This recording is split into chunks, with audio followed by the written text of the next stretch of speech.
Good evening, everybody, and welcome to the NECC Network, NECC2. My name's Bearlight, joined into the booth with Novanta himself. Glad to be here with you tonight, Novanta. Oh man, the velvety tones of Bearlight. You know how to set up for this one. This is going to be a triple header with you and I in the booth. It's late in the season. I'm just glad to be here, baby. It's so exciting to see the playoffs begin, as it's already been underway on the main channel, so you can check that out on the main NECC Twitch channel for sure. A good one going on there, and they'll be live all day long. Eventually, I'll be hopping over there as well, so it's a long day for both you and I, 4 games casted. But let's go ahead and get into the first matchup for you. It's going to be Dalhousie Black facing off with Thomas Esports, number 1 facing off with number 8, and typically, Novanta, that means it's going to be a one-sided affair, but doesn't always end up that way. Oh, absolutely. A 1 versus 8 seed. You know the 1 seed has the advantage on paper, but Rocket League has never been paper. Dalhousie Black still has the advantage, but Thomas Esports is going to give them a run for their money. This is what we're talking about when we say main event clashes from the top to the bottom here at NECC. Exactly right. Let's take a look at the lineups very briefly because we have the players in the lobby ready to go. So checking out, first of all, we've got, of course, Dalhousie and a Locke, Jaro, and a Purge Peach coming in here. Freshman, sophomore, another young crew here, but typically young is not always inexperienced. Sometimes that means talent's coming your way. Yes, and Thomas Esports has the lineup of Daniel, Kubi, and Patrick, sophomore, junior, and freshman, all around the horn. So hard to say which is going to have the advantage here, but everyone's pretty much represented. Love to see it. Of course, this will be another best of 5 series, just like we saw in the regular season. So not much has changed here in the playoffs as we move into the NECC playoffs. The first round, of course, both of these teams trying to advance into the next round. And for Dalhousie, they definitely made their way through with ease in the regular season. They'll look to continue a lot of that here today. So again, game 1 about to join shortly. And so we'll be able to see if they do get that with and it'll be Thomas Esports in yellow, Dalhousie Black in blue. And we have clicked on Jaro, gonna way back to his own corner and play a little bit patiently. Sometimes you get jumpy, especially at the beginning of the playoffs, Novanta. It's good to kind of relax and get your feet under you first. Well, absolutely. When you talk about playing your own game, Thomas Esports doesn't have that luxury because they are the weaker team on paper. So they gotta be aggressive. They gotta find a way to score first and early to get Dalhousie on their back heel. And they're going to try and put the pressure on here as you see them try and back out of their own zone. Thomas Esports, I like what they're doing here, coming in as the 8th seed. You expect them to kind of hang back, play conservatively, but right now they're trying to put on a little bit of pressure and make Dalhousie think that maybe it's not going to be as easy as they hoped it would be. It's now perched behind Jaro with this one, looking for a double touch off the back wall. Nobody there, but the follow-up there, a shot, a bouncer. It's out in front, should be a tap, and it is. It'll be Purge Peach with the first goal on the board for Dalhousie. Well, Purge Peach has been, ironically, a cherry picker for that squad, and here's another one there. This one is just par for the course for this season. It was a clear, but it wasn't clear all the way, and that was a crime of opportunity. And Thomas Esports laying on the pressure early, but unfortunately, if you get a little bit too far ahead of yourselves, we see it over and over again during the regular season. Dalhousie going to make you pay for it, and they showed it there. They are appropriately the first one on the board, as Locke will try to get a sidestep around one, but of course, not able to quite get around. Thomas Esports defense, who will now try and play it out. It's over Jaro, who challenged a little bit too late there. Should have jumped on it a bit earlier, but either way, they'll play and continue. Koopy make up for that one, but Purge Peach finding Jaro in the process. A good pass downfield to play it around the Thomas Esports defense, but they seem to have an answer every time they go back down the field. So Thomas Esports, I like what they're bringing here as an 8 seed. Yeah, it's very easy to look at the numbers and say they're looking at a disadvantage for Thomas Esports. To be able, I was going to say to be able to hold a team to 1 in such a long time is a lot, but that's the second one right there in the bottom corner. Didn't think it was going to go in, but that right there was just precision in space. 2-0 Dalhousie. It was a good decision, right? If you use the corner, you put it across, across the net. Well, then good things happen, right? Either you're going to find a teammate who's going to tap it in, or the defense, like they did, kind of made a mistake. Both of them jumping at it. Wasn't expecting or anticipating it going into the net, so just let it happen there. So Dalhousie will take that one up to a 2-0 lead here with 2 minutes played. Another shot on, this time by Thomas Esports as they try to bring it back within 1, but watch out, the transition's quick. Well handled there on the backside from Thomas Esports and a bump on Lock. Otherwise, that might have been a 3-0 Dalhousie lead. I just gotta give a little shout out there for Thomas Esports. They're basically there where they need to be. I mean, you could argue about the actual first touch and how effective it is and how good the clears are, but it isn't like they're guessing wrong, which is a sign of a team that didn't know what they were doing. Thomas Esports has watched the tape of Dalhousie. They haven't scored quite yet, but they really know what they have to do if they want to win here today. Looks like they're just one step up, right? It looks like they have everything set up. They're working their way into the box, but when they do, Dalhousie does a great job to, counter and get that defensive rotation strong on the defense in order to step up in that empty space.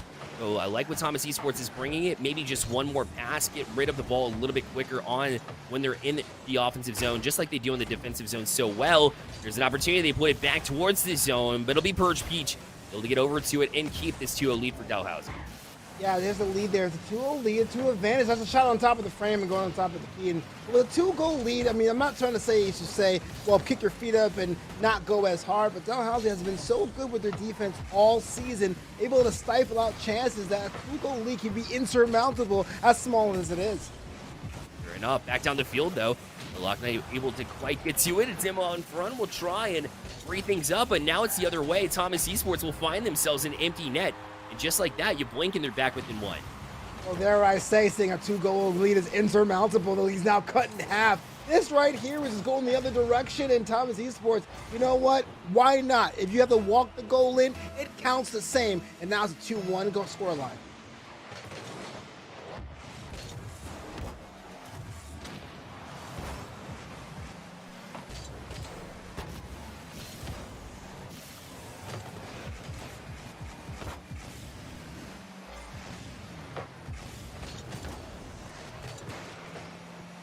Yeah, you gotta do, man. Look, the last thing you want to do is put the foot off the gas, especially so very early in this series, When you have an idea of a team that may be stronger or weaker against it, the last thing you want to do is say, I'm going to sit back and wait and be passive. You got to play your game. You got to be aggressive as you can. A 2-1 scoreline is great. It's cute for Dalhousie, but there's no time to be complacent.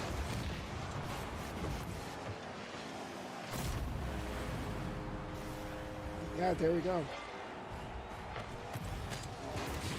So there you have a situation here that it was just a score on Purge Peach, another example. And Bearlight, I'm getting word that you're on your way to be reset here. So I'm going to just go on and say 2-goal lead for Dalhousie, a 3-goal lead tally. There's a lot about their scoring opportunity, their scoring prowess. Thomas Esports in the last minute here trying to find a way to get back in there. But with a 4-goal tally for Dalhousie, it may be too much in this first game.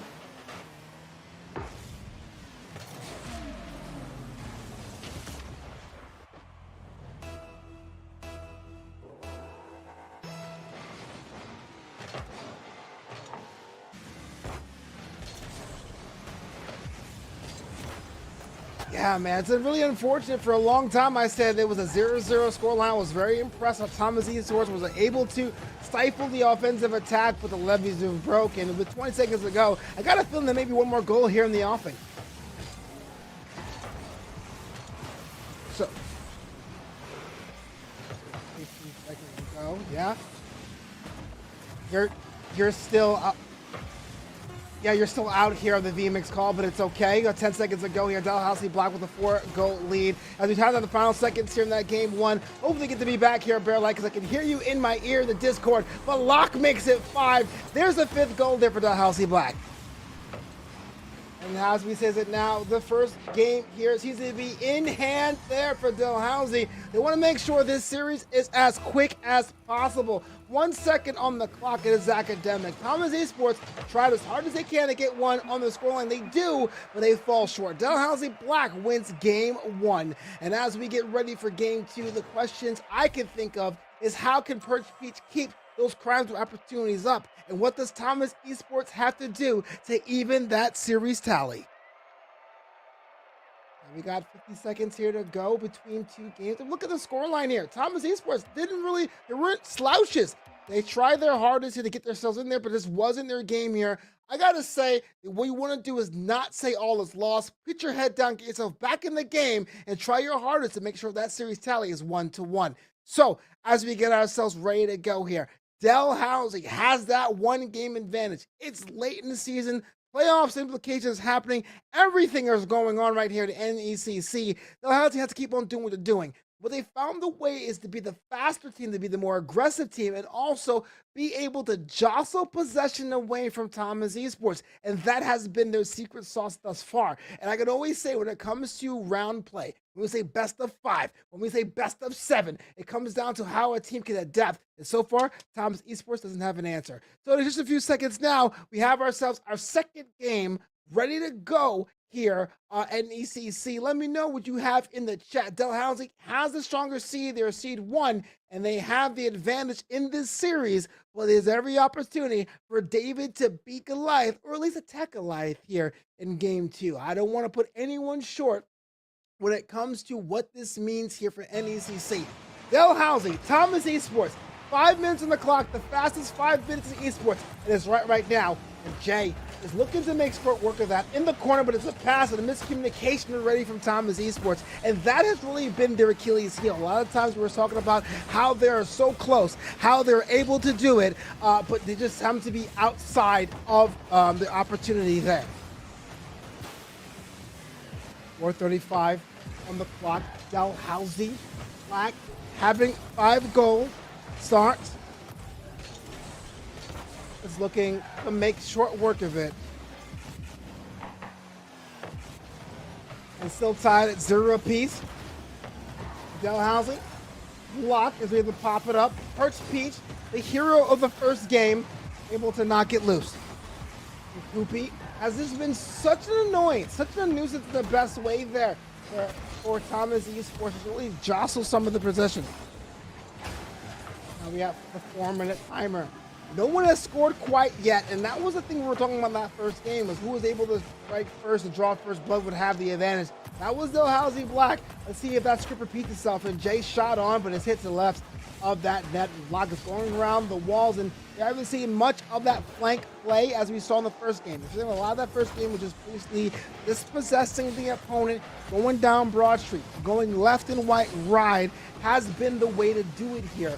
I can see throughout the season, not so much in this game, but throughout the season, teams have been able to use the flanks, use the left and right side, has worked to the advantage. 224, Lock, shot on, but it's a little bit spicy off the backboard, going the other way. Jaro, maybe has a chance to write something in their story. A little bit of that, and Jaro does it. Now, here's an opportunity here that I thought any other player would have given up. I would have rotated back, but just stuck with it, eyed the ball, and got there in time and scores first. We have a 1-0 scoreline for Dalhousie. Those scoring fortunes are continuing. 3:12 on the clock, waiting for Bearlight to get back in here. Thank you so much for your patience as we work through these technical difficulties. Only 1 goal advantage for Dalhousie Black. I know they want to be able to get a second one because you know dang well you don't want to get yourself a 1 goal advantage because that's not an advantage much at all. Jay, this one here is a carry. I thought it'd be all Kubi, but Kubi was knocked away, and Jay said, don't worry, allow me. And now we're tied at 1 apiece. 3 minutes even on the clock. 2 goals were scored, and we split them here. Thomas Esports is not necessarily fighting for survival. That's table stakes. They're fighting to get themselves some kind of answer for dropping that first game in this best of series. 2:50 on the clock now. Dalhousie had a 1 goal advantage, saw it evaporate, looking to get themselves back into order, but it's not about. Perch Beats had an opportunity, but just a little bit wonky on that approach with the aerial. Jaro, one who scored the last person for Dalhousie, looking to do another one here. Past the Perch Beach, popped up. Maybe a third shot for Kubi, but Kubi goes the other way. Lock off the wall to himself. That's a big pass. Leaving the last minute clear. There it happens. Jaro around the horn. That worked for them before. That didn't work for them this time. And about 2 minutes ago, and Log breaks the deadlock. Here was an interesting opportunity, a crime opportunity. Around the horn, the corner. Kubi blocks it up. Perch Peach gets involved with a bit of aggression, and Lock, the lone person, the lone battle car unmarked. Make sure that is quick work, meat and drink. 2-1 for Dalhousie Block. They already have the game advantage. Looking for the second one. That's Jay. Jay was not there trying to see what was going to happen. Very smart from Jay to basically abandoned the connecting pass to get back on defense to knock it out. But that could have been a very clumsy giveaway of possession. Look at this scoreline here, 2-1 Dalhousie, the 1 seed, Thomas Esports, the 8 seed, and Koopy had a shot on frame, but it's knocked away. Okay. Around the corner, gives it up, back to the other Jay, the counterpart Jay, on the top of the wall. Locke pops it up, past the Jaro. Jaro has a shot, and it's not enough mustard, and maybe it might be enough mustard, but it's deflected and hits the crossbar twice. That was just an unfortunate series of events. That could have easily been a goal, unfortunate as it was. Thankfully, it was cleared away. Jaro hits the top shelf in the higher rent district. Now we hit into the final minute here in game 2. Dalhousie Black has the 1 game advantage, looking for the 2nd game advantage, or 2 game advantage, excuse me. And well, that looks like it could be it. Jaro, within the final minute of play, has that little bit of a cushion there. Dalhousie Black 2-goal advantage. And now Thomas Esports has a mountain and a half to climb. The first mountain is trying to find a way to score twice against a stronger team on paper. Now in practice. And the second one, do that within 45 seconds. J-0, top of the key, but it's knocked away by Locke. That was going to be a setup, it seems, but Jay had other plans.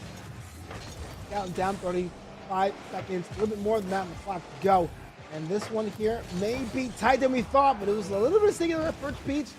It's knocked away. No really strong possession from either side. And no one has any commitment on the scoring attack. The top of the key past the first beach and bungled that corner. Koopy trying to get within 1. Final 10 seconds here.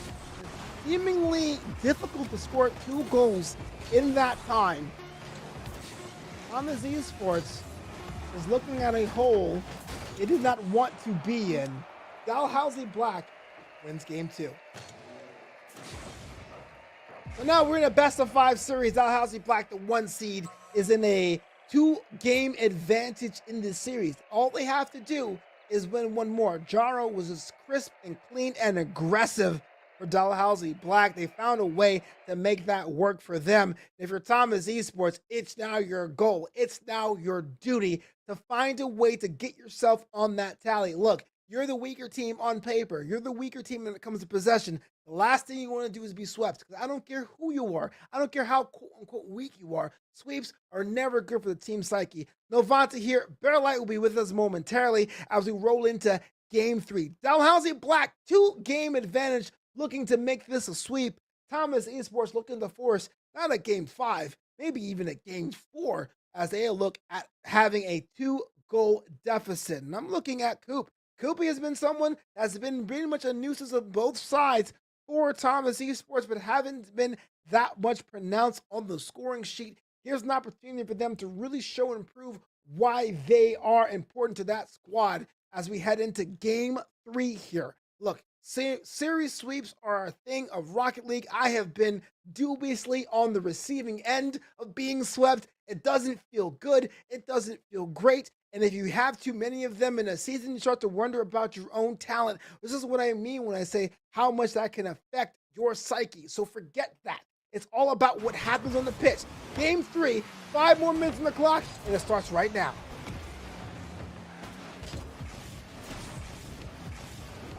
Locke has pretty much been the warden in that mid-pitch for Dalhousie. Just stopping any kind of Thomas Esports attack when needed. Here's Jay, 7-1K, poked away. 4:35 already on the clock here. No score. Locke, top of the key. Crossbars is otherwise. Koopy, the one I'm looking for to really show out, to really make a statement here, has been doing a bit more aggressive, that mechanic work, that henchman work in that mid-pitch. Cleared away. Stopped by Jaro.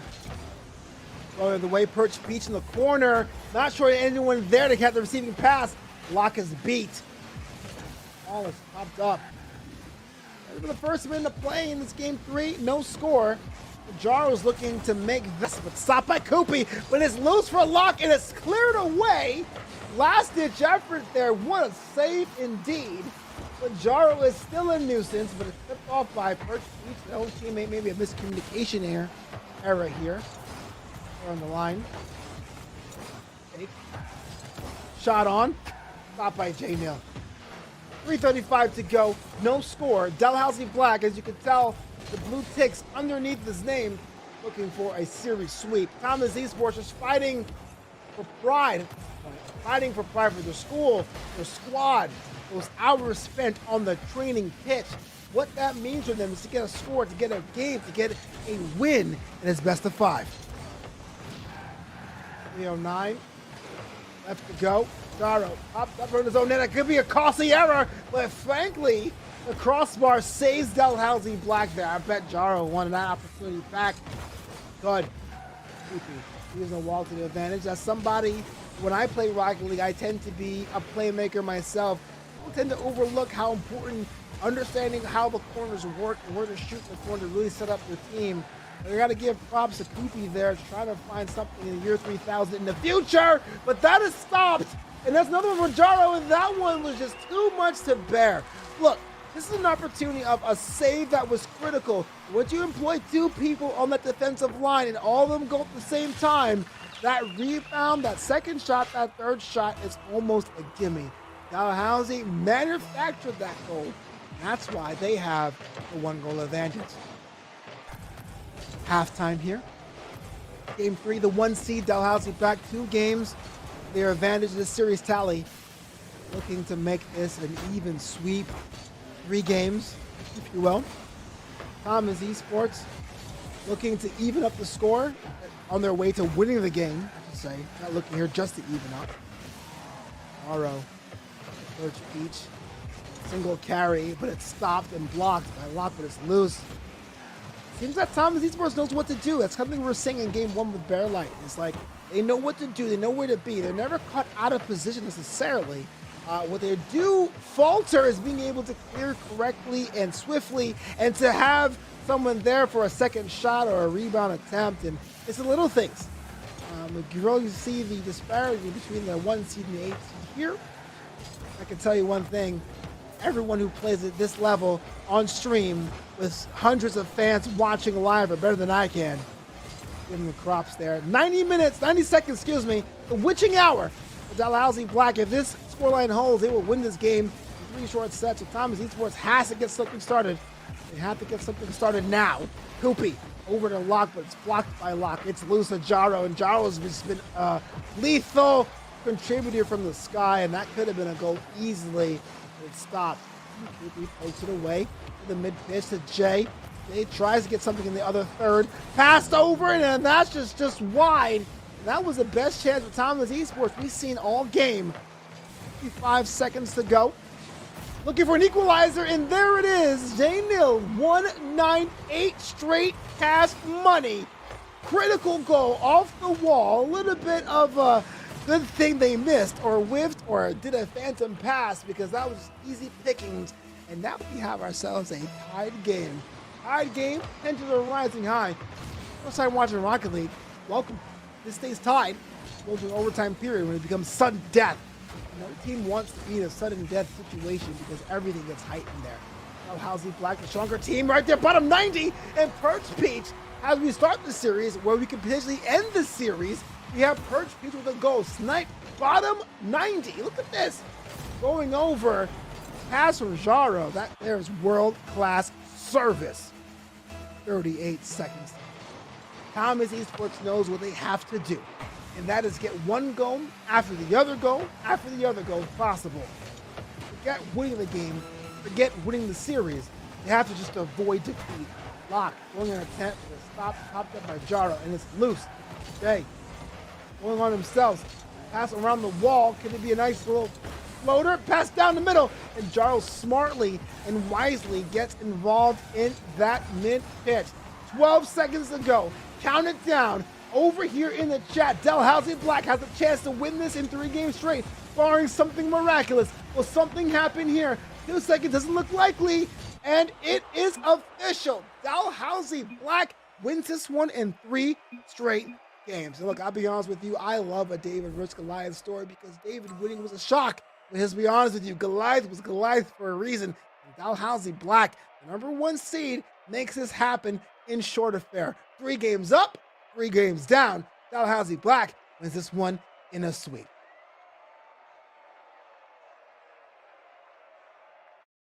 But you know what? Give a proud out to Thomas Esports, not for lack of trying. They put their hearts out here in NECC action. But that is not all. We have a full slate of games ready, planned, and available for you. So stick around after this break.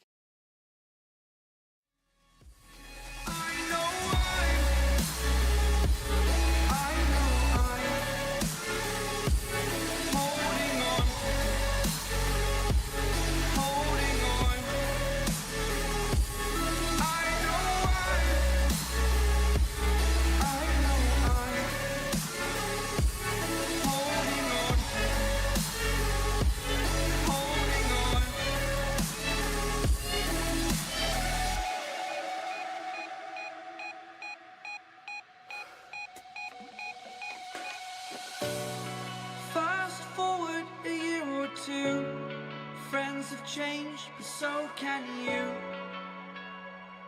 So can you. For too long about the mistakes, while I resent, I learned to hate. Forgot your names. Fear the struggle to follow on. Need to focus to prove you're wrong. I'm not wrong.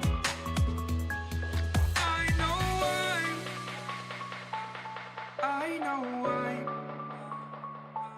Holding on to this. Holding on. I know I'm. Oh, I know I'm. Holding on to this. Holding on. Don't let me repeat it.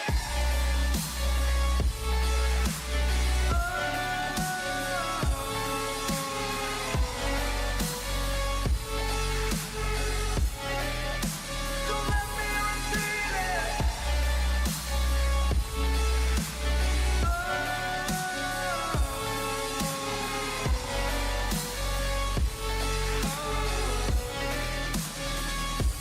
I know why. I know why. Holding on to this. Holding on. Holding on. Holding on. Holding on. Holding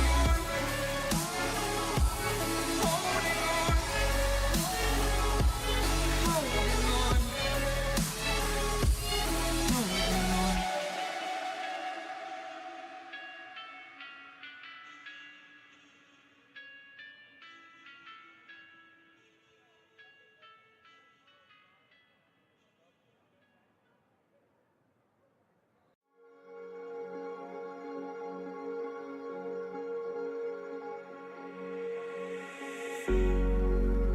Cigarette ash, it looks like snow.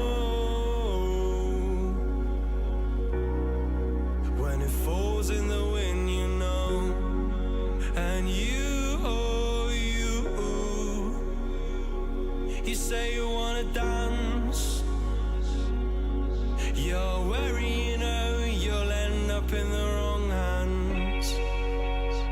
And you're having fun. Why don't you show your friends? And you're having fun. What if it never ends? I'm lacking sincerity, but you don't care at all. This booze, this cigarette's trying to take me home.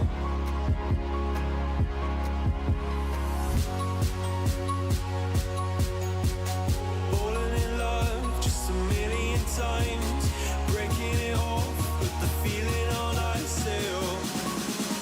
She's cold as December.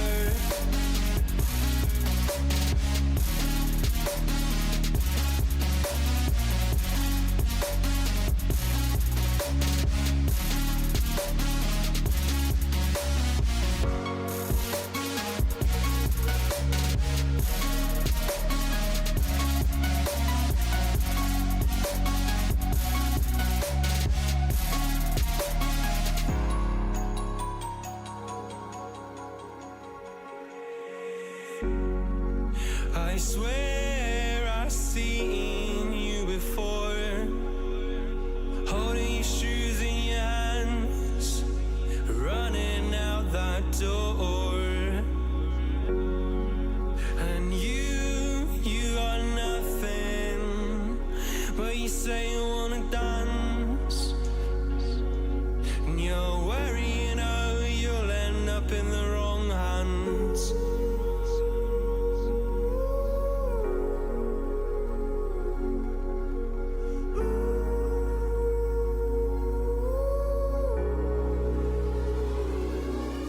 I'm lacking sincerity, but you don't care at all. Miss booze, lit cigarettes, trying to take me home.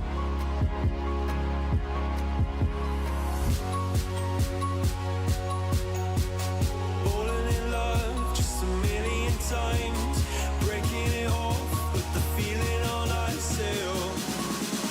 She's as cold as December.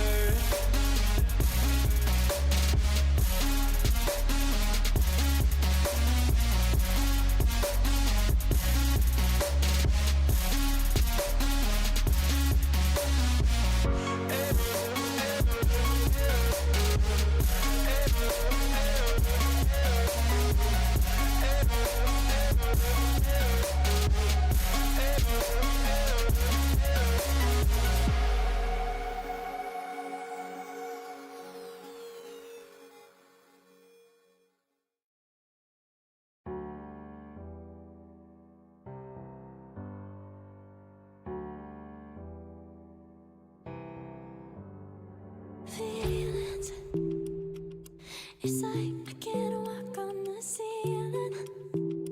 Oh yeah, got me dreaming, dreaming in colors I never dreamed in. Oh yeah, I let you in deeper than I let anyone else before. Fell in love with my broken pieces, took them all and made them yours. Didn't know what my heartbeat needed, skipping out, no I can't keep score. When I lose my breath, boy, you got me breathing. Oh, every little thing you do, every time you hold me, take me higher, higher. Every little thing you do, every time you hold me, take me higher, higher. Oh.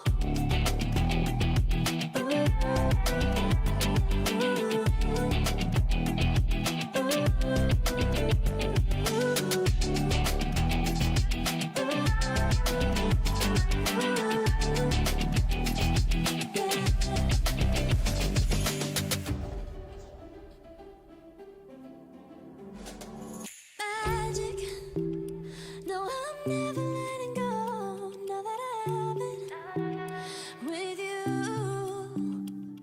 When you kiss me, it's like the stars fall out the sky onto my heart to cover up what I don't wanna show. I let you in deeper than I let anyone else before. Fell in love with my broken pieces, took them all and made them yours. Didn't know what my heartbeat needed, skipping out, no I can't keep score. When I lose my breath, boy, you got me breathing. Oh, every little thing you do, every time you hold me, take me higher, higher. Every little thing you do, every time you hold me, take me higher, higher. Oh, you take me higher, you take me higher, baby, you take me higher, you take me higher, baby, you take me higher, you take me higher, baby, you take me higher.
Fall into you.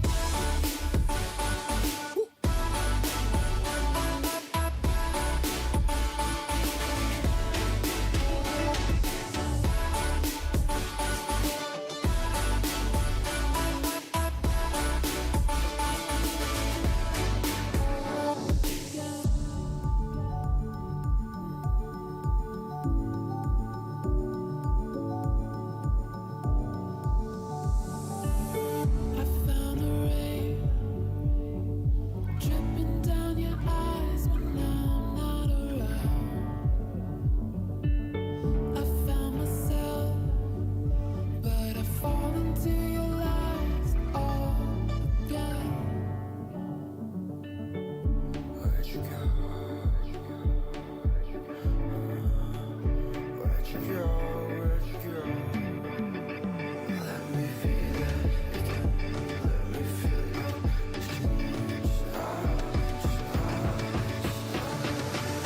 Fall into you.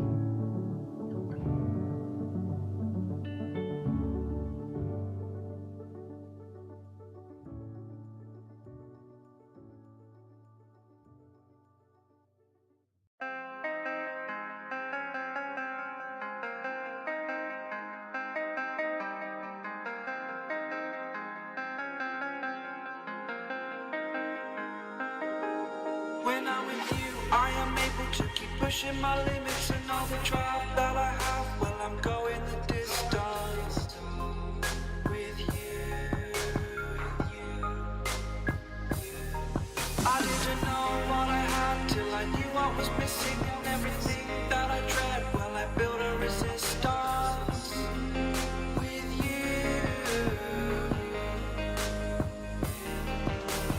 Catch me when I fall, and I'll keep you on the ground. You were gone, I wish you'd stay. I could look at you for a day. Time was well spent, that's when I knew that I need to spend my life here with you.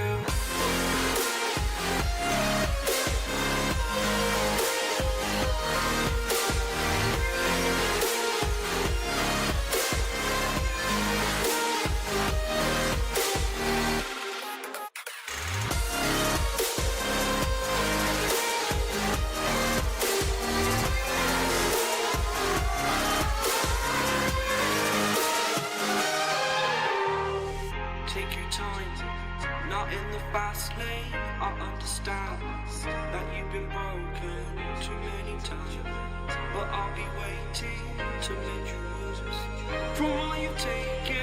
But if we listen to each other and admit our mistakes, then I can show you who I am, because I'm not the same.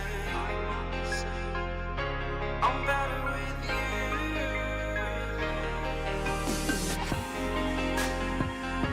I'm better with you.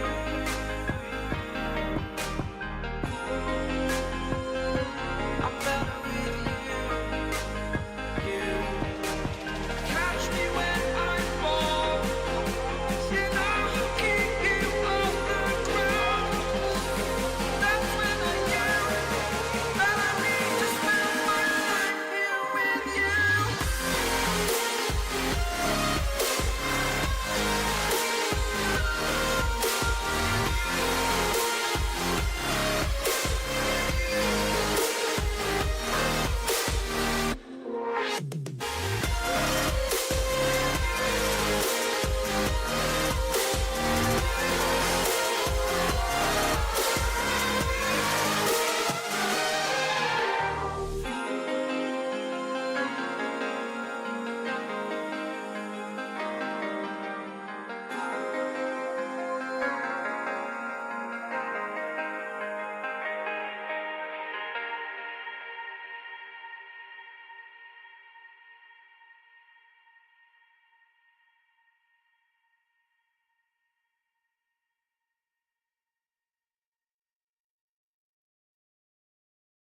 The seasons come and go like thoughts of you. Like a wave returns to the sea, into the blue. They change but in a cycle that I can't lose. Each painful but delightful to live through. You came into my life just like another season. Not for long, just a time, just like another season. Maybe this time next year you'll reappear for no reason. But I'll cherish every day until you come my way this season.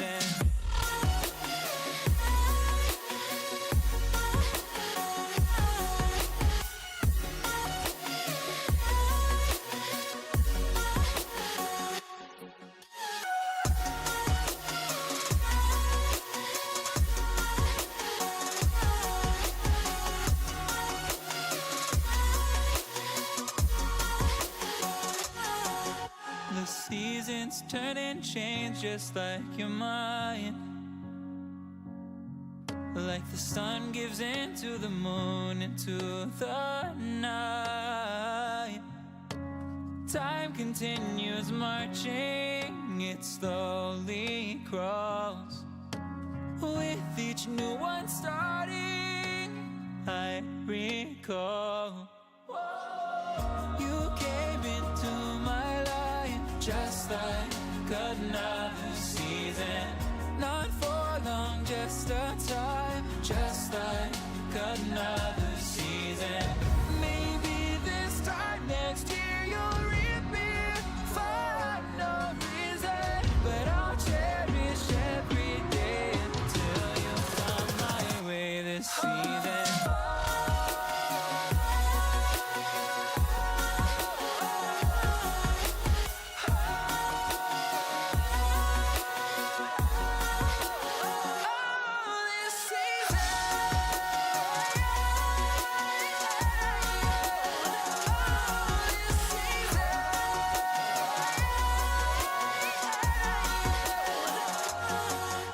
Each time of year carries memories,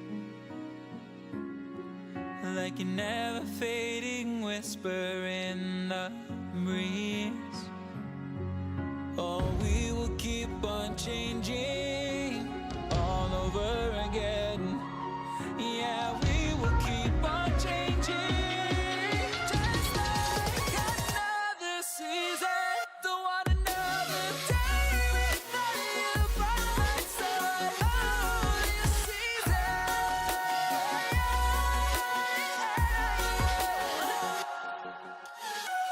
You came into my life just like another season. Not for long, just a time, just like another season.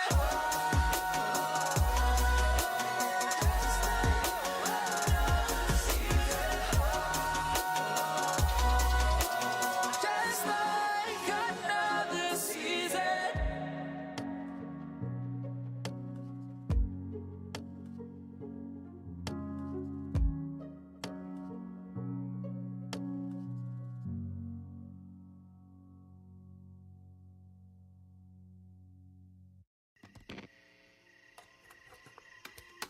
Is it okay if I'm to say I'm catching feelings from all the dealings? Am I astray? What do you say? How are you feeling? Is it the same? I hope you're not planning to waste my time. To my surprise, that was her reply. Now we vibe. It's been a while and such a ride, the stars align. I love the fact I didn't let her go. She loves the fact that I just let her know. Now we're together, it's a different mode. We getting crazy in a different role. I love the fact I didn't let her go. She loves the fact that I just let her know. Now we're together, it's a different mode. We getting crazy in a different role.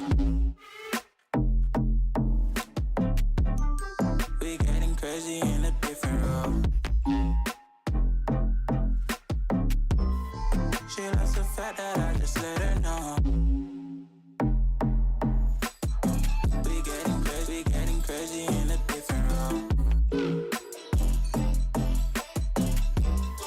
We getting crazy in a different role.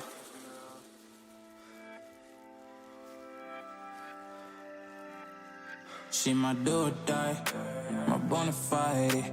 My up when I'm down, she's always beside me. She makes me feel alive, I won't deny. Her love for me is real and kinda suicide-y. She's not the same, she's such a rare type. She's far from plain, at least in my eyes. She said if I cross her, I'll be in the grave or under a type, but yeah, that's still my babe. I love the fact I didn't let her go. She loves the fact that I just let her know. Now we're together, it's a different mode. We getting crazy in a different role. I love the fact I didn't let her go. She loves the fact that I just let her know. Now we're together, it's a different mode. We getting crazy in a different role. We getting crazy in a different role. She loves the fact that I just let her know. We getting crazy in a different role. We getting crazy in a different role. Getting crazy in a different role. We getting crazy in a different role.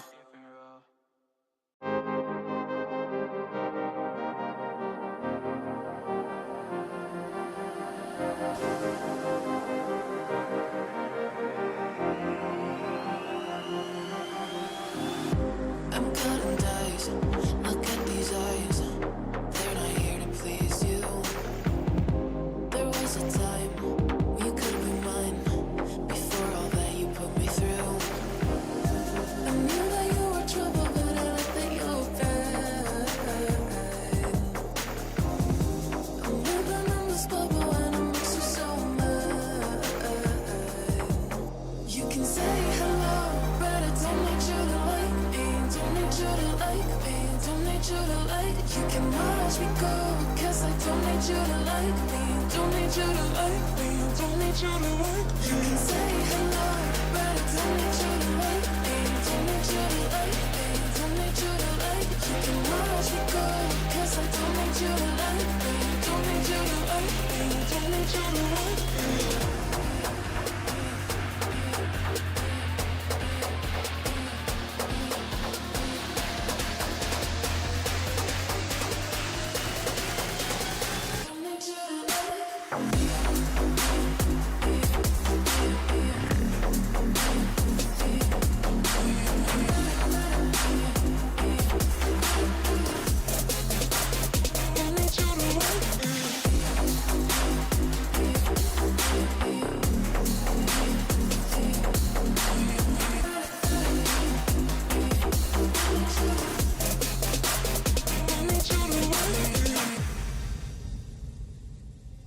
You can say hello, but I don't need you to like me. Don't need you to like me. Don't need you to like. You can watch me go, 'cause I don't need you to like me. Don't need you to like me. Don't need you to like. You can say hello, but I don't need you to like me. Don't need you to like me. Don't need you to like. You can watch me go, 'cause I don't need you to like me. Don't need you to like me. Don't need you to like me.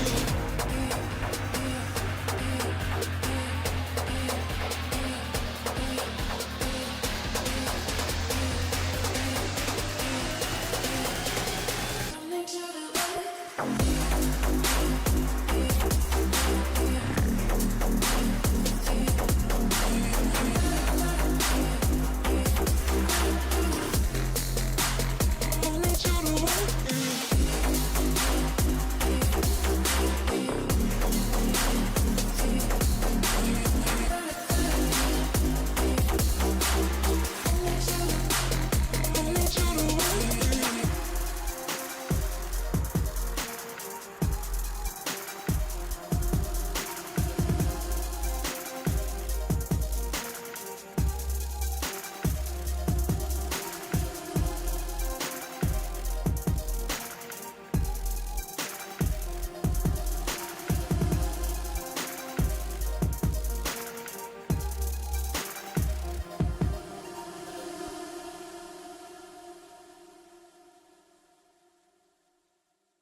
When you dream, do you see beautiful rays of light shimmering, guiding you through the night? I know it feels like the night's getting longer and light is harder to find. I promise I'll always be there, I'll remind you when you close your eyes. If they said for me tomorrow, even if I leave right now, you'll find comfort there in knowing whenever in doubt, you can find me when the lights turn out. When the lights turn out.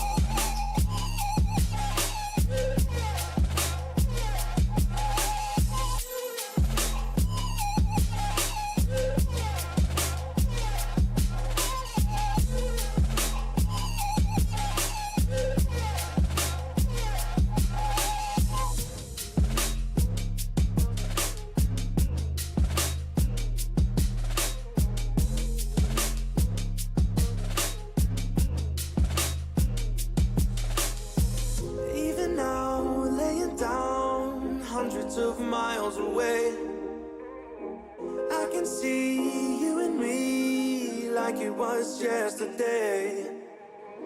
I know it's not the same, but I'm still behind you every step of the way.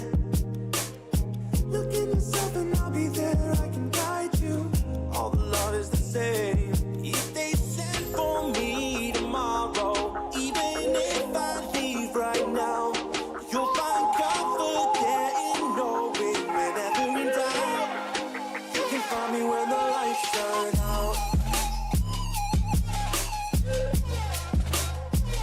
When the lights turn out. You can find me when the lights turn out. When the lights turn out. You can find me when the lights turn out.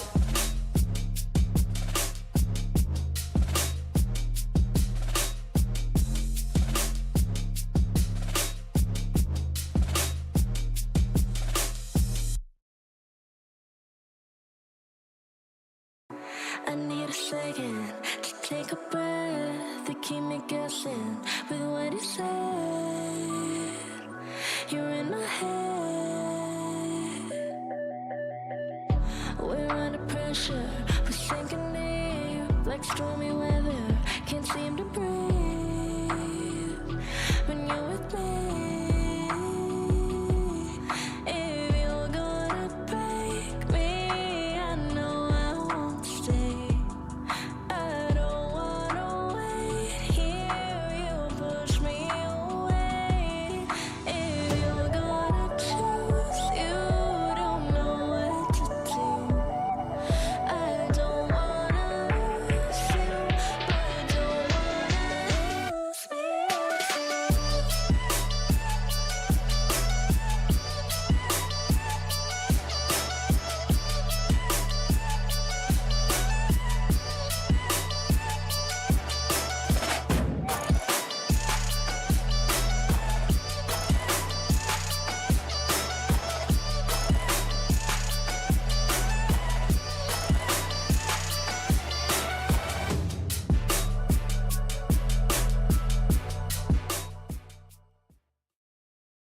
Welcome back to the NECC Network. My name is Bearlight, and joining me is Novanza yet again, and I'm joining you guys again. And we appreciate your patience as the technical difficulties on my end have been resolved. And so we move on to the next one here on the NECC Network, and we move over to the Emergence Yellow Division for this one, Novanza, as we have UMass White facing off with Holy Cross White. Well, it's a 3C versus 6C, but UMass has basically won head-to-head already in this season. But look at this bracket here as we get into the playoff implications. If you look at the 3 versus 6 with UMass White, they'll be facing the winner of JWU Yellow and Harvard CC. capable of accomplishing as well. So obviously they're on the other side of the bracket. So JWU though at number 2. Remember, if you get past Holy Cross or vice versa, whoever makes it through this matchup will most likely face JWU, which is a team I saw multiple times throughout this season. They're just as difficult, if not more so. They've earned that number 2 spot. So listen, you take it one game at a time here, and obviously you look towards the game that you have first. But looking down the road, it's going to be a tough road to get to that finals. Yeah, with all due respect to the Navigators division, the Emergers have been one of the most spiciest divisions we've seen in NECC. It's kind of hard to call things up and down. The only thing we have is previously in week 2, UMass had beat Holy Cross Right 3-0. So if you're Holy Cross, you probably watched that VOD over and over and over again. You're going to give us something different, something special, and I can't wait for it.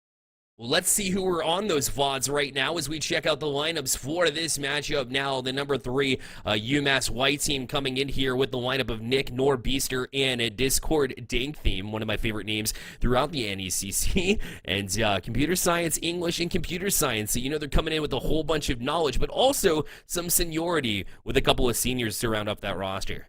Man, that's dank, but not to be outdone. Holy Cross White with Josh Ike, Alloy moving 3. Junior, sophomore, and sophomore a little bit younger compared to UMass, but doesn't mean they have lack of experience. We're going to have ourselves a little bit of a contest there, especially a battle of majors. Chinese and sociology, chemistry, history, political science. Why not there, Bearlight?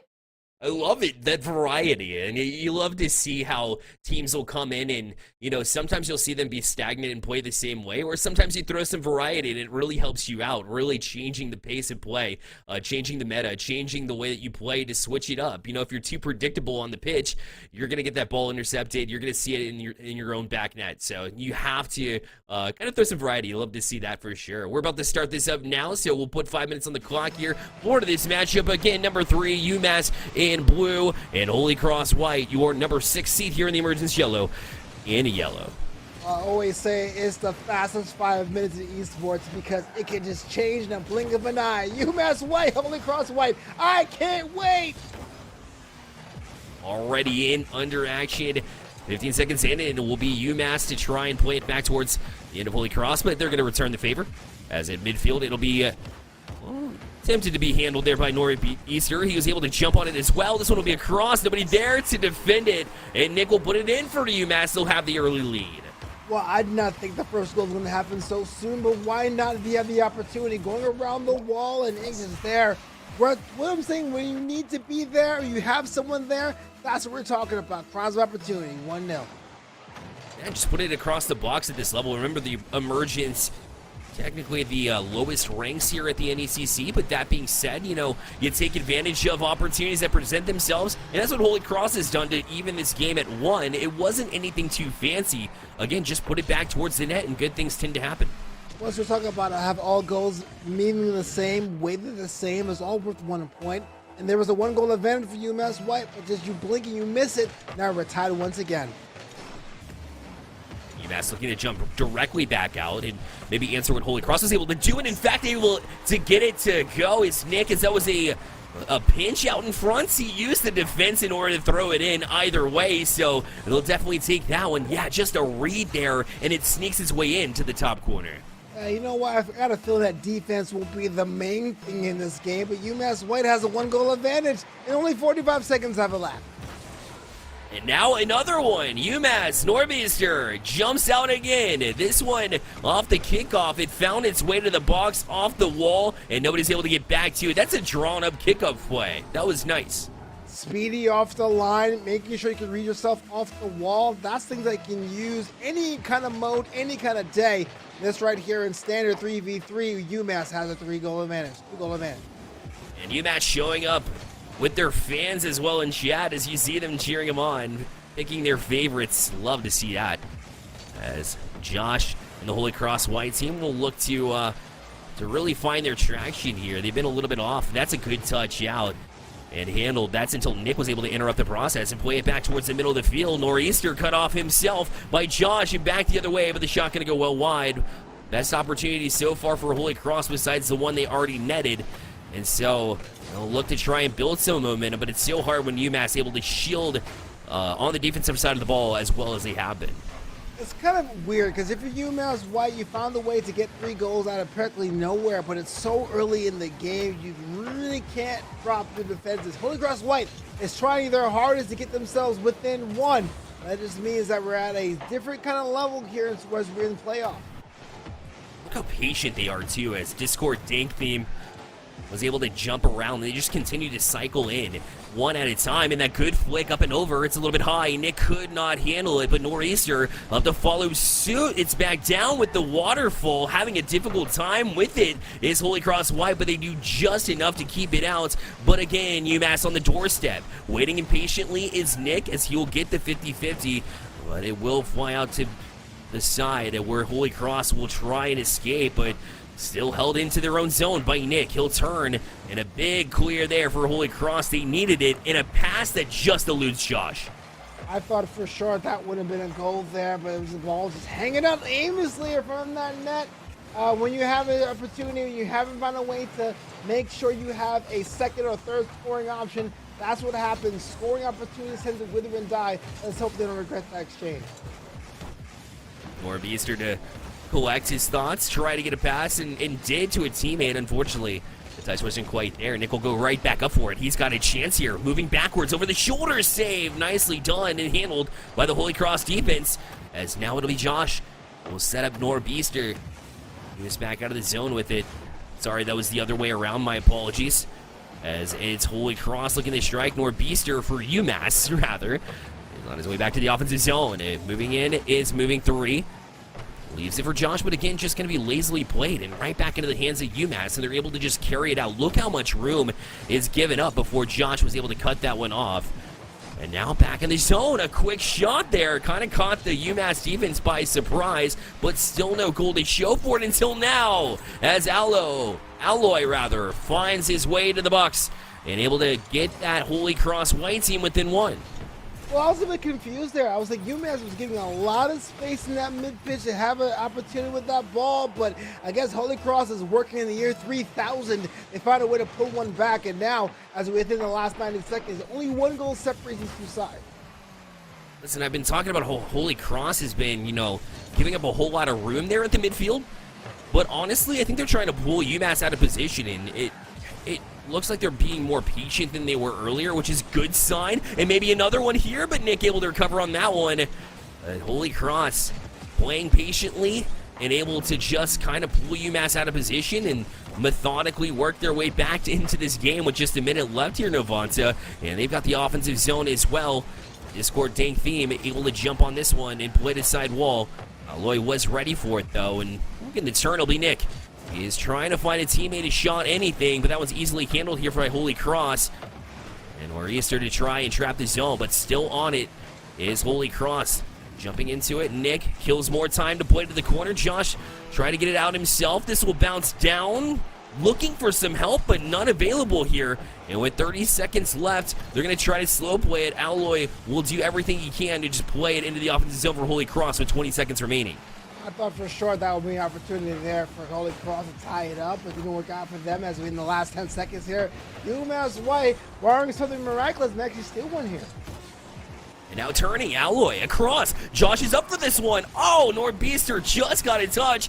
It's still not down, though. It will find its way to the floor. And UMass White comes out with a very close game number 1. So, although they did look strong early in this one, Nick with the 2 goals there early. Nor'easter follows it up with the 3rd one, which ended up being the game winner. But Holy Cross just hung around there. And so, they were able to gain some momentum here rolling into game number 2. I call it guts to win. I've seen UMass White work this season, and this wasn't the game they would write home about, but they got the win. So it comes down to what are they doing wrong? What are they giving their opponent so much more space in this contest? Because as it is right now, they have hit the first gear, but the second and third gear is definitely within repertoire. Yeah, when you talk about the emergence as well, Novanta, there's so many times where a team has the lead, gives up 3, maybe 4 goals in a row. And for them, they were able to hold off. UMass was able to hold off for a bit. And, sometimes we see them crumble, especially at this level. The pressure mounts, especially in the playoffs. We're talking about real implications here, especially you want to close out the ones that you're on top of, right? The ones that you've controlled for a majority of the match, and that's what they did. So it wasn't the sharpest, like you said, but it got the job done. And in a best of 5, that's huge, especially when it's win and go on, lose and go home. UMass has positioned themselves well going into this game number 2. As we transition you into it now. And Holy Cross and Josh trying to play in. It's a demo there to try and free up some space. Lloyd jumps on it, has 2 defenders. They were late to chop at it, but they were able to get out of harm's way there. And 30 seconds in, we remain scoreless. Well, it looks like Holy Cross White understands they have to be a bit more aggressive, a bit more brazen in their attack. And as we see that now, they score first. Alloy with a banger. That was an incredible play down the field. Look at that pass. And Alloy, he didn't wait back for it. I was talking about how Holy Cross was playing a little bit patient there. That was out with a purpose, right? He jumped out to get that shot. Love to see that out of Alloy. And he's impressed me so far for Holy Cross White, and they continue this momentum into game number 2. Can't lie to you, it feels like Alloy has been the star player, or at least the player I put a star on. But the one thing I say about this is scoring goals early, you have to find a way to add to your tally. You can't score and then go for a drought, because that's how your opponent gets back into this. Holy Cross has a 1-goal advantage. If they don't have something else up their sleeve, UMass White can be in this lickety split. And look at another great setup from Discord Dank as Nick goes high with it. Look to get a floater and force the defense up. They knew they didn't have a whole lot of boost on the back end, and so they're trying to really put them in an awkward spot, but Josh is going to do a great job to handle this one and play to the corner. And try to draw one in as well, but Discord Dank theme was not fooled by it. Back across through the box maybe and trying to get a bump as well. Nick is on that one, shot in, and UMass is even at 1 with just a minute 30 played. So you can give Nick all the credit for scoring the goal, but there's no way that ball could just be jumped up lazily. Someone has to collect that and distribute that goal in the other direction. If you leave that to chance to your opponent, they're going to make you pay every time. And now we're deadlocked once again, Bearlight. Oh, absolutely, yeah. It's not one that you want to leave just hanging there at midfield. And or rather in the box, right in front of the net. So giving up an easy one there is Holy Cross, and that's one way to lose your momentum. So they're going to try to get back out to it, but UMass is already on it. It's Norbeaster giving UMass a 2-1 lead. Get the nail in the head. That's how you lose momentum. This right here was a lazy clear. Norbeaster, unmarked and unchecked and undemoed, dare I say, gets UMass the lead. Holy Cross, you know, they started off this game strong, like they wanted to play with a purpose, like they had a game plan coming in, and I'm sure they do, so they just got to get back to that. Those quick passes out, those aggressive cut acrosses, especially in the midfield, right? Play those with a passion. You can't wait back and let the play come to you. You have to create the play yourself, and for Holy Cross, it was great in the first 30 seconds. And since then, it has been all UMass. Another crafty pass across from Discord Dank theme. But it's handled well by Holy Cross in their defense. Nick, turn on this one. Alloy back, waiting again. It's way too patient here. But UMass not able to capitalize on that one. But a lazy pass again. That shot going to go high. They'll follow it up again, Nick.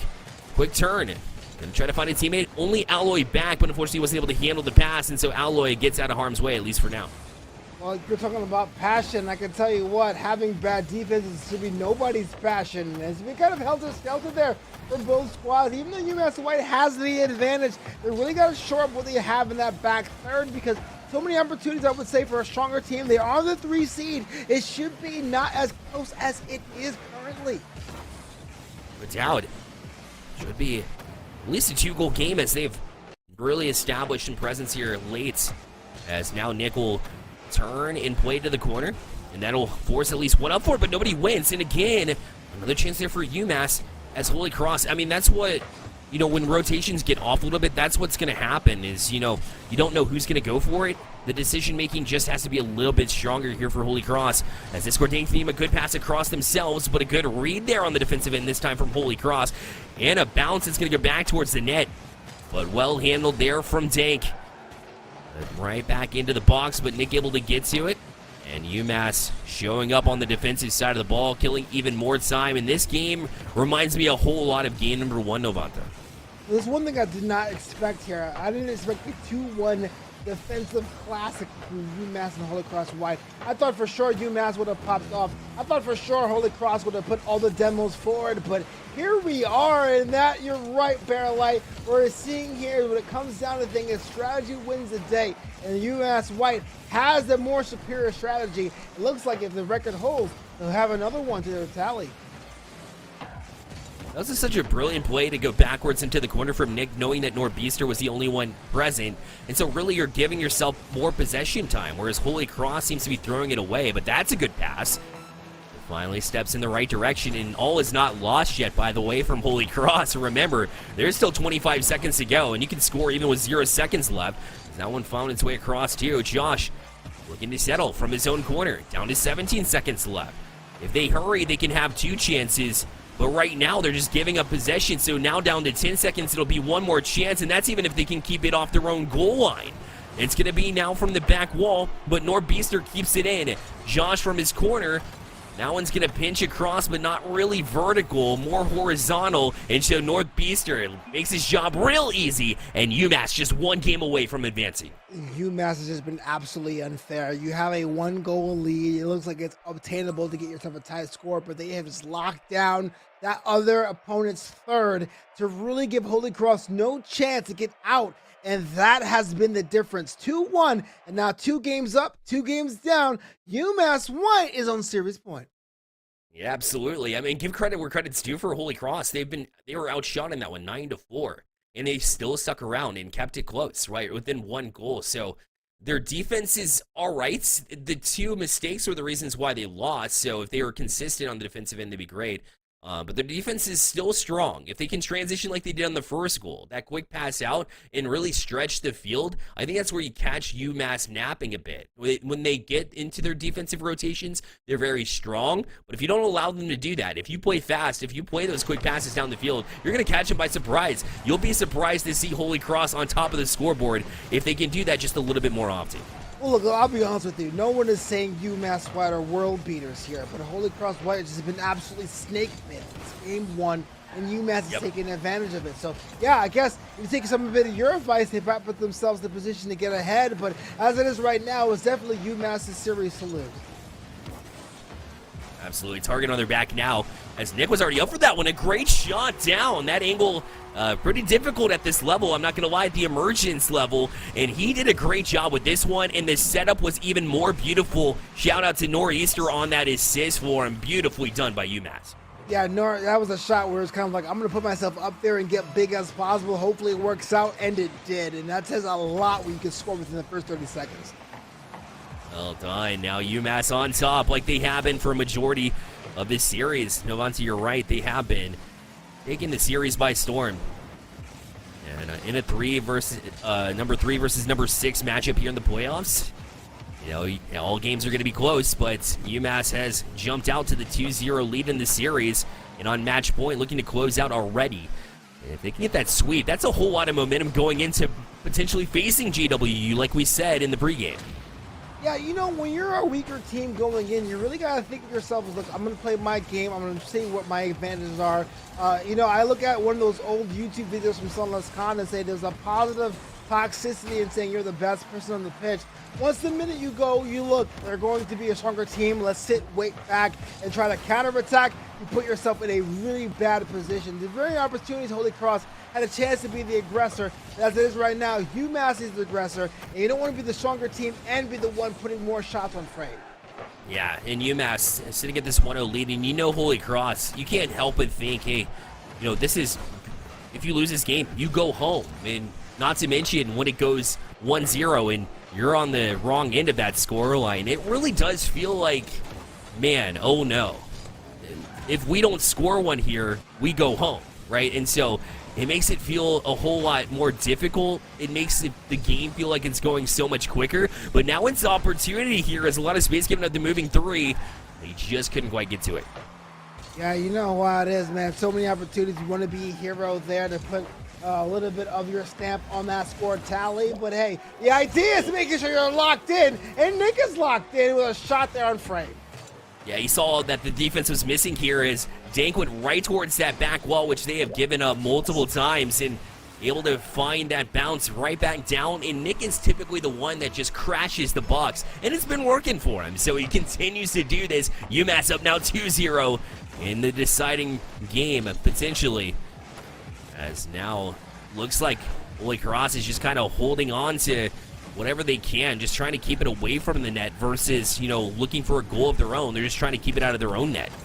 I said it plenty of times here at NECC, wins and losses are part of the game, but you have an obligation, nay, a responsibility to score one per game. So 3 minutes have elapsed and not one goal came from a Holy Cross White. You start to wonder about their prospects, and Nick makes it 3.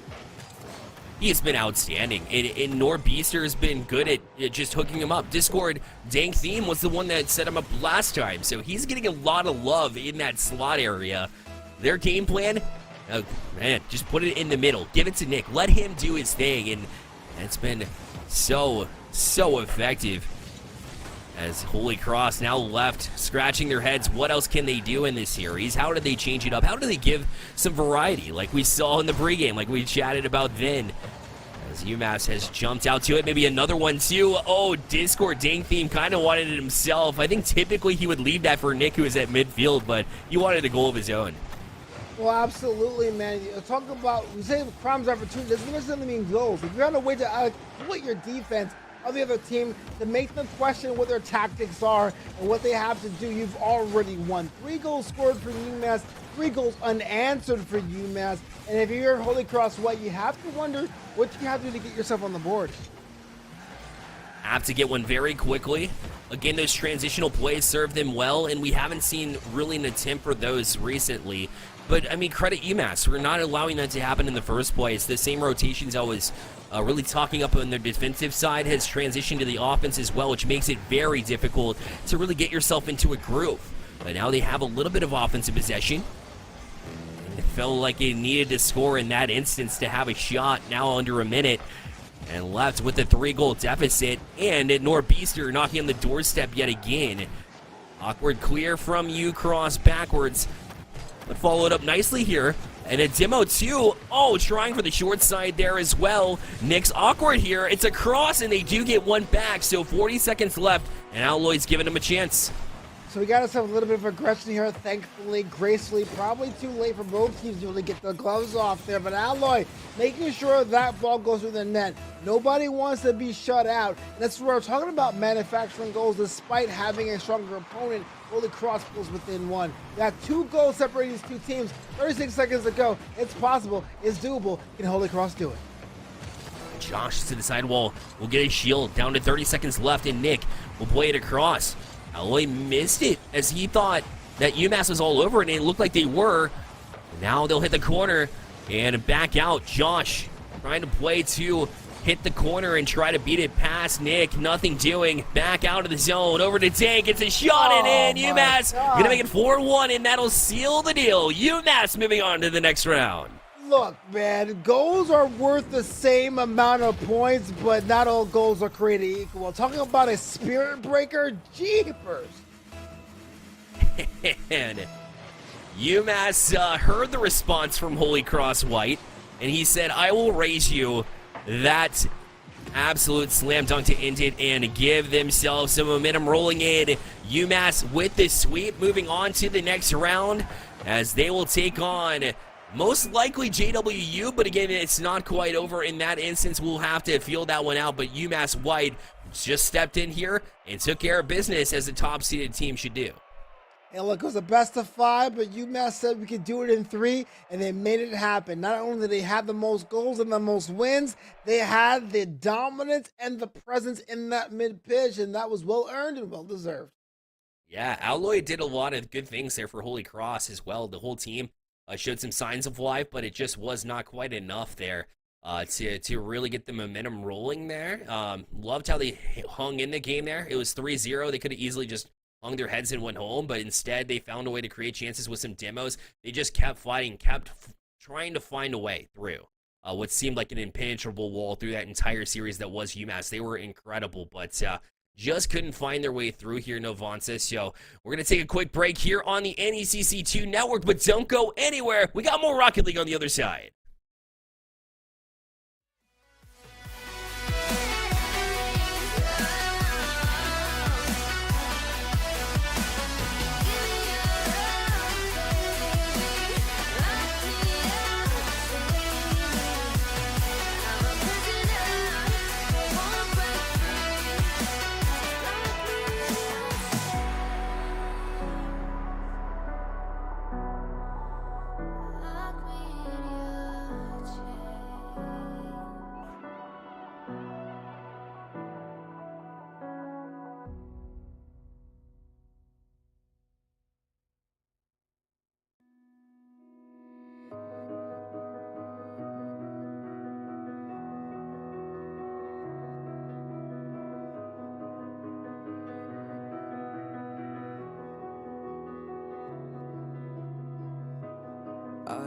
here in the middle of nowhere. There is no there, it is cold there, but I am safe and I am warm. Although it's hard, I know I gotta keep up. No time to lay, to drift away. I find my space, I spend my time down the rabbit hole again. And as I fall, I can feel the pain. You can't tell me where to go, so I don't know, I just go with the flow. I go with the flow. I'm falling up, I'm falling down, from the sky and from the ground. Up above just like below, and I don't know where I should go. 'Cause I'm stuck in limbo.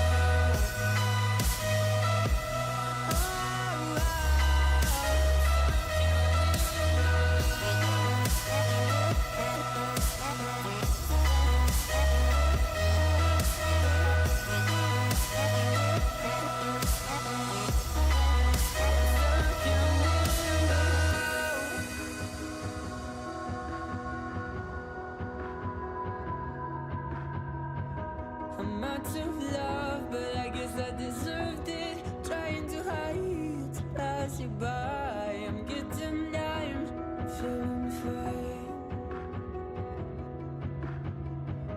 I'm light as air, no one can reach me. Lost in a dream, lost in between. Let's keep on flying, let's keep on breathing. I'm falling up, I'm falling down, from the sky and from the ground. Up above just like below, and I don't know where I should go. 'Cause I'm stuck in limbo.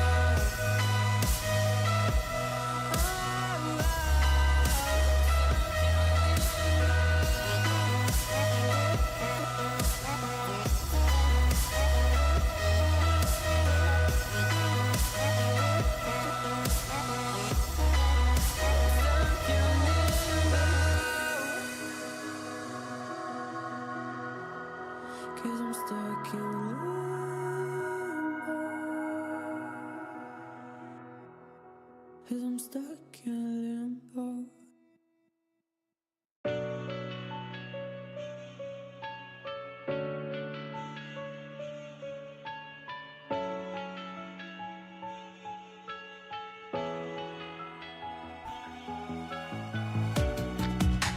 Living in the same routine, like the seasons I'm on repeat.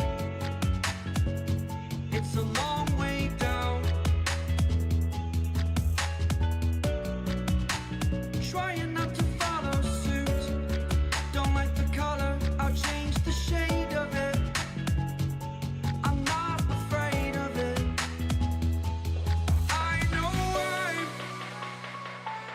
I know I'm holding on to this, holding on. I know I'm holding on to this. Welcome back to the NECC2 Network. Again, we have Nick here from UMass in the booth with us. Nick, congratulations on your win and advancing to the next round. Thank you. Yeah, we're super excited. Awesome. And so, great performance here in the first round. Obviously, as a 3 seed, kind of expected to go this way, but it's not always the case. What really led to the success for you guys in moving into when we talk about the series?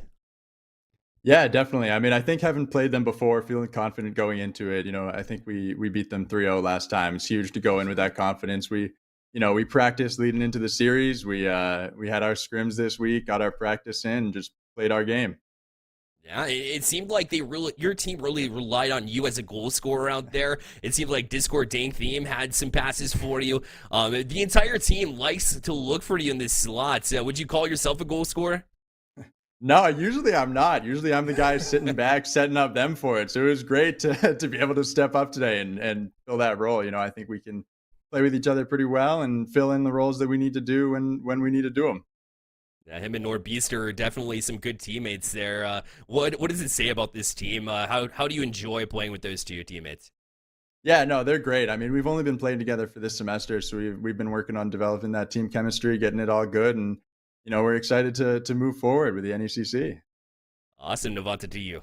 Yeah, man, let's go Minutemen. So, you had a team of Holy Cross White, and you had the first 2 goals, first 2 games win to your series tally. Sometimes we've seen so many teams let their opponents in games 3, 4, and 5. You guys made quick work of Holy Cross. What was going through your mind of being 2 goals up heading to that game 3? Yeah, I mean, it's a great feeling when you're up, especially late in the game. I think we were feeling pretty confident the whole time. Holy Cross is a great team. It's a lot of fun to play against them. But I think by game 3, when you're a couple goals up, we're starting to feel pretty good about the series. We're just laughing, having a good time together. We're working together to close it out. So we talk about team chem. Do you guys do things IRL to build chem, or is it strictly in that VC? It's mostly in that VC, but hey, maybe we'll have to step out into that IRL and build up team chemistry there. Milkshakes confirmed. No. Well, the next matchup potentially here for you, Nick, could be JWU Yellow. Of course, they have to get through Howard CC Dragons T2 first, but JWU is such a strong team, such a strong program. So what are you doing to prepare for the next one? Are you thinking about one team in particular, or are you just going to keep playing your game into the next one? Yeah, I mean, we're definitely going to keep playing our game, but we're going to watch the VODs depending on who wins. I'd love to get a rematch with JWU. We had a crazy 3-2 series. We were the only team that took them down, I think, in our conference. So I'd love to get a rematch of that and see if we can do it again. Yeah, keep rolling with that confidence. Nick, thank you so much for joining us, man. Yeah, thank you. Absolutely. We'll be right back on the NECC Network. Don't go anywhere.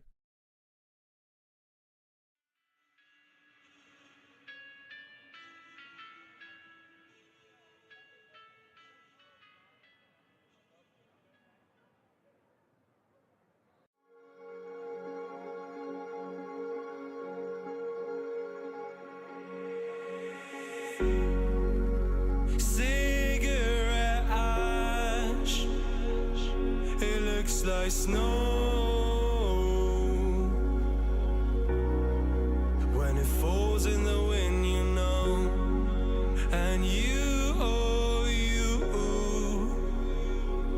say you wanna dance, you're worried, you'll end up in the wrong hands, and you're having fun. Why don't you show your friends? And you're having fun. What if it never ends? I'm lacking sincerity, but you don't care at all. Miss Booze, cigarettes trying to take me home.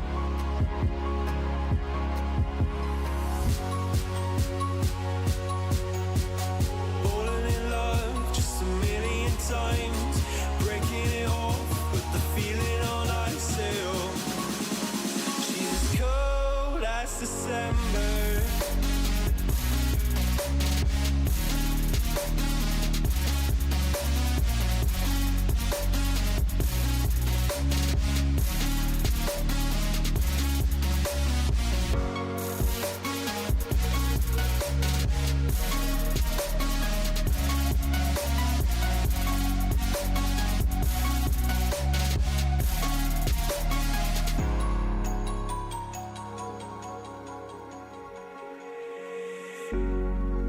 I swear I've seen you before, holding your shoes in your hands, running out that door. And you are nothing, but you say you wanna dance, and you're worrying, you'll end up in the wrong hands.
It's like I can't walk on the ceiling. Oh yeah, got me dreaming, dreaming in colors I never dreamed in. Oh yeah, I let you in deeper than I let anyone else before. Fell in love with my broken pieces, took them all and made them yours. Didn't know what my heartbeat needed, skipping out, no I can't keep score. When I lose my breath, boy, you got me breathing. Oh, every little thing you do, every time you hold me, take me higher, higher. Every little thing you do, every time you hold me, take me higher, higher. Oh.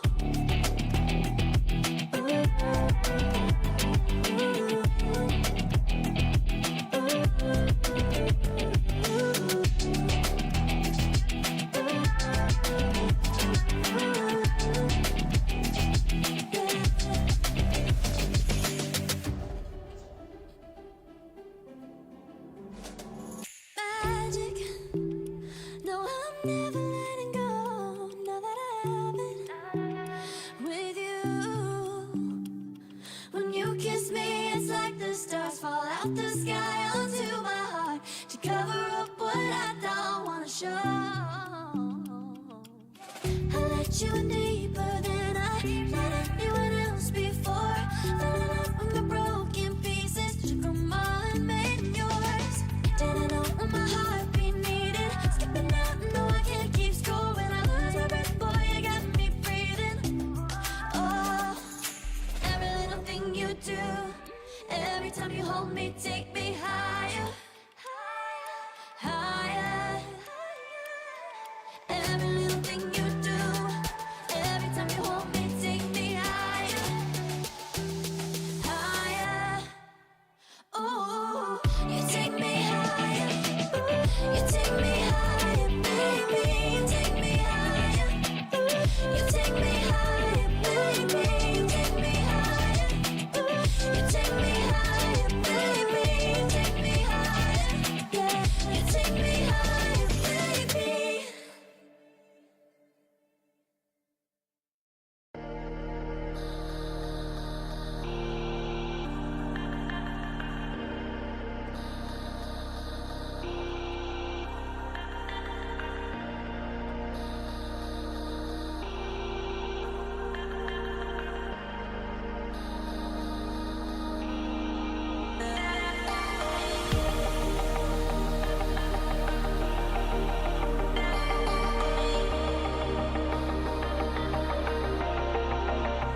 I'm with you, I am able to keep pushing my limits. And all the drive that I have, well, I'm going the distance with you.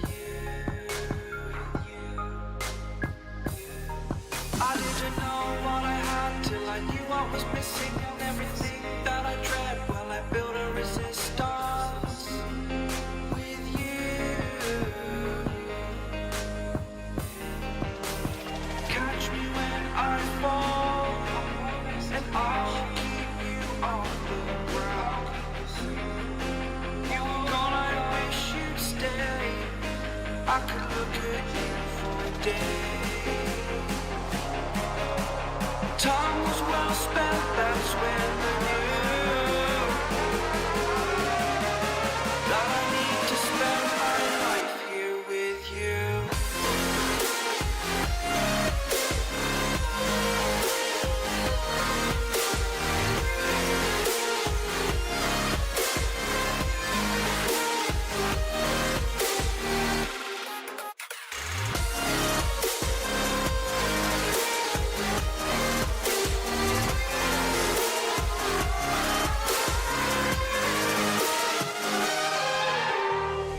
Take your time, not in the fast lane. I understand that you've been broken too many times, but I'll be waiting to mend your wounds from all you've taken.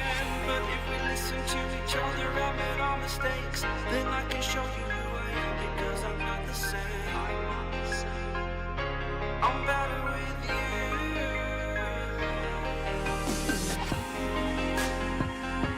I'm better with you.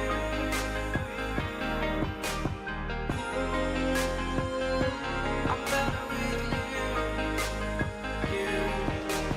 Catch me when I fall, and I'll keep you off the ground. That's when I knew that I need to spend my life here with you.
The seasons come and go like thoughts of you.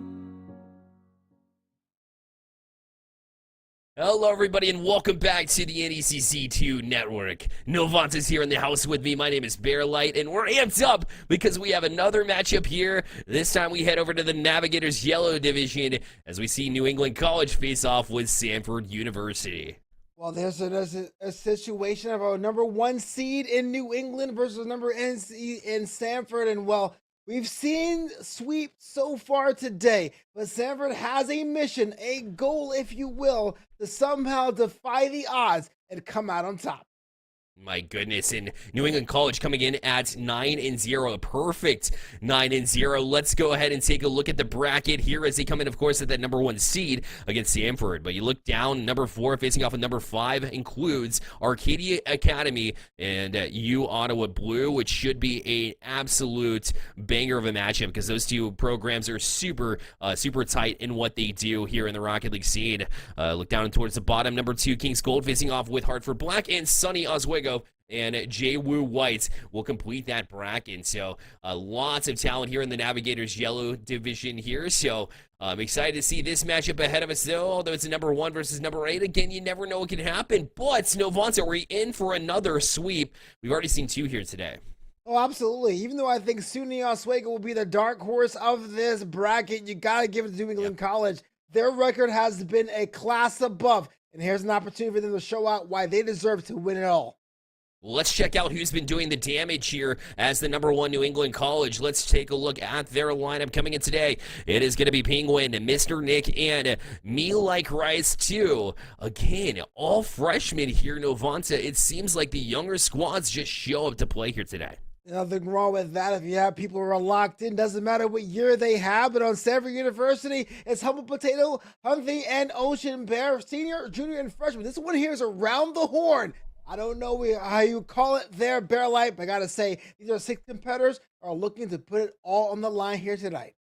Exactly right. It's do or die here. And as a #8 team, you got nothing to lose. I want to see them come out with a passion, bring some energy to the pitch, maybe some speed that you're not used to. Listen, it may come to haunt you in the first couple of games, but if you get sped up to the play style of New England College, realistically, the only opportunity you have here, so why not lay it out here on the line? And that's exactly what they'll do. Let's lay it out to the pitch now as we have the 2 teams in the lobby and ready to go, as New England College will try and close out and really take care of business. We saw it in the first 1 versus 8 matchup, Novanta, and I have no doubts that we most likely will see them jump out to that hot start yet again. Yeah, these teams have met once before during the regular season, with New England College getting the 3-0 sweep. Let's see if it's a repeat of that or something else is on the docket. Kickoff will favor New England as they move in quickly, as we've seen over and over again towards this season's start.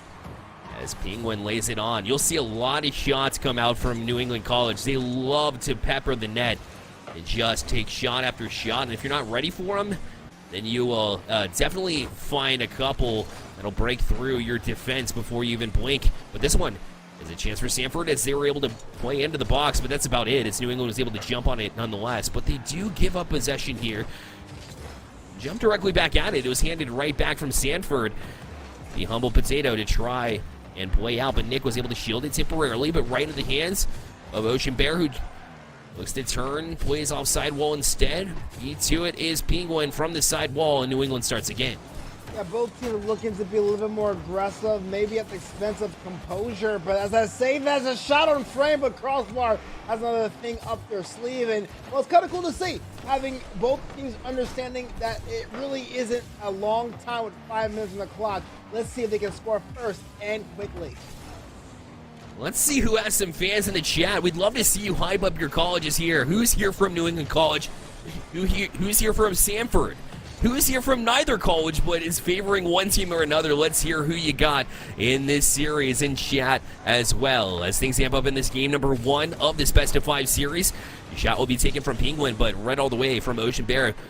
That will kind of loft its way back towards the New England College net, but nothing they can't handle. As Mr. Nick will look, try to eyeball a teammate downfield. Pop it past midfield. Kind of setting up on it is Penguin, as he'll chomp at it, and nobody from Stanford can get that, as it looked like they just kind of left it there, and New England College is going to be gifted a 1-0 lead. You can't do that if you're Stanford.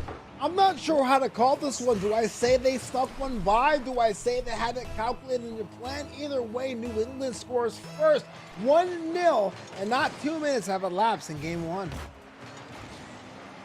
New England College showing up on the scoreboard and in the chat.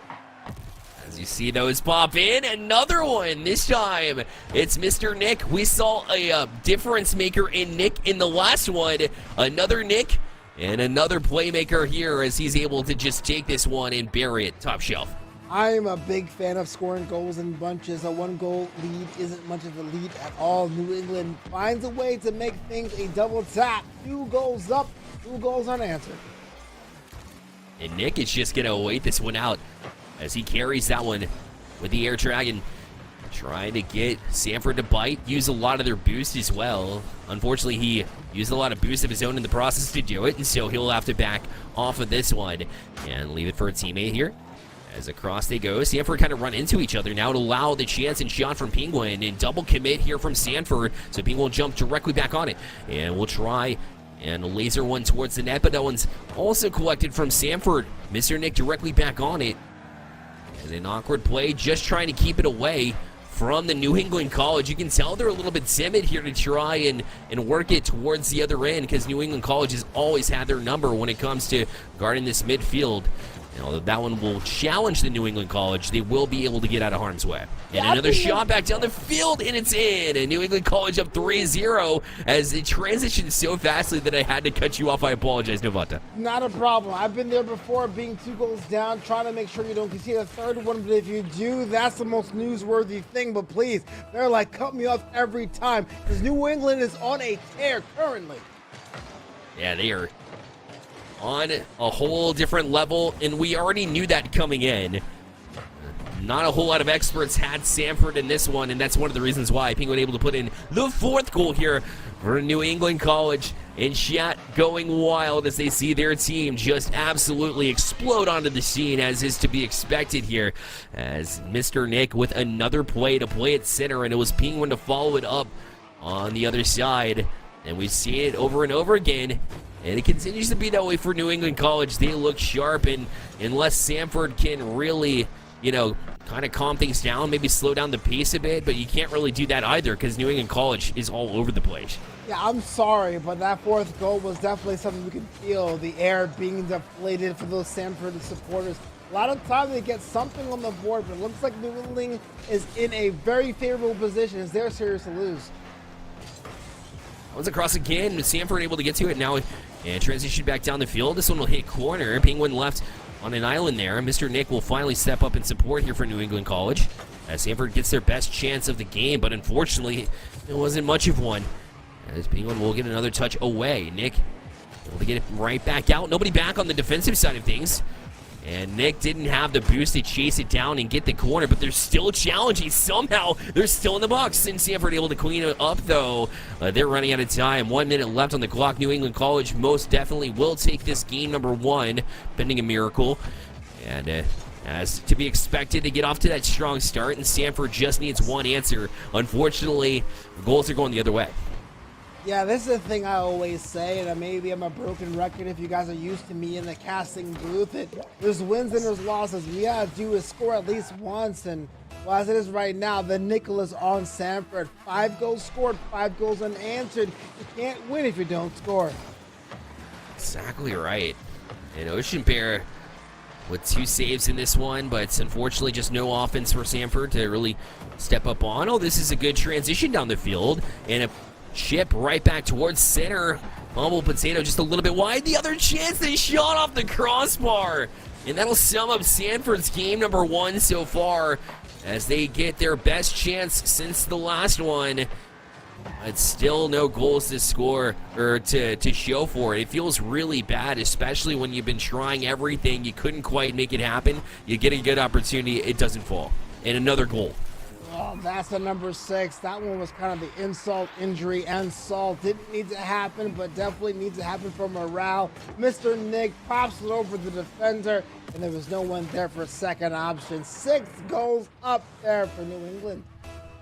Yeah, New England College coming in is my favorite to take this bracket, hands down, and continues to just be that favorite for me. I loved seeing this team when they get on the pitch, just because they're able to just manipulate the passing lanes, right, and get them exactly where they want to go. They can read everything from the defense. It doesn't matter who you line up against. I guess maybe if you transition to the Champions Division, maybe it'll be a different story. And maybe that's where they're headed, because New England College has been so good in this one. They will take game number 1 as well, led by Mr. Nick there, as he was an absolute force to be reckoned with. So was the rest of the team, as Mr. Nick does walk away with the hat trick there in 12 shots versus the 3 from Samford. Well, hold on. Hot take. The number 1 seeds are favorite to win. Okay, Bearlight, nice. I bet you take risks all the time. But New England put on a masterclass in game 1. And I know I've been on the business end of a 6-1 defeat. It's very easy to say, what do we have to do? But I can tell you, for Samford, there's one thing that New England is not really good on, and that is getting back on defense. There's a bit of a lag between their offensive attack and their defensive attack. You have an opportunity to use that to your advantage. Let's see if they implement that in game 2. Absolutely. I mean, going back to my point here, Navante, if a number 1 in March Madness is facing off with your 16, who you have as a favorite there? I mean, it's an easy answer, yeah, but listen, they should take care of business in theory here. And plus, they've just been so good, right? Their offense is so methodical. They find passing lanes. They exploit them, and they do it so quickly, right? And it doesn't even require boost. It's ball over boost for them, which is super rare, number one. But number two, if you're able to do it without boost, imagine when they do have that boost control that they do have in this division. So they're able to just kill you in so many ways, right? The variety is something we talked about last series, continues into this one simply because New England College is on the pitch. Yeah, absolutely. Look, I'm not trying to denigrate what New England College is doing. They are the number one seed. They are the favorite. They are the Goliath here. And you can't get complacent because when you have a team as quote-unquote weak as Stanford, it kind of is like a curveball in baseball. If you're not ready for it, you can't be put off balance. If you're New England, it's up to you to score as much as you did in that first game and then spades. And so Potato will try to amp things up here for Stanford as we head into game number 2. If you're just joining us, it is New England College up 1-0 in the series and looking to build upon it. But now a chance here develops from Stanford in a triple commit out of New England College. This should be a tap-in, but nobody there from Stanford. Oh my. You get 3 to commit there for New England College, but Stanford just wasn't there on the other end. This is what we're talking about. Once you have a loss that was so lopsided in game 1, it's human nature to say, okay, I'm going to be a designated defender. And that's what happened. Stanford was there waiting back in their half to make sure they can get themselves a counterattack. But in doing that, they pretty much robbed themselves of an opportunity for an easy goal. Yeah, you won't see that out of New England College very often, where you get all 3 to commit on the back end, but there's a demo to free up a little bit more space. I like how Stanford's coming out and creating their own chances, because even though it was a rare triple commit from New England College, it was baited out from Stanford. And they did a great job to go right back at them, get a demo, and free up more space. And here they come again. They're going to challenge the back wall now, but a great touch out from Nick. Will be challenged from Hun Hines, but a little bit shy of getting there. And so Milak Rice directly back in for New England College, and they strike with a bullet top shelf. Penguin going to make it 1-0 for them. Look at the top shelf. It was a deflection for me, man. The angle to get up there to say, I'm going to put myself in the conversation, and that conversation was about me. Dang. New England, 1 goal up and only a minute and a half elapsed. It's the perfect placement from a difficult angle. You're absolutely right. And now followed up by a underrated save there from Penguin, who had to get across on it. And did. And so now a quick turn here from New England College again. It's in the slot, but this time it's New England College that was a little bit too far back on the play. And now challenging the box again. Off that back wall, but a little bit too far forward and in advance. And now it's another open net. And Bray Lou just didn't have the boosted challenge. And it's still across, and they get to it. But Milak Rice able to fight that one off. Wow, I thought for sure that was going to be the equalizer there, but it has maybe a little bit of overzealousness or a bit of inaccuracy there. But we're still at a 1-goal advantage for New England. I got to say, if you're New England now, I would basically say hashtag woo in that chat, because that could have easily been the evaporation of your lead. Absolutely. Stanford trying to get back to what made them successful in that first minute, where they were challenging, creating their own opportunities. I think New England has made the adjustments necessary, but a miss here from Penguin will allow a chance here. Another numbers opportunity here for Stanford. Bumped off it again is Nick, but in support is Milak Rice. Brelu, you try and challenge that back wall. Now a quick turn as well, although it was a good idea, just not enough velocity to really challenge New England College. And Stanford is creating these chances. It's just about finishing, and they can't. It makes you wonder if you're New England. You know, you scored 6 goals in that first game, but now you've only got 4-1. Yeah, you have the lead, but something has pretty much been shut off with your scoring lanes. Is that a cause of a concern? And it's if Stanford can finish a couple of these, then I'm absolutely striking up as a concern. Unfortunately for Stanford, they haven't been, and so New England College, they're just being allowed the opportunity to try and right the ship when things aren't exactly the way that they like to play or like their team typically is. So they'll have time to troubleshoot in the meantime, but Stanford gonna make it difficult here. As back up forward and challenges Milak Rice, and doing just enough to keep that one out. Was a Stanford defense, but it didn't look pretty. Another shot at Chip. Oh, it goes off the defender and in. It was still destined for the back of the net, though, and it's Mr. Nick again. So it wasn't the cleanest one here, but look at Mr. Nick. Basically had a free shot to make it happen. The crossbar was extra I don't know, moments of despair, but it was going to win for New England. 2 goals scored. They have themselves a commanding lead within the final minute here. And you allow New England College to figure things out, and this is what they'll do. Another pass play to the center there. As you saw, it went high. And under a minute now, in Sanford will push on Hein.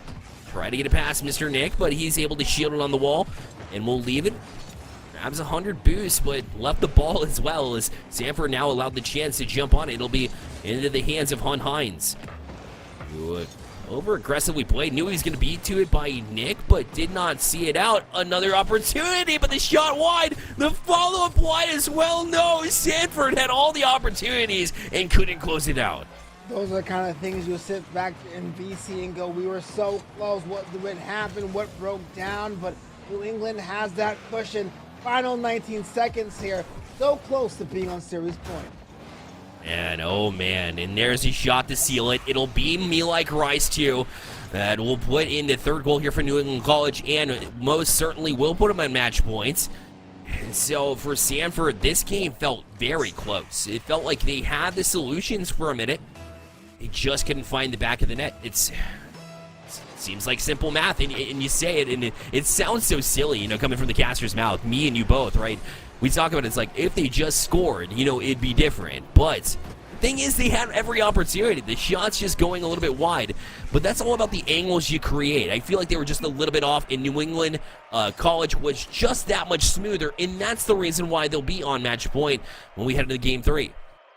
Well, how many times do you have the champion on the ropes so you don't do the knockout blow? That's exactly what happened for Sanford. New England didn't know what was going on. They were scrambling, but Sanford did not have someone with shooting boots on to really put something threatening on that net. And New England has 2 goals, 2 games to the series tally. They're at series point. Yeah, and it's 6 shots both ways in that one. So Sanford really went hand for hand, right? Pound for pound, as if you want to keep with the boxing reference. They really did seem like they were keeping up with the champion, right? So they go in undefeated and seems to be not able to be touched. And he had the opportunity to close it out. 6 shots and none of them found the back of the net. And obviously New England College, we talk about their defense and how solid they can be. I don't think they've really played at their best, to be honest, Novante, but still doing enough just because maybe you forced them out of position. But either way, as Sanford, you just have to find a way. And maybe your rotations need to be a little more tight, where you don't allow New England College. It's just there's so many things that you're trying to nitpick at because there's small little mistakes that Sanford's making. But there's so many of them that they just haven't found the solution to all of them. And for that reason, New England College match points in this game number 3. And striking off the bat here, as that will go through the box and out. But it's able to free up some space here. Mr. Nick will go up for this one, but beat to it by the Sanford defense, and they will get a little bit of relief here early. Yeah, truthfully, you don't really have to go pound for pound with New England or Sanford. New England's a good team. Not knocking them. They're number 1 for a reason. But the one thing they're not really good at is responding to the aggression. And so once you make New England the aggressor, it all is pretty much lost. You got to get yourself in there. And as I say that, Braylu scores first by being that individual that cuts past the defense and does a shot on frame. Yeah, you shot it towards crossbar to try to get a bar down, and it did eventually find its way through. I did like that they were taking lots of shots, Sanford was, for a majority of that last game. The thing was, they didn't get a whole lot of grade A chances, and when they did, they shot it wide. In that case, you saw the opportunity, you seized it. Love to see it from Sanford here, but a bump will free it up again. And you get a goal from Sanford finally. Monkey off the back, but they won't let you think about it too long as they go right back down the field. Mr. Nick not only with the goal, but he jumps out and gets the bump too. Well, finally have ourselves a contest, but it took 3 games to get there. It's a 1-1 score line, not even a minute elapsed between New England and Sanford. Now, Hines right back in. An opportunity here and a breakdown for New England College. You don't see that very often. In just over a minute played here, the double commit there to try and trap it on the wall. So maybe Sanford's figured out. New England College likes to play that trap game. If you can find a way through it, there is some life for them. It's hard to say that because kickoff goals are a whole beast entirely, but you know what? Not taking away from Stanford, they have the lead advantage. If they pay a little bit of park on the bus, they can walk away and steal one. In New England, I can guarantee, are a little bit more aggressive now because the last thing they want to do is have themselves in a deficit situation against Stanford. Out. Anyone will try to challenge, try to get that quick answer like we saw the first time Stanford scored. But it's not to be, as Stanford will go directly back in with the demo, and now it's free again, and the demos have been working, the physicality showing up for Stanford. They're up 3-1. I had no idea. That last goal worked that way in the corner, and it worked for them. I thought for sure that New England would find an antidote for that attack, but it did not. And now Stanford has a 2-goal advantage. That was that quickly. So you looked to New England College, you thought for sure they were going to answer just like they did for the first goal, but it's Stanford to take the 2-goal lead. You'll love to see it for Stanford. For those fans that have been waiting the entire series to see some life, and they've gotten it now. But Mr. Nick able to stay on that one, avoids the bump, the physicality. They're literally targeting Nick, but that's going to leave it open for the double touch there, but they can't quite convert. Oh, as that one went just a little bit high. Everything but score there for Bearlight as he'll go right back at it again, but left in the corner, and Hun Hines will find his way out. As New England looked good in that sequence, but couldn't find the back of the net. A bit of that Stanford series that they had earlier. Now followed up by another attempt to clear, and Stanford able to get out of harm's way. 2:37 left on the clock, and New England trying to strike again. Braylu left it loose in the slot. And if you played that one loosely, Mr. Nick will take advantage of that. It'll be New England College back within one. This game feels a little bit different. New England College does not have the possession control they did in the first 2 games, but that one there is another crumb opportunity. They pull it within 1 at halftime here. 2:32 to go. 3-2 Stanford. Braylu will look to settle things. If you're Stanford, you don't want to sit on this, right? Because you know New England College has the ability to put up goals in bunches. The last thing you want to do is get complacent and allow New England College to do their thing. You want to get back out. You want to bump demos, allow that to happen, or create those chances for the next 2 minutes. No sitting back now as New England College will jump on this one and almost found that one. A good challenge, though, from Stanford in order to at least fight it off for now. But Mr. Nick, that's a quick turn. What a touch, and a much-needed one from Braylu as he'll play it directly back out. Humble Potato is waiting with them. Just needed to swing it around in time. Could not quite find the angle, and now this one's angled back. It's, oh my! It's just a pinch from across the field. And they find it through. Just a mistouch there. So unlucky for Stanford, but New England College will take that one all day long. It'll be even at 3. Unlucky as it was, that was a perfect arc and distance. Caught everyone in the wrong heel, and we have ourselves a tie game. Unfortunate, as the demo will be New England College this time. We saw a lot from Stanford earlier. The challenge is Humble Potato back out. As Stanford, again, it's not like they played any differently. I think they've been playing just as well as they did earlier, but suddenly New England College, you blinked and they're back tied. Mr. Nick to try and take the lead here for New England College as they will press into the box. Oh my! Humble Potato had to save the day there and get across and make that save because one had missed earlier in the sequence. And Mr. Nick to challenge directly back in. It'll be Bearlight. That one is a high ball. He doesn't have much boost to work with, still gets his shot off. But again, Humble Potato been doing such a good job for Stanford to keep it out for now, but Bearlight strikes through. It'll be New England College back on top with 54 seconds left in match point. How many times have we seen this? We've seen a team basically on their back, willing to submit, willing to wait to the next game, get their way, claw and scratch their way into a contest. New England did that. Not only did they tie the game, they're now out in front. Stanford had him right where they wanted him, on the ropes. You said it yourself, a champion on the ropes. You gotta finish it out until the final bell. And now instead, New England College enjoying this view as Stanford, this 37 seconds is gonna go really quick as they will try to transition down the field. It'll be Humble Potato. That's who you want with the ball right now, as he's been the playmaker for Stanford. But same thing applies when you talk about Mr. Nick and New England College in the 2-on-1. A quick flick across. He gets around it off the post. Oh, it'll stay alive for Sanford. And now they transition directly back. Humble Potato trying to get it past Penguin. Now left. Rayleigh tried to get an angled pass across, but now boxed out as the third man back. That'll do it. New England College wins 5-3 here with 6 seconds left. Pending a miracle, they've got this one in the bag. There was an opportunity there for Nick to really dance on the defense, hit the post, and I thought, well, maybe they'll open it up to another equalizer, but yeah, you could say, call this one done and dusted. New England's up 2 goals, 6 seconds to go. Now, last chance here for Sanford. It's not going to do. New England College moving on to face the next round here, as the first round will favor them. Sanford made it interesting there, though, Novanta, as it seemed like they were just going to sweep in a non-eventful fashion. Well, that wasn't the case here as Sanford put points on the board. A goal from everybody from Sanford, but you can't beat that hat trick from Mr. Nick. Yeah, when it comes down to number 1 seeds, number 8 seeds, it really comes down to how fast you get yourself locked in. Sanford was ready to go, they're ready to play, but New England College was a cut above. They came here from the first second, the first game, willing to win, and they're the ones that got all the spoils. Exactly. Starting the series on time. You're absolutely right, Novanta.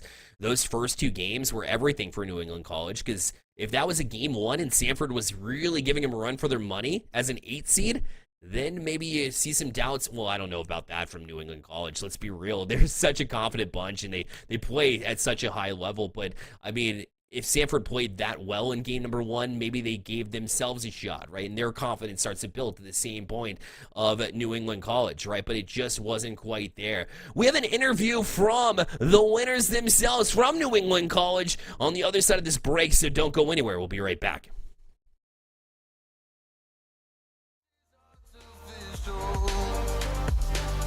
This ain't love, no, no. This ain't love, no, no. This is artificial.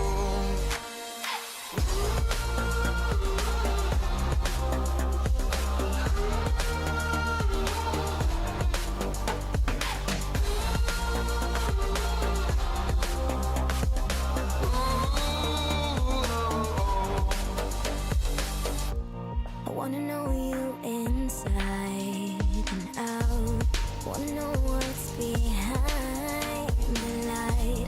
Wanna feel that real love from within. Let me in. I want real love, real hearts. You're just enough to get me through, get me through. 'Cause you're officially perfect for me.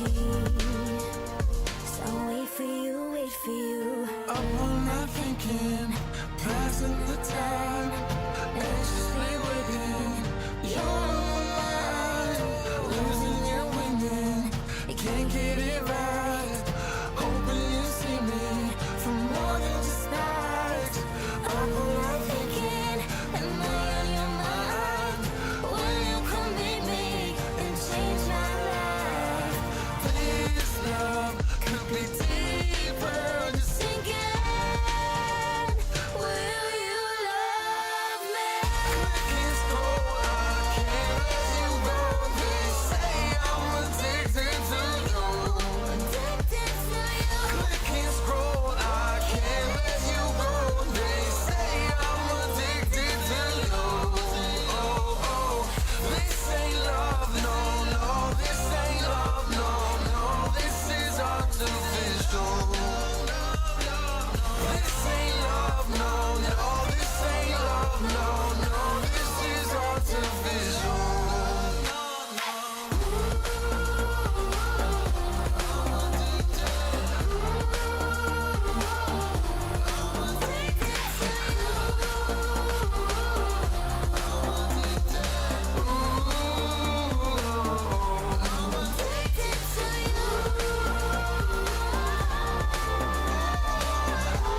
need a scarecrow after what you did, 'cause all of the birds know that I'm almost dead.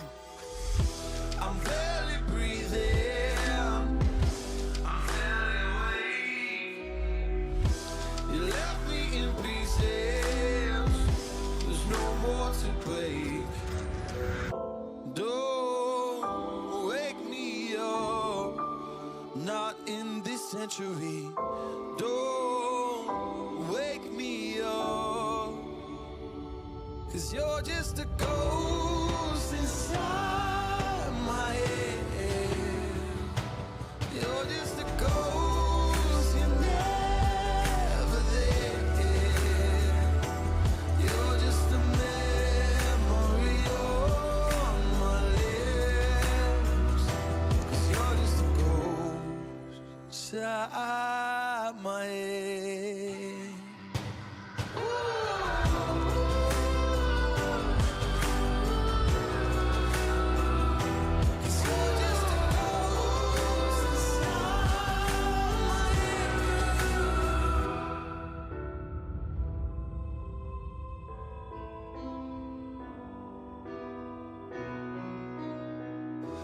I need an angel after what you did, 'cause you were the devil, you messed with my head. You lied to my mother, you lied to my friends. You said that you'd be there, but this never ends. Don't wake me up. Welcome back to the NECC Network. We have with us from the winning New England College and last semester's champion, by the way, of the Navigators bracket, Mr. Nick. Thank you for joining us in the booth. Thank you, guys. I appreciate it. Thank you. Absolutely. So a clean sweep here, and of course it's a number 1 facing off with a number 8. Of course, that's kind of the expectations going in, but every win's got to feel good for you. Oh yeah, I mean, we played great as a team for the most part. I mean, a few things we got to clean up, but we got time to do that. So I think we'll be even better for next game, and I'm looking forward to it. Yeah, and a hat trick to leave things off there, too, to finish things, if you will, to get the 3-0, and obviously a good performance there offensively for you guys. But talk about Penguin, a freshman captain as well, and what he brings as a captain to your squad. Well, I mean, he just keeps us all focused, all organized, ready to go for games, when to come to practice, all that type of stuff. So he just keeps us in check. Awesome. That's good to hear. And Avanta, to you. Yeah, so we have this opportunity that the game 3 of this 3-game set was kind of wobbly there for New England College, but you found a way to persevere. Was that something different? Did they shock you? Is that ever something that you weren't expecting? What was going through your mind when we were trying to navigate that one? So yeah, in that one we got down like really quick in the beginning of the game, but after I got that bump goal, I mean, I was feeling confident. I think we got our confidence back up and we just went rolling and closed out the game really well. Awesome. And so, moving forward here, of course, it looks like you have Ottawa as well coming up as they got the upset, the number 5 seed. So wow. Is that the team you're looking to play here in the next round, or were you preferring the other outcome? Well, in the beginning of the season, we did struggle a lot against Arcadia. So, and we did sweep Ottawa in this regular season. So I feel like as a team, we'd feel more confident against Ottawa. Awesome. And then, Mr. Nick, last chance for some shout-outs to everybody in chat as they cheered you on from the chat. What does it mean to have the fans supporting you here in chat? Well, it's great, especially here at New England College, the community. We support all each other. We watch streams, say what's up, great game, all that stuff, always supporting. Shout out to my mom and dad watching. Shout out to my roommate. Hey! Shout out to Fishy. Shout out to my teammates. Yeah. That's right, man. Love to see that, too. So lots of great support there at New England College, and apparently an even better team as you guys look to close it out. Mr. Nick, thank you so much for joining us. Of course. Thank you, guys. I appreciate it. Absolutely. So again, New England College will be advancing to the next round and with ease as well. So looking to follow up that championship run last semester. Navonta, do you think they have it in them? Oh, they definitely have it in them. I mean, even that third game was their most wobbliest one. If that's a word I'm inventing right now on the spot, but they found a way to persevere because when it comes down to strong teams and teams that are a championship caliber, being able to counteract what their opponent is doing and neutralize that is what championship squads are made from. So it was a cool thing to watch. And Mrs. Nick, I got to wish that team, that side, all the best as they move on to the next round. All right, well, on the other side of this break, it'll be North Central Technical College facing off with Southern Illinois University, and it'll be a good one. You don't want to miss it. We'll be right back.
I am here in the middle of nowhere. There is no there, it is cold there, but I am safe and I am warm. Although it's hard, I know I gotta keep up. No time to lay to drift away. I fill my space, I spend my time down the rabbit hole again. And as I fall, I can feel the pain. You can't tell me where to go, so I don't know, I just go with the flow. I go with the flow. I'm falling up, I'm falling down, from the sky and from the ground. Up above just like below, and I don't know where I should go. 'Cause I'm stuck in limbo.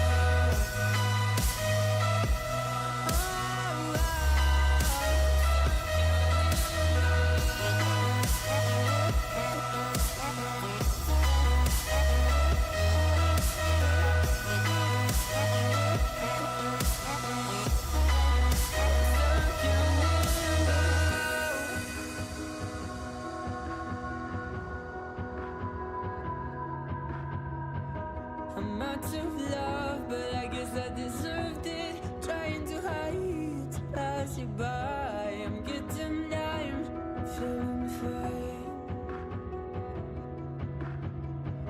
I'm light as air, no one can reach me.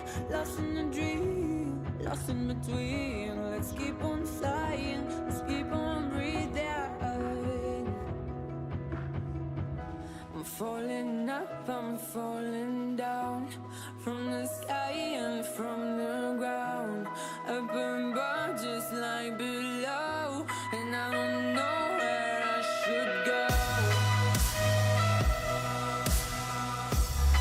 'Cause I'm stuck in limbo.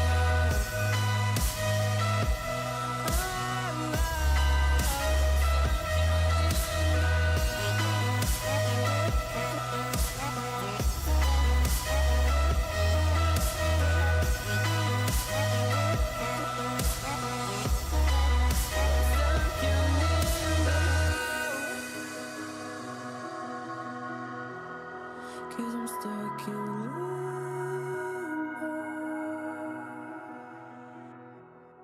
Cause I'm stuck in limbo.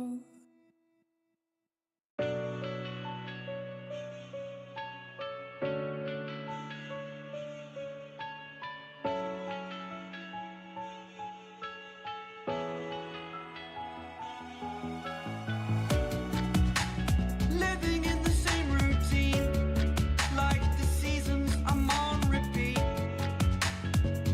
It's a long way down. Trying not to follow suit. Don't like the color, I'll change the shade of it.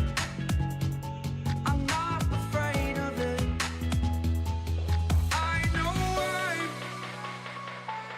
I know I'm holding on to this, holding on.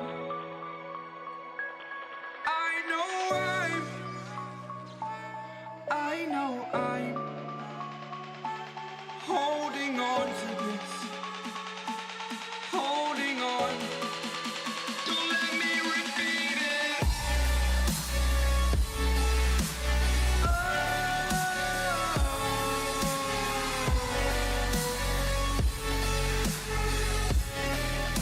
Don't let me repeat it.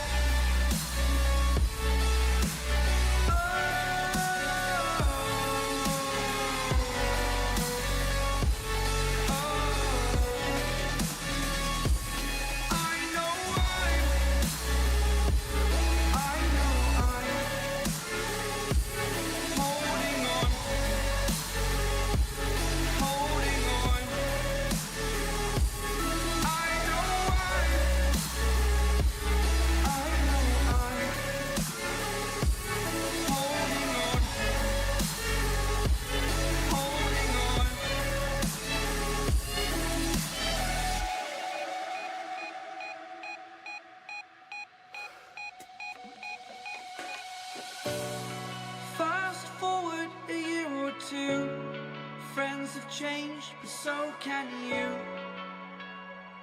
So can you. For too long about the mistakes, while I resent, I learned to hate. Forgot your names. Fear the struggle to follow on. Need to focus to prove you're wrong. I'm not wrong.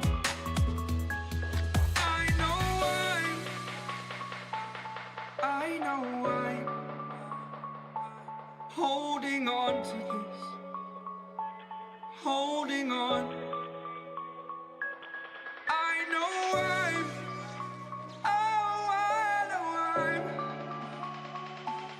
holding on to this. Holding on. Don't let me repeat it.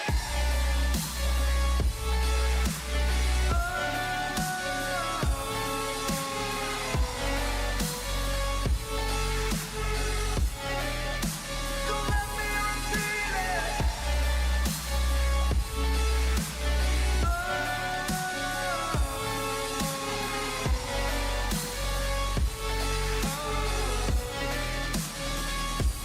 I know I'm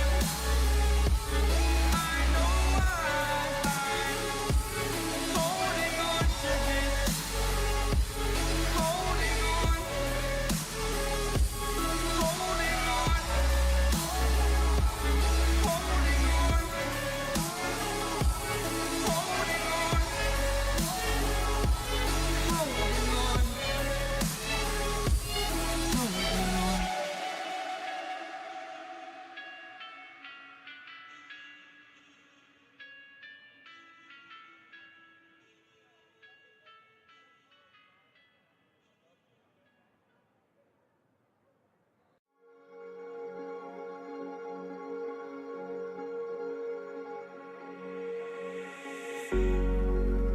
Cigarette ash, it looks like snow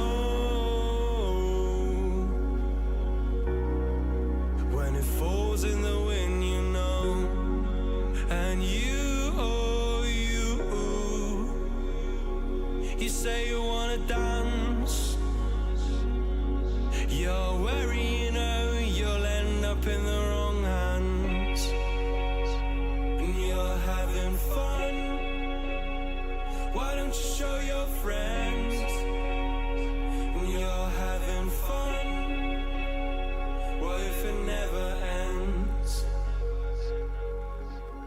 I'm lacking sincerity, but you don't care at all.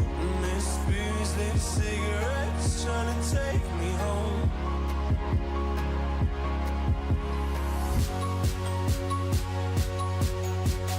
Falling in love just a million times, breaking it off with the feeling on I sail.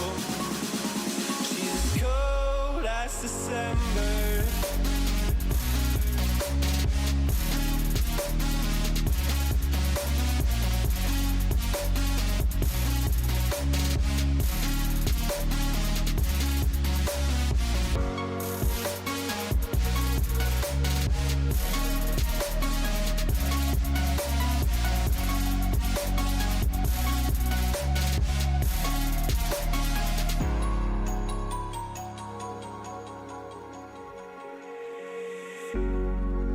I swear I've seen you before, holding your shoes in your hands, running out that door. And you got nothing, but you say you wanna dance. And you're worried, you know, you'll end up in the wrong hands.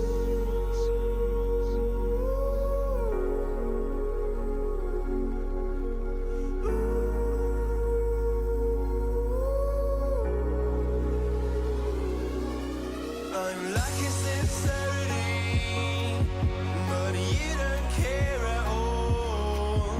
Miss booze, lit cigarettes trying to take me home.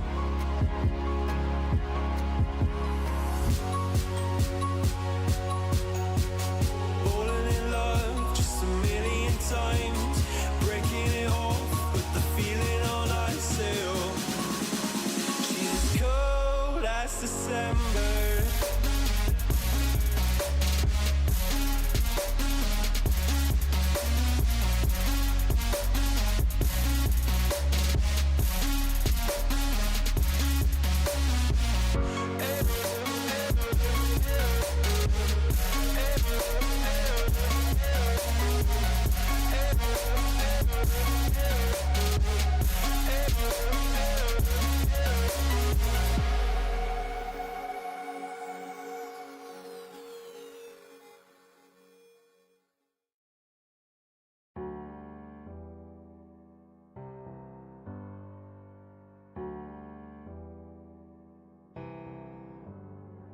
Feelings, it's like I can't walk on the ceiling.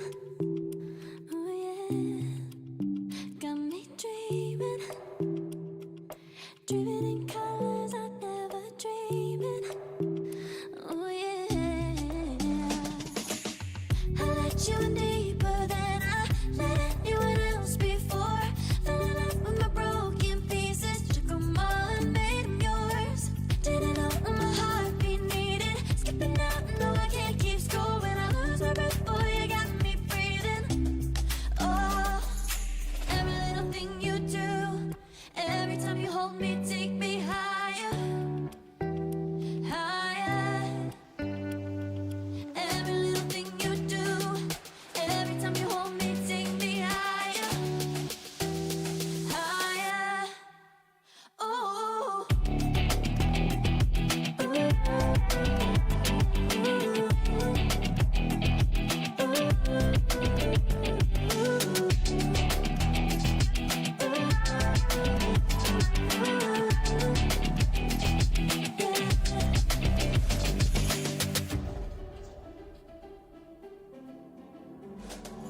Magic.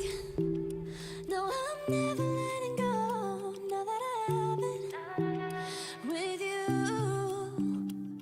When you kiss me, it's like the stars fall out the sky onto my heart to cover up what I don't wanna show. I let you in deeper than I let anyone else before. Fell in love with my broken pieces, took 'em all and made 'em yours. Didn't know what my heartbeat needed, skipping out, no I can't keep score. When I lose my breath, boy, you got me breathing. Oh, every little thing you do, every time you hold me, take me higher, higher. Every little thing you do,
Well, hello and welcome back to some Rocket League right here on the NECC. Once again, I am your host, Captain Atsoka, joined in the booth GOAT by none other than Foof. Foof, thank you for calling me the GOAT. I appreciate that. How are you doing today?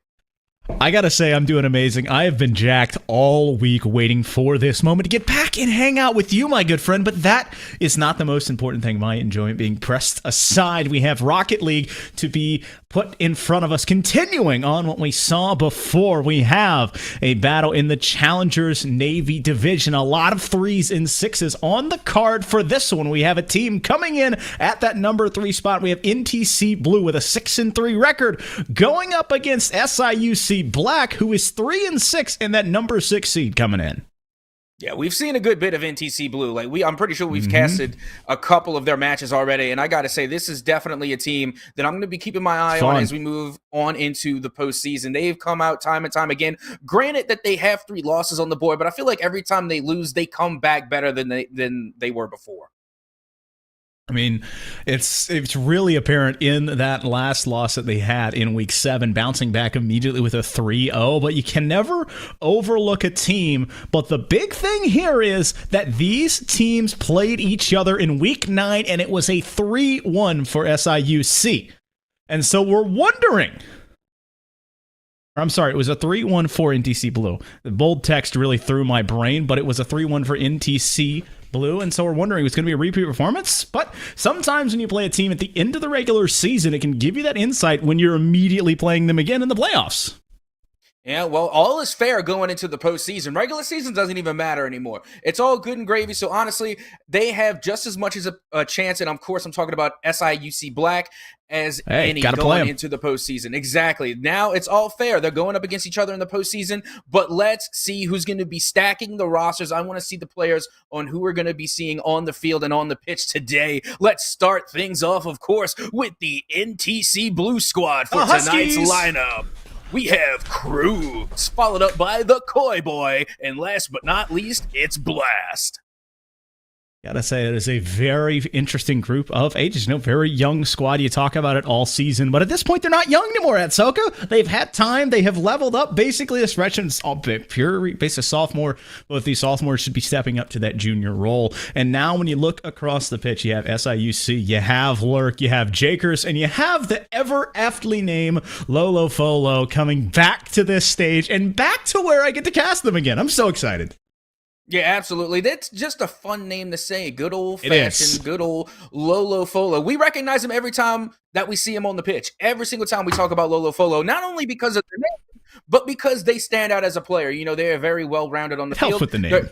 It absolutely helps 100%, but they also stand out on the field as well. So I'm excited to see them play. And like you were saying, you know, we're looking at NTC Blue and you're like, man, this is a young looking team. Well, I got to tell you, from the perspective of someone who is bald, everybody with hair looks younger than you. So come on, now. I'm looking at both of these teams like these are some young squads. You know, they're going to be going head to head, and I can honestly see a very energetic match between these two teams.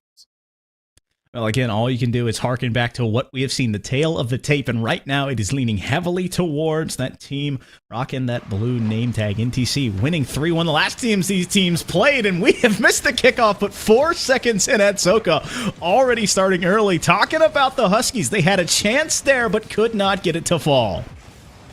Well, let's see how things go down. Remember, like you said, in the last matchup, it was NTC Blue that won the favor in this series. But I have a feeling SIUC is going to want a little bit of revenge as Jakers is going to be going up high to get the touch, as this one will fall off the backboard. Easily cleared away, but Lurk is going to keep the pressure alive, if very slowly. And finally, it looks like the ball will find its way back into SIUC territory.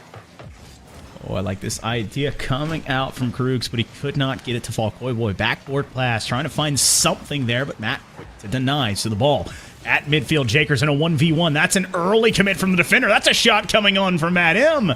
And all of a sudden, SIUC able to strike first blood. And this is a play that I love to see because you get to see some individual 1v1 mechanics. The dude literally was breaking axles with those cuts and those jukes and was able to get past 2 defenders and then get a wide open net pass to their teammate just to make an overall outstanding first play for SIUC. Yep, the Salukis resting on top, but the Huskies not wanting to fall too far behind, putting pressure on Koi Boy. A touch midfield, but not a lot following it up as both of his teammates were sitting further back. Another threatening touch coming from SIUC. This is sitting right at the goalie's box, but Koi able to clear this out, playing Koi himself, going for the near post play, open the door with a pass, but nothing coming from it as now Lurk 50'd hard on the sidewall and the ball resting at midfield. Yeah, now look at Krugs going up high, looking for blast down, but the shot goes way off into the side. Looked like it could have been a great opportunity, but unfortunately that shot will fall down by the wayside, and now SIUC is back on the attack. Shot attempt coming on. It's off the backboard. Once again, Blast is there, but the 50 keeps it around. Lurk just pressuring right now as Koi Boy breaks it free. He's got Blast looking for the pass. There's touch to Krugs, but he can't get that one to fall. I like the 1 to 2 to 3, but they could not find the back of the net. Right now, the Huskies being stopped at every offensive opportunity. Blast with not a lot of boost here. A double commit on the offensive end. The third man committing for it as well, but no goal being scored. And so NTC Blue shooting on and able that time coming off of Krug's car. And again, we just saw the unrelenting offense come from NTC. They double committed, which honestly was a no-no. They made a bit of a boo-boo, but they were able to come back and recover from it and then finally put a shot on target to where they literally put it in between the sidebar and the defender, literally squeezing that one by and now equalizing, all things tied at 1 now between NTC and SIUC. Notched up 1 apiece. The Huskies able to find that equalizer. As SIUC, they want to find one and put themselves back on top. Koi Boy putting out to midfield. Lurk going to be 50'd hard there by Krugs, and Krugs just outspeeding that ball, forcing Jakers to collect it in his own corner. And now, once again, NTC Blue setting up on the attack and trying to find another weak point in this defense, going for that near post shot, but unable to find the back of the net. Yeah, look at Cruz now doing some ballerina moves up in the air, trying to get the ball past the defender, but it is no good. And now here comes the return volley from SIUC, looking for the pass off of the backboard. Lurk not being able to put that one on target as the 50-50s are just coming out at the midfield now between NTC and SIUC. Yeah, both the Huskies and the Salukis stepping up to midfield, not wanting to back down and give that opponent any space or time to find boost, to find the ball, or find passes or shots as Koi Boy had an opportunity there. That's coming to Krugs, who finds his second to make it 2-1. This is what I'm liking from these two teams so far. It's nothing fancy. It's nothing over the top. These are just textbook backboard pass plays. Barely any of them coming out of the corner, which is a huge surprise to me. Normally we see a lot more corner plays, but I'm liking this straight up Rocket League that we are seeing being displayed on the pitch right now. I gotta say, it's always my favorite time when we come to a Rocket League game and the players actually play Rocket League. I hate it when they play other games at Soka. It absolutely breaks my heart.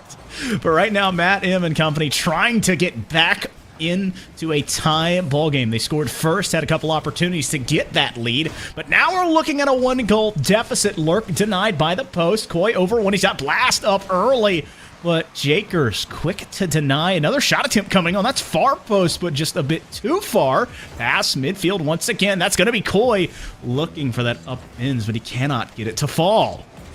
You know what's crazy to me is that I'm watching, NTC play their offense, and they're doing extraordinarily well, rotating at the midfield. I noticed that they're really holding the line and holding SIUC back for the most part. But hold the phone, Jakers able to get past the midfield and then some, taking it all the way by themselves and getting the double touch off the crossbar. Beautiful play, better shot, and a perfect finish to tie this game up. Yep, just another textbook example of some casters curse for you. I was saying they were holding their own at the midfield, and as soon as I say it, Jakers comes through and literally breaks through the defense of NTC Blue.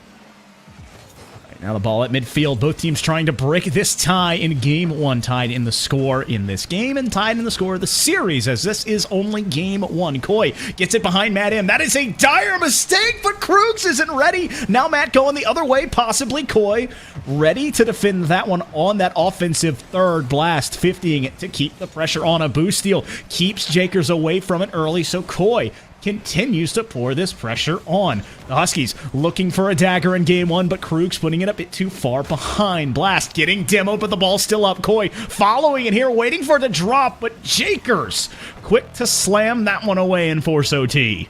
My heart dropped when I saw that demo come through because they hit the ball up and high towards their own net, and I thought, oh my, somebody's going to be getting a touch on that. But luckily for SIUC, it was a defender to get the clear and knock that one out and send us into extra minutes.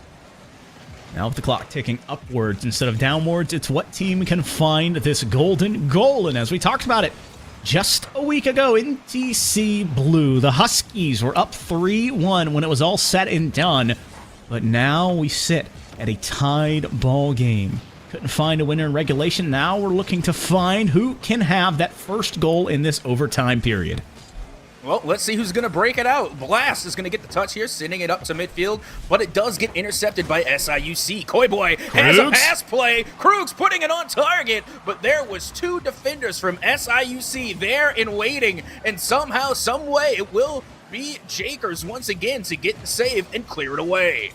It was just that moment when in the old sports films where everything slows down, except it really slowed down the offensive side. The pacing just dropped, where sometimes if you have enough space and time to make those shots happen, you need to put a little bit more on it on the pass to get it going forward. But unfortunately, no finding it there. And SIUC has a chance. Blast is up early. That's a pass to Jakers. Jakers gonna put it away. And oh my goodness, the Salukis come back. They score first and they score last. And this is the one thing I love about watching Rocket League is because people think, it's just all guns blazing, boost, and demos, but we can literally see the plays being set up as they're being made. That was just a wonderful pass play from start to finish, literally controlling the midfield and being able to push their way forward and find their teammate within the danger of NECC Blue. They surely didn't. Every single time they had an attempt, it found the back of the net. But when you go look at NECC Blue, they had 10 shots on the board and was only able to recover 2 goals. Yeah. And I mean, it's an absurd number when you look at that. 10-3. You should not win. All right, normal Rocket Head. I cursed the last time I said this, and there was 3 games that went against me, but you should not win when you give up almost triple the amount of shots that you receive. And so it's just a great showing in offense, taking advantage of those miscues and those open plays to make it 3 for 3, which at Soka is exactly what you need to do in playoffs. It doesn't have to be pretty, it doesn't have to be perfect, it just needs to be one more than your opponent. Honestly, what we just saw is just a textbook case of quantity over quality, and unfortunately, favor didn't side. Yeah, well, no, what I'm saying is that the favor did not favor the fortune did not favor the quantity in this scenario. Yes, the quality over quantity. More of the quality, exactly. So it was the quality of shot over the quantity. But in Rocket League, it seems to be that most of the time, the team that's taken the majority of the shots is making the majority of the goals. But that just wasn't the case in game number 1. Sometimes you shoot to set up shots, and they didn't have to do that. But NECC Blue, the Huskies, they have found ways to do it. They just have been hitting post after player after backboard after it all, and that kept them stifled. They've found ways to control the midfield. They've stolen boost pads. They've controlled this ball as that one goes uncharacteristically backward. Lurk wants to find a double, but does not have the boost to follow. That last man being Jakers, who just wins the 50? I mean, you're not supposed to be there as the third, so he's just the surprise jack-in-the-box scorer, I guess. Absolutely, and again, like we were talking about with NECC Blue and the way they were able to patrol the midfield. This time, it's on the other side for the SIUC. Jakers was there and lurking at the side boost, waiting for the opportunity to strike. They saw it come out, they saw the play unfold, and they took advantage. Now, 1-0 in favor of SIUC. I mean, I'm still gobsmacked right now. That's not supposed to happen. That third is never supposed to be there, but it didn't matter. So he's just decided we're going to have the third man playing up because you don't have to play defense if you score. Koi Boy looking for Krugs for a quick tie, but they cannot get it to fall. Blast is up as well. I love that both teams are playing so aggressive with the third right now. Lurk, another shot coming on, but Krugs with a quick denial.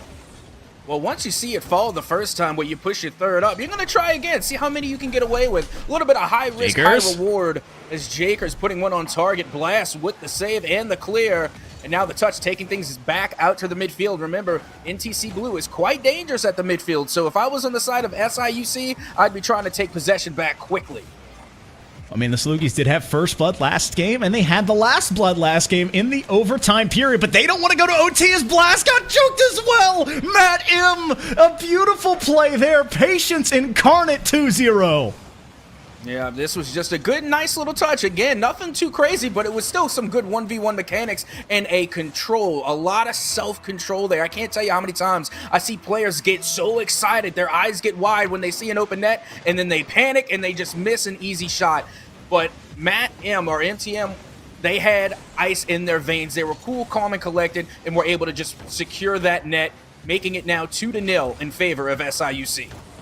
All I'm going to say, unnamed user in Twitch chat, I wish we could pan to you in the crowd to see Matt M painted on your chest, because this man put his team up now by 2, just above the midway point. Krugs looking for a backboard read, but Jakers is there to immediately shut it down. Every time NTCU builds this wall at midfield, they are met with force. It's SIUC. They are playing on the defensive front, and I mean, it is almost like a master fencer as they parry every incoming attack, as that demo is immediately turned away by the respawning Lurk. I think the problem is with NTC, and the reason that they're getting scored on so successfully right now is because they are capitalizing too much on the midfield, and that's something you will never hear me say, but they are sending that third person up, and they get caught once again. Matt M coming out from the midfield, caught NTC creeping up too far. There's no one in net, Foof. There was not a defender back in time, and that's just an easy goal for Matt M. Matt able to find his second in this game, making SIUC now on top by just as many as it's 3-0 with just over 120 seconds left to play in this game. Well, here we go. Jakers once again has the ball inside of NTC territory as the Koi Boy is going to try and get past Lurk, but does not succeed. Krugs now with the back pass is able to find Blast, but hold the phone. Lurk now putting a shot on, but it's met by opposition, and the offense from SIUC just doesn't give up as Blast, like you said, was able to get that bump and knock the shot out of the way. Krugs going to be going up, trying to take it solo, but it gets knocked down and hit towards the wayside. I absolutely love that launch from Krugs. I mean, at times, if you're not perfect on that launch going sideways into the air, it is so difficult to keep track of it, but it was almost perfect. Just too much defense in the ways. That's going to be going in. Krugs couldn't get it cooking from his own side, but finds one in the corner. And it's funny because sometimes it's the shots you least expect. You know, it wasn't, again, something spectacular. It was just a line drive to the side of the net. Lurk was there and waiting. Matt M was there for the challenge. The defense, in my opinion, did what they needed to do. They were in the right positions, but the ball was just too fast to keep up with. And a goal that, you know, you wouldn't think on the first touch would go in, ended up finding the back of the net. 2-1 now, and only one goal between NTC Blue and SIUC. It was just a heck of an angle, and sometimes that's all you need. Blast is there, but with the bump from Jakers turning him off, the low play by Koi Boy, but it goes off his own teammate, so a miscommunication there on the pick play, turning what could have been an offensive opportunity into miscue. Jakers. Backboard play, but it's just killing more of this clock. Less than a minute left to be played in a 2-goal game. And here we go, and still, of course, SIUC with that 2-goal cushion, but let's make it only one. That bump play coming through in clutch for NTC. Look at Koi Boy being more of a shark than a koi fish, literally bumping the player out of the net, clearing the way for a wide open goal. Now only one goal between NTC Blue and SIUC Black. Talk about Blast making those bumps before. Now he's living up to the name, but letting his teammate do it. Koi Boy's there. It's a near post play, but he cannot get it to fall. Now the Huskies poising forward, or as the Saluki squad, they need to play a bit more defense or find one more for the road. Up by 1, and it's up to NTC Blue to now play this comeback card. Down with 20 seconds left to be played in game number 2. Jakers 50ing hard. Lurk looking to kill more of this clock, but it's going to bounce back down into this NTC Blue in. Not really any control, so it's up to Blast to find the clear. Jakers once again killing more clock. Matt M, the soft touchdown away from Krugs, keeps the clock ticking. Now it rolls up the side while Jakers pushing it back down. It's up to Blast and company to go the entire length of the field. Another shot attempt coming on. It's going to stay right in front of Koi Boy, but he puts it too low and it falls down, and SIUC take 2 in a row. That was a perfect freeze frame. We literally got to see how close the ball was to the field and what a slim line of margin separated the ball from touching the ground and then going up the wall. It was oh so close, much like this matchup. But at the end of the day, it was SIUC to take game number 2 and are now sitting comfortably 2-0 in the series scoreline. Well, don't blink, folks, because the Salukis are now sitting 2-0 in this series and are looking to possibly put it away if they're not careful. Or as you have that NTC side, they were ranked higher. They beat this team a week ago. Starting to stumble, now need to find their mark, and it's only been 1-goal game, so they can go either way. But this time, what I love from both teams at Soka is they shot not so sporadically. It was a very even scorecard, and they had saves on both sides. That is huge. Yeah, I mean, Foof, I don't know what to tell you. I just think maybe the postseason just hits different. Yeah, maybe. It does. I think maybe the postseason just hits different because we're looking at this SIUC team, and they are coming in, and they are outperforming, I can honestly say, my expectations, and I can think that they're outperforming the people's expectations as well. Watching Bracket Busters already?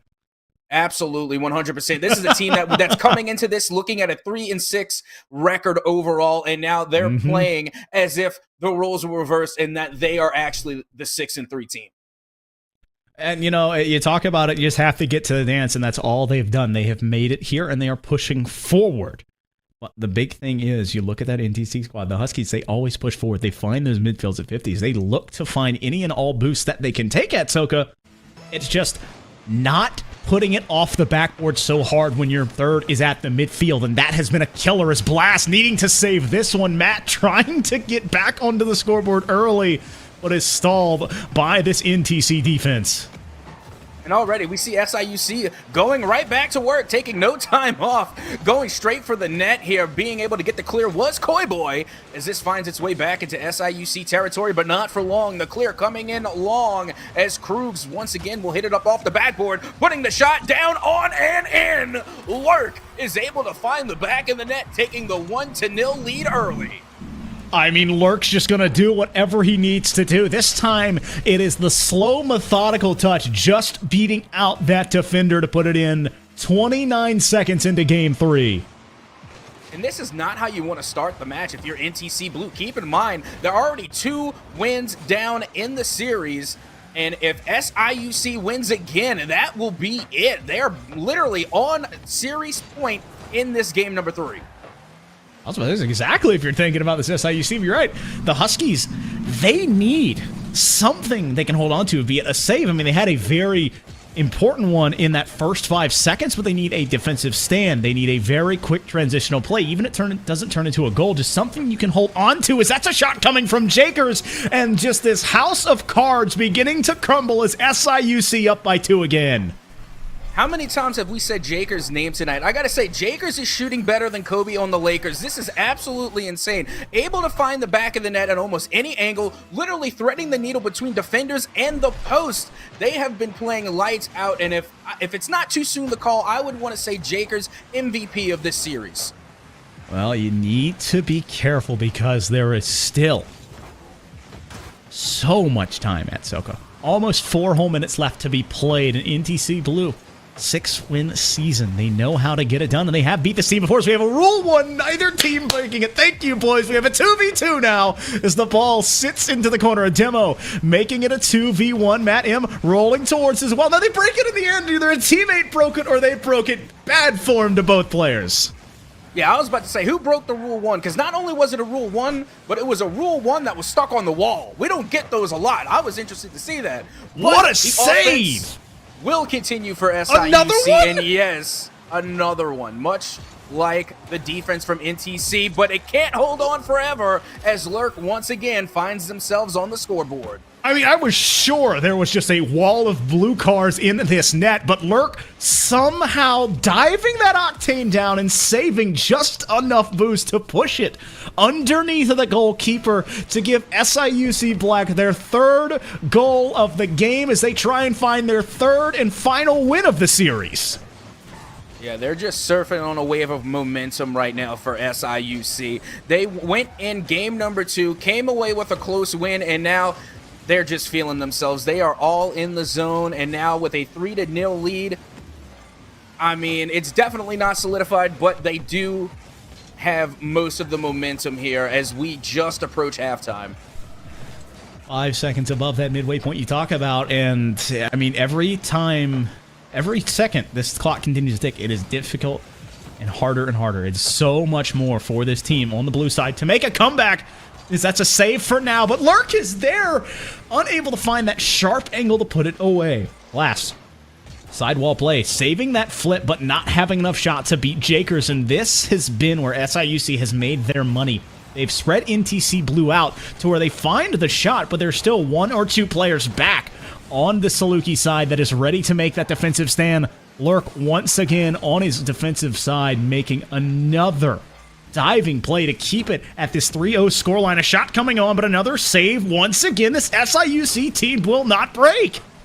They're really comfortable with the 3 goals. It's exactly how they won last game. They were up 3-1 or, 3-0 even, and they just managed to run the clock efficiently until there was no time left. Granted, NTC was able to come back with 2 goals, bring the game back within 1, but they didn't have enough time to equalize, and I think SIUC is probably running the same thing here in game number 3.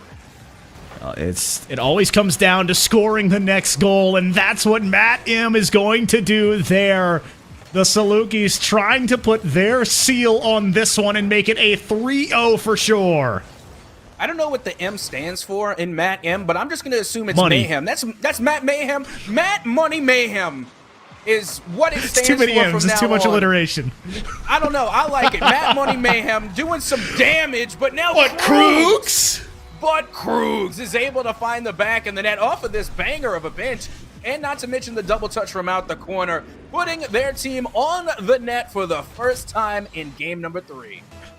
And wow, and a quick strike back from NTC Blue. They are down, but certainly not out, as the Huskies want to find another one and answer, as they have only 70 seconds left to find 3 to equalize, 4 to win. I mean, that just sounds insurmountable, but we've seen crazier things. A mist coming towards that back end blast, looking for a pass in the backfield. He's got a bump. He opens the door for Kroogs. He had the goal last time, but the defender standing tall once again, just time-tested and battle-hardened. This defense of SIUC does not break. Yeah, I don't know what to say. SIUC really just came in looking for the dub. Like, they came in completely prepared. But as I say that, the Koi Boy now puts NTC Blue back within 2. That is a beautiful touch coming from Koivu, but you can never look further than Blast. I don't think we're going to call it calculated that he hit the pole, so he timed his timing down to make sure he got the defender, but now it's only a 2-goal deficit. We saw overtime in game 1. Can we see overtime in game 3, where it is win or go home for NTC Blue? It's win and continue on for SIUC as Matt looked to put the dagger away. Blast, he's got a teammate in front of him, but Jakers waiting in his own end. He had the 100 boost. He was just poised like a viper, ready to strike and clear that one. Yeah, now Matt M has an opportunity. Finds a over. teammate there and lurking, and it was Lurk to find the shot in the back of the net, now giving themselves the 3-goal lead yet again. And if you ask Matt, I think he would want that one back. He'd want a little bit cleaner of a pass, but Lurk able to work far enough back towards where that ball was let go of to find it in transition. Now 5 to do with 12 seconds left, and I don't think Blast and company are going to be able to overcome this one, especially with this defense standing tall. Jakers and the Salukis continue their dominance, a 3-0 scoreline. GG's in chat, and it was GG's indeed. Yeah, well, I mean, we're going into this match and we're looking at the records, and we're thinking initially NTC Blue probably going to walk away with this one. I didn't expect SIUC to run away with it. I especially didn't expect SIUC to come out with a 3-0 sweep. They played lights out, and the stats, of course, tell Only 15 the shots. tale. Only 15 shots, but also Only they got 15 4. shots. Only 15 shots. And they got 4 assists on the board as well. They not only were they shooting, but they were also passing the ball around. They were sharing the sugar, and they were getting the job done. SIUC played lights out from start to finish. And I was actually getting ready to say, in the middle of the game, SIUC, they came in with the sweat mode. That was try-hard mode. Game recognized game, sweat recognized best. All right, that was some sweaty try-hard play, and it just went absolutely bonkers. GG's all around and SIUC came in and they were able to take it in the 3-0. Well, it was certainly GG's and well played. And, I always look at a series like this in the playoffs, and it is always momentum-based, folks. The first game, overtime, so it's only 1 goal. The second game, when it goes to a 1-goal game, this game is so important because it either means the series is going to end in a 3-0 sweep, or we're going to watch it go the distance. I don't have a statistical, and I'm not going to make a number off my head, but I think when you see games and series that have such close first 2 games, they either end immediately or they run the whole distance. So I was on the edge of my seat wondering if we could see NTC Blue, and in flashes and moments of brilliance, they looked like they could do it, but they could never catch that fire. There was kindling, there was a spark, but there was never that roaring comeback that we thought the Huskies could muster. But I mean, this is not them. This is the Salukis, the SIUC Black team, the number 6 seed, throwing off the number 3 seed in thrilling 3-0 fashion, Captain Atsuoka. Yeah, well, like I said, postseason just hits a little different, and apparently so does SIUC. But with that being said, the first game in the books. That's it for us on the first game. But don't worry, we got some more Rocket League action coming at you right here the NECC. So don't go anywhere. Got an interview. Oh, we got an interview now? Yep. Yeah, we're going to work.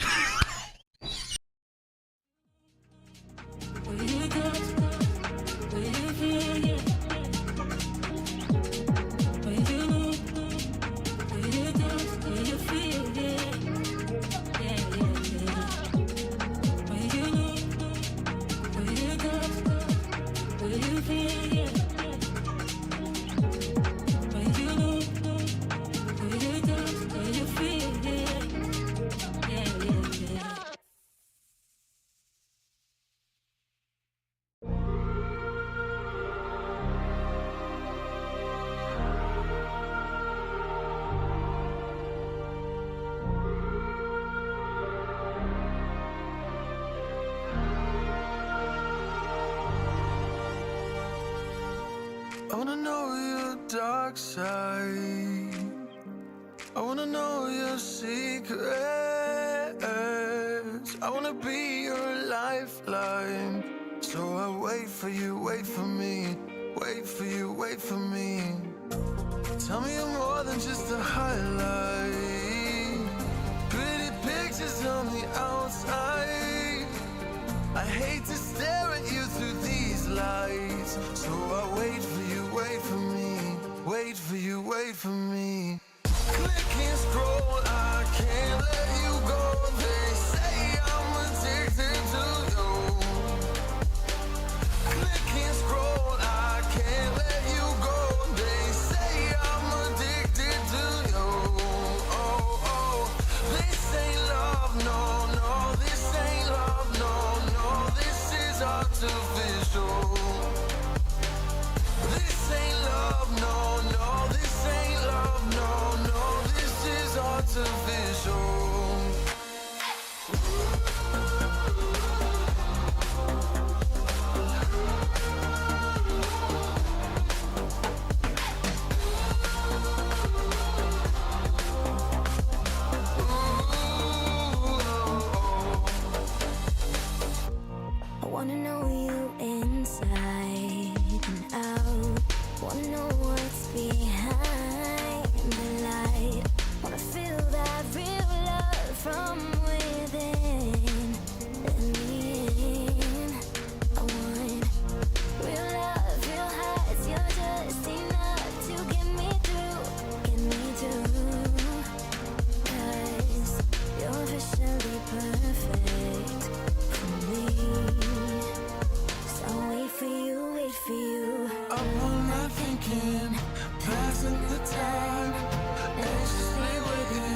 I need a scarecrow after what you did. 'Cause all of the birds know that I'm almost dead. I'm barely breathing, I'm barely awake. You left me in pieces, there's no more to break. Don't wake me up, not in this century. Don't wake me up, 'cause you're just a ghost inside my head. You're just a ghost, you're never there.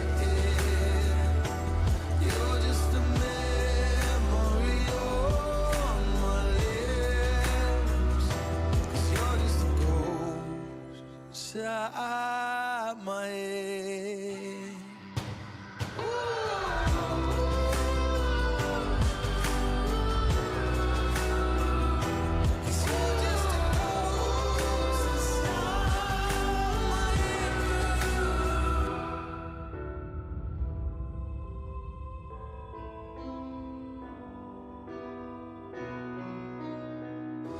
I need an angel after what you did. 'Cause you were the devil, you messed with my head. You lied to my mother, you lied to my friends. You said that you'd be there, but this never ends. Don't wake me up, not in this century. Don't wake me up, 'cause you're just a ghost inside my head. You're just a ghost, you never. Well, hello and welcome back to Rocket League right here on the I like this. NECC. And guess what, folks? We got ourselves an interview, not with just any player, but with Matt M. Matt. Put the M up there. Just to start off questions, of course, the first one off the bat, how are you feeling after that matchup? Dude, I'm feeling on top of the world right now. Well, you look fantastic. The OBS logo has never looked better. So I'd say the new cam logo. Great It really stuff, shows man. my features, I'm not gonna lie. Especially lack thereof in the video camera department. But no. So, Matt, let's talk about it. We were joking beforehand when we got you in here saying only win in sweeps. You're able to do it in playoffs over a team that beat you guys last week. I mean, what was different this time around? I think we just kept the comms up, played together, try to play as fast as possible. Honestly, the comms are probably the most important out of anything. Also, playing consistent is huge. You can't whiff in these lobbies. Very much you really true. Can't. It's punish heavy every single time. We've seen it time and time again. As a matter of fact, we saw it in that match too. Anytime that there was a whiff, it was immediately punished. Now, Matt, we saw that you had some fans in the chat. They were hyping you up, and couple fans. It was pretty pop. I'm not gonna lie, it was popping in the chat, and it was really interesting because it got me thinking, I wonder what the M for Matt M stands for. And on stream, we were saying, what, that's Matt Money Mayhem right there. But could you tell us what does the M stand for, and do you like Matt Money Mayhem? No, I do like Matt Money Mayhem actually. Yeah. The M actually stands for mechanics because I'm just so mechanical. No, I'm just kidding. It's actually because of Garrett G. Because one of my friends said that will take like high praise, so I just put the M at the end. It's very unoriginal, but people could clearly like it. Well, if it makes you feel better, Garrett G is my favorite player, and I am an NRG stan, so I understand. I get it. Yeah, I love Garrett. Well, I have a little bit more a different kind of question here for Matt M. So let's talk about it. In game one, you guys only shot 3 times, 3 for 3, and then game 2, it's just a shooting bonanza. What happened over this series to have this varying offensive attack? I think in the first game, our third wasn't getting up enough. And in the second and third games, we really tried to make sure that we emphasized on that, just so it's more of a rotation kind of thing instead of like a 2v2 with a third. I got you. And my favorite question to ask any winner at the time is, it's game 3, and the clock's ticking down. At what moment in game 3 did you realize you guys are going to win this series? I mean, you can come back at any moment, but the last one with 14 seconds made it 5-2, and that one felt really nice. Well, I got to give you a big shout out here, Matt. Thank you for coming to join us. So I'm going to ask you, do you have any shout outs you want to yell at anyone before we move on? Shout out to all the people in the homie hideout that decided to hop in. Shenanigans, I saw you. Don't worry. I guess my mom, but she's not watching. Flip it and send to your mom. That's fine. Yeah. Thank you. I appreciate it. Shout out to the moms. Yes, sir. Well, I think I'm just about out of questions. Foof, you got anything left for my guy, Matt M, right here? That was why I gave him the shout outs. I'm great to go. All righty. Well, with that being said, thank you, Matt, for joining us. Having me. And with that, I guess we're going to be going yet to another break here at the NECC, so that way we can get the next game underway. We're going to have some teams coming up shortly. Foof, what do we got? We have an interesting match here. Another closely, or should be closely touted one. We have number 4 versus number 5. The Lincoln Land Loggers Poggers coming in at that number 4 spot, going up against Upper Iowa University. So stay tuned and stay where we are. We're going to be taking a short break, making sure everything's good on the back end. And once we come back, we'll be raring with some more NECC Rocket League action.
falling up, I'm falling down from the sky and from the ground. Up above, just like below, and I don't know where I should go. 'Cause I'm stuck in limbo.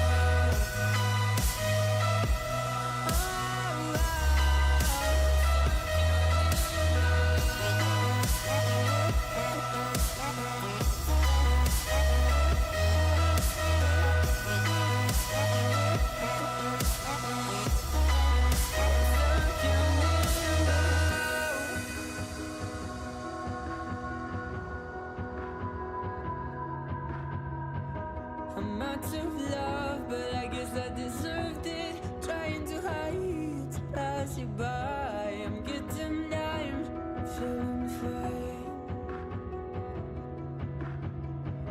I'm light as air, no one can reach me. Lost in a dream, lost in between. Let's keep on flying, let's keep on breathing.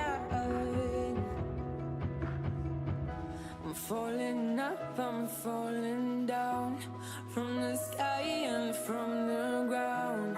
Up above, just like below, and I don't know where I should go. 'Cause I'm stuck in limbo.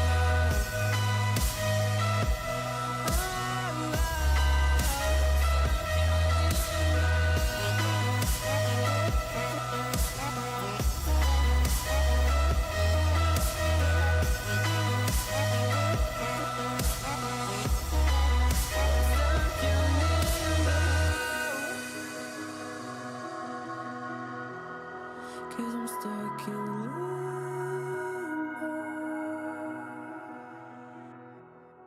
Cause I'm stuck in limbo.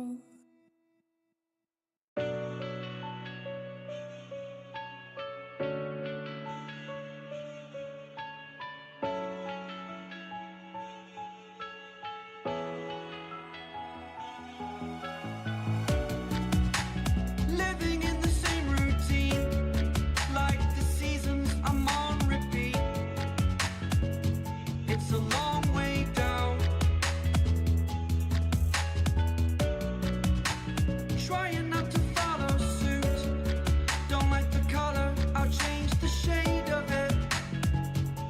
I'm not afraid of it.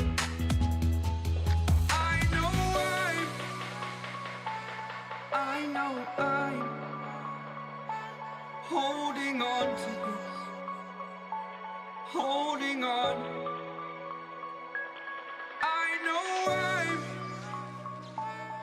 I know I'm holding on to this, holding on. Don't let me repeat it.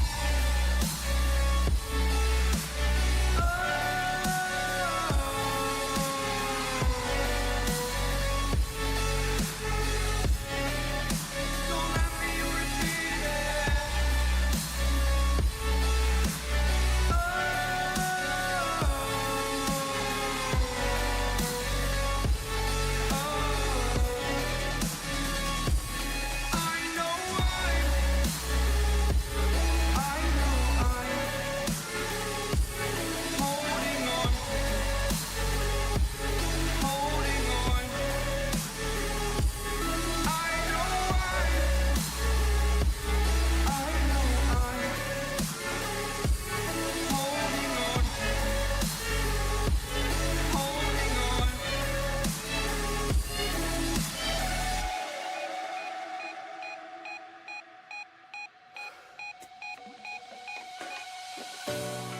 Fast forward a year or two, friends have changed, but so can you.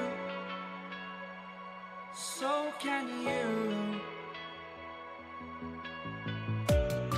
For too long about the mistakes, while I resent, I learned to hate.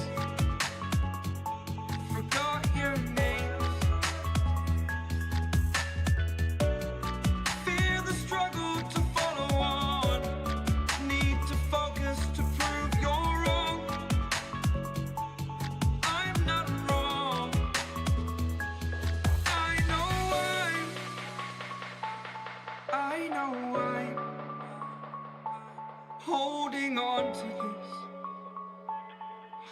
holding on. I know I know I'm holding on to this, holding on. Don't let me repeat it.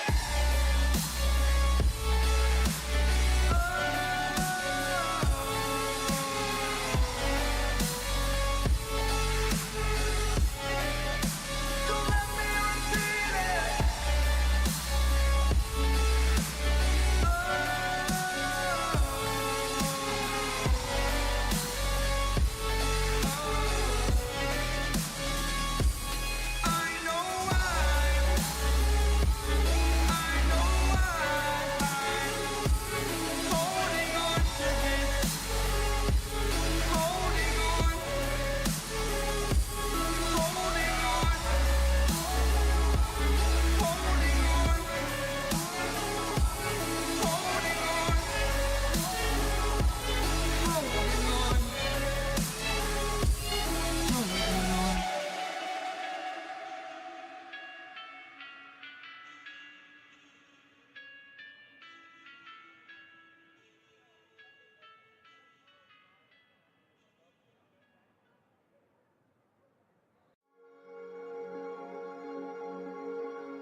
Cigarette ash, it looks like snow when it falls in the wind, you know. And you say you wanna dance. You're worried, you know, you'll end up in the wrong hands. And you're having fun. Why don't you show your friends? And you're having fun. What if it never ends? I'm lacking sincerity, but you don't care at all. Miss booze, lit cigarettes, trying to take me home.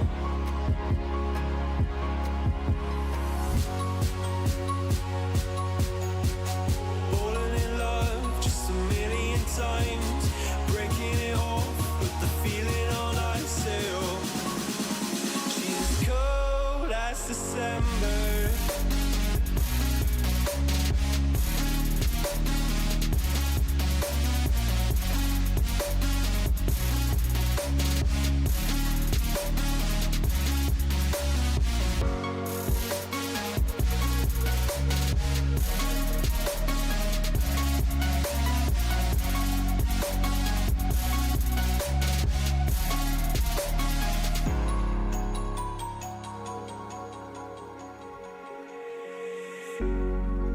I swear I've seen you before, holding your shoes in your hands, running out that door.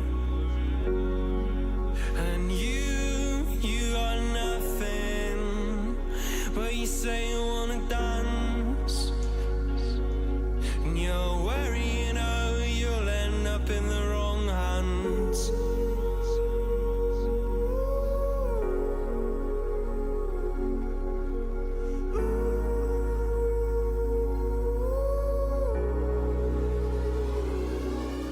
I'm lacking sincerity, but you don't care at all. Miss booze, lit cigarettes, trying to take me home.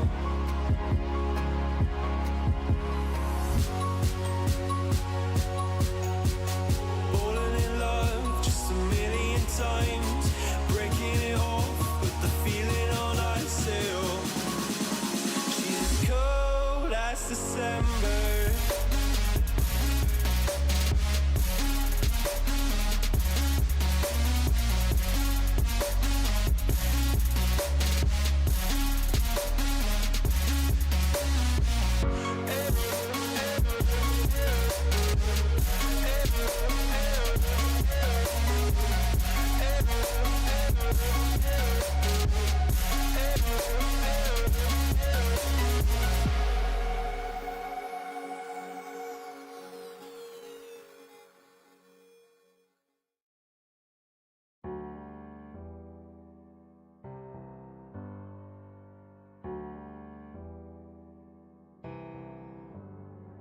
feelings.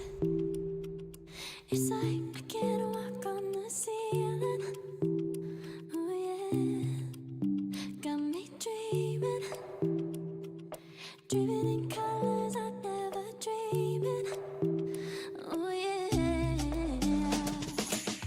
I let you in deeper than I let anyone else before. Fell in love with my broken pieces, took 'em all and made 'em yours. Didn't know what my heartbeat needed, skipping out, no I can't keep score. When I lose my breath, boy, you got me breathing.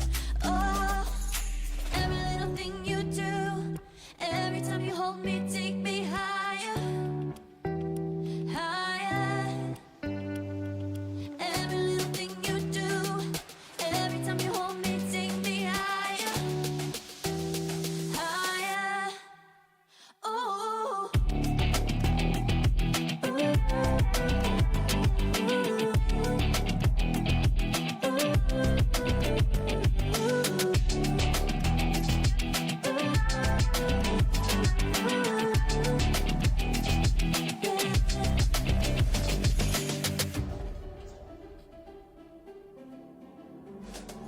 Magic. No, I'm never letting go. Now that I have it with you. When you kiss me, it's like the stars fall out the sky onto my heart to cover up what I don't wanna show. I let you in deeper than I let anyone else before. Fell in love with my broken pieces, took 'em all and made 'em yours. Didn't know what my heartbeat needed, skipping out, no I can't keep score. When I lose my breath, boy, you got me breathing. Oh, every little thing you do, every time you hold me, take me higher, higher. Every little thing you do, every time you hold me, take me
Well, hello and welcome back to the Rocket League quarterfinals right here at the NECC. Once again, I am your hairless host, Captain Etsoka, joined in the booth by Foof. Good evening, ladies and gentlemen. Welcome back. We had a very interesting series ahead of us happen beforehand. It was number 6 going up against number 3, and number 6 overthrowing that higher rated seed with a 3-0, and we have a very interesting tale ahead of us here. Now looking at the number 4 and number 5 seeds in this Emergence Navy division, we have the Lincoln Land Loggers coming in at 5-4, sitting in that 4th place record, whereas you have Upper Iowa University with the same record, but sitting in that 5th place spot. Yeah, and we're honestly seeing somewhat of a similarity between this matchup and the first. Not so much as the scoreline, because clearly you can't get more even than having the same exact record. You just can't. But, however, we're looking at the 1-3 win in the favor of Upper Iowa last week. The 3-1 win in favor of Upper Iowa last week, and then Lincoln Land Community College, they lost to Upper Iowa 1-3 last week. So kind of familiar, but with the last match, as we remember and as we recall, postseason hits different. So it's all off the table now. Well, see, the strange thing is, I need to go back and make sure, read the rulebook and check, because it's strange to see Upper Iowa University win over Lincoln Land, and then Lincoln Land still be on top for that seeding. But, it wouldn't matter. They'd still play each other. But they're just coming in with that much more momentum. But when you look at this team of Lincoln Land Loggers, the Loggers Poggers, would you say, they are bringing some very familiar and very fun faces. I got to say, it's always great seeing this trio being brought up. Well, let's take a look at them for your Lincoln Loggers, your lineup tonight. Up first, it's Wonka. In the number 2 spot, we have Relic. And last but not least, it's Cyber Straw. Gotta say, it is a great group of sophomores, a young core that is aged all together, getting to play a lot of games. But looking on the other side, the Peacocks, bringing in the man, the myth, the legend, Tinpin, who's quoted, either cracked or washed, and either way, just always in between. You have Crupsters and Kenny RL finishing out this group that has 2 sophomores as well. So 5 sophomores and a single junior on the field tonight. Yeah, and honestly, when you're on the side of Upper Iowa, I'm really going to be looking over at Kenny RL. You've got to watch out for Kenny. This dude is insane. He can hit insane shots whenever. Whoa. Sometimes. Quoted Kenny RL themselves. So this is a wild card we got on the field, folks. I gotta say, this is why when we ask you for interesting facts, please give us some of these. These are so great to read, and I cannot wait to see Kenny RL hitting shots all the time, some of the times. But it always harkens back, and I hate to kind of look back at what we did last game, and we want to talk about Lincoln Land falling 3-1, but you have to throw that behind you. That was last week. That was both of these teams getting a feeler out, knowing that they were probably going to see each other in playoffs, and it's really going to be coming down to who has that best start in this first game. Well, with the first game underway, let's see who's going to get that good start. Wonka is going to be the first one to take a shot on target, but it's too high. It goes off the backboard. Now Relic getting the 50-50 pinch, putting one down, but not in, as this will go right back down towards the corner, as the flick will come through for Upper Iowa, but it's right there, stopped dead in its track at the midfield by Lincoln Land. This is an awkward spot to be in. Relic looking for a pass. Cyber is there, but he cannot get it to fall. Sitting on Krupster's Octane, but he has no boost to follow it up. Wonka in the corner trying to find a pass. He's waiting for it off the backboard, but Kenny quick to deny it and out of boost himself. That's Krupster passing it for Tenpin, looking for that shot, but it's immediately denied. So both teams trading punches and throwing that ball back and forth. Relic unable to get here as Tenpin putting it across the field. Cyberstraw beat as well, and that's going to push it towards the blue end, but immediately Lincoln Land pushing it back towards Upper Iowa. So it's just a bit of a kind of a ping-pong tennis match of trading these volleys back and forth. Yeah, not only are they ping-ponging the ball around, they're ping-ponging each other. We're seeing constant bumps, constant demos, non-stop bumping being done on the field, and honestly, that's what I like, but at the same time, it looks a little bit disorganized, but it is to be expected in game number one as Lincoln Land manages to hold the line in front of their own net. I think that might have been off of an Upper Iowa car looking for a bump just in the mix there. And so 90 seconds now passing in game number one. Both teams had a couple of opportunities, but 9 of them really shining, as that was a awkward redirect attempt that I like the idea of. Wonka trying to play slow here, but too slow as he's immediately undercut by Kenny. Kenny off the ceiling, finally has boost to chase. That's a pass midfield. That's going to be a shot coming on, and Kenny to Krupster is how he scored the first goal.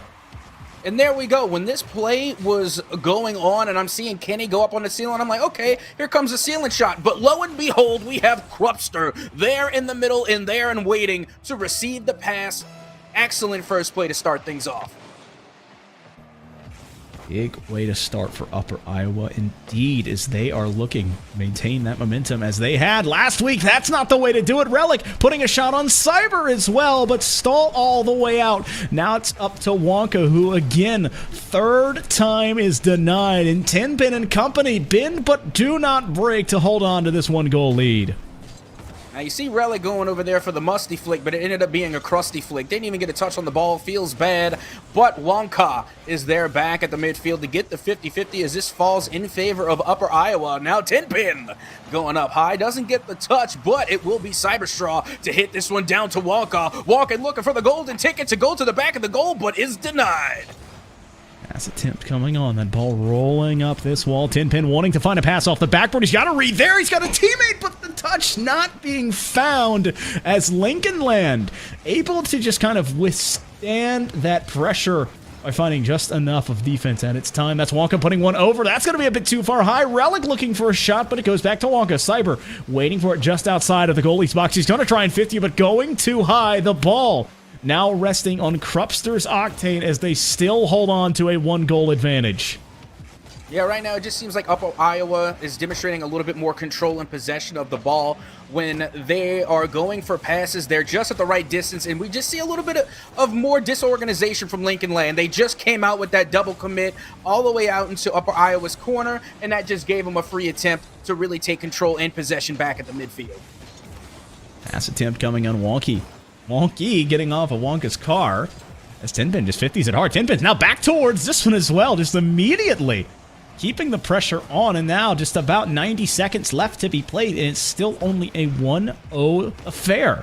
As Relic catches it on his nose, he's trying to get it off the sidewall, and does. He's getting something, but not a lot, as he loses the ball behind him. Wonka 50'd hard there by, I believe, Kenny, who just flips the pitch and keeps it for Upper Iowa. Yeah, now going off the backboard, but gets denied by Wonka. And I got to say, Wonka and the rest of Lincoln Leg, they're playing some pretty good defense, but they're just not getting enough done on offense. They really need to transition onto the offensive side of the ball and really start delivering shots on target. You know, they're getting all these touches, but more often than not, they're hitting the backboard or they're just finding a defender, not really getting, you know, in the face of Upper Iowa. This is the one. And what could have been. Oh, I couldn't see Kenny hiding amongst the Raptors of that goal. What looked to be surely the tying one as Relic is in the air, but can't find it out. Cyberstraw with a beautiful pass.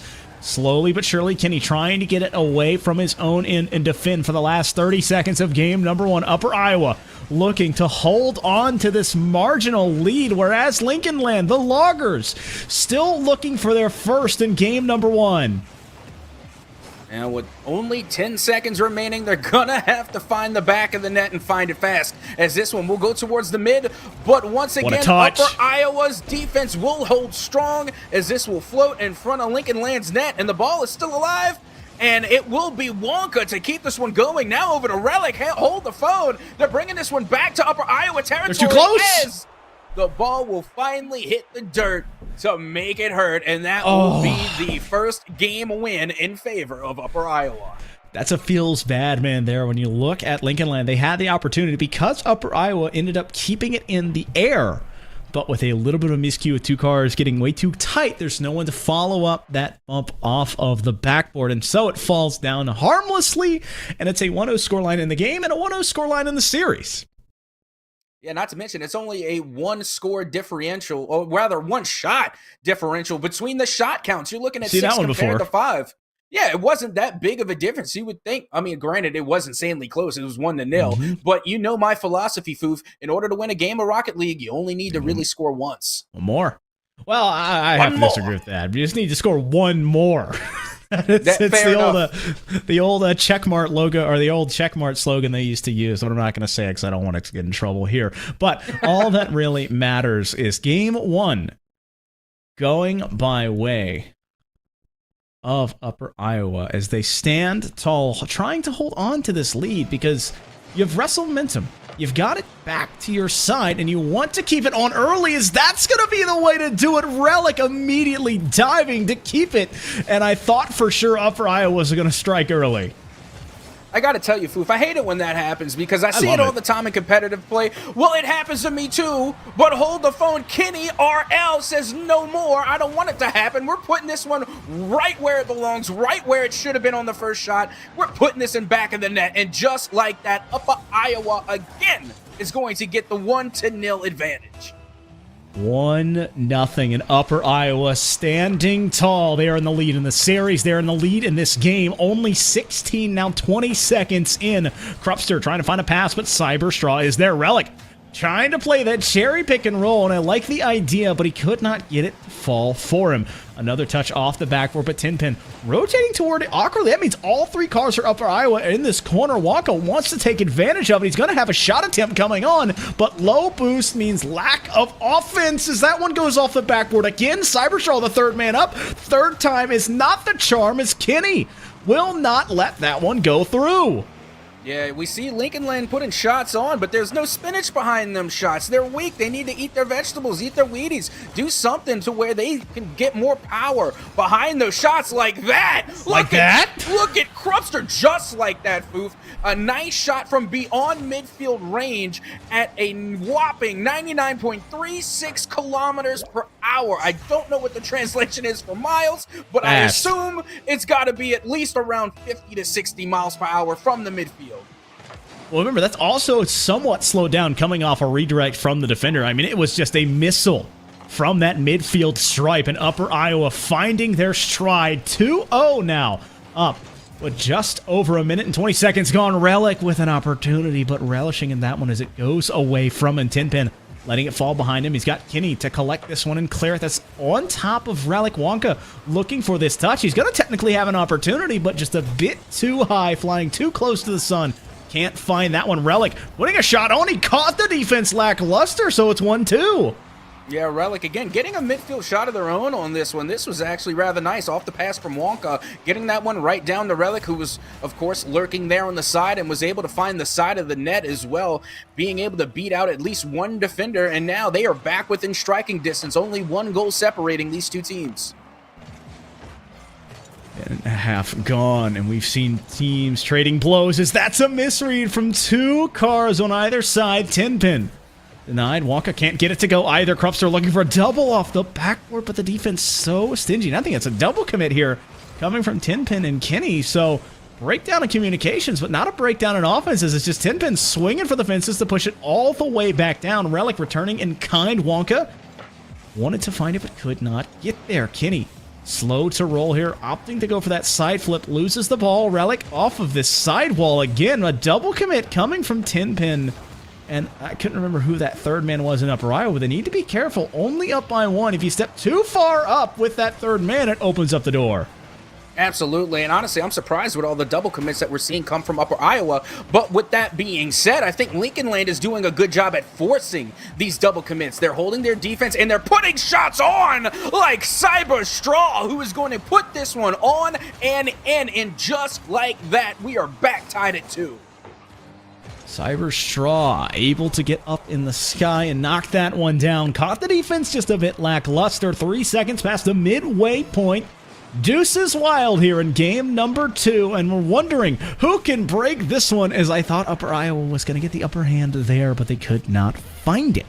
Wonka to midfield. Tinpin playing low and slow now, taking it high into the sky. He's got Krupster there to push it off of the corner, but Wonka with a quick denial. Kenny, the third man, that's a dangerous touch. Climbing the ladders. Relic, but who can't find it? That Finnick just too unruly in the air.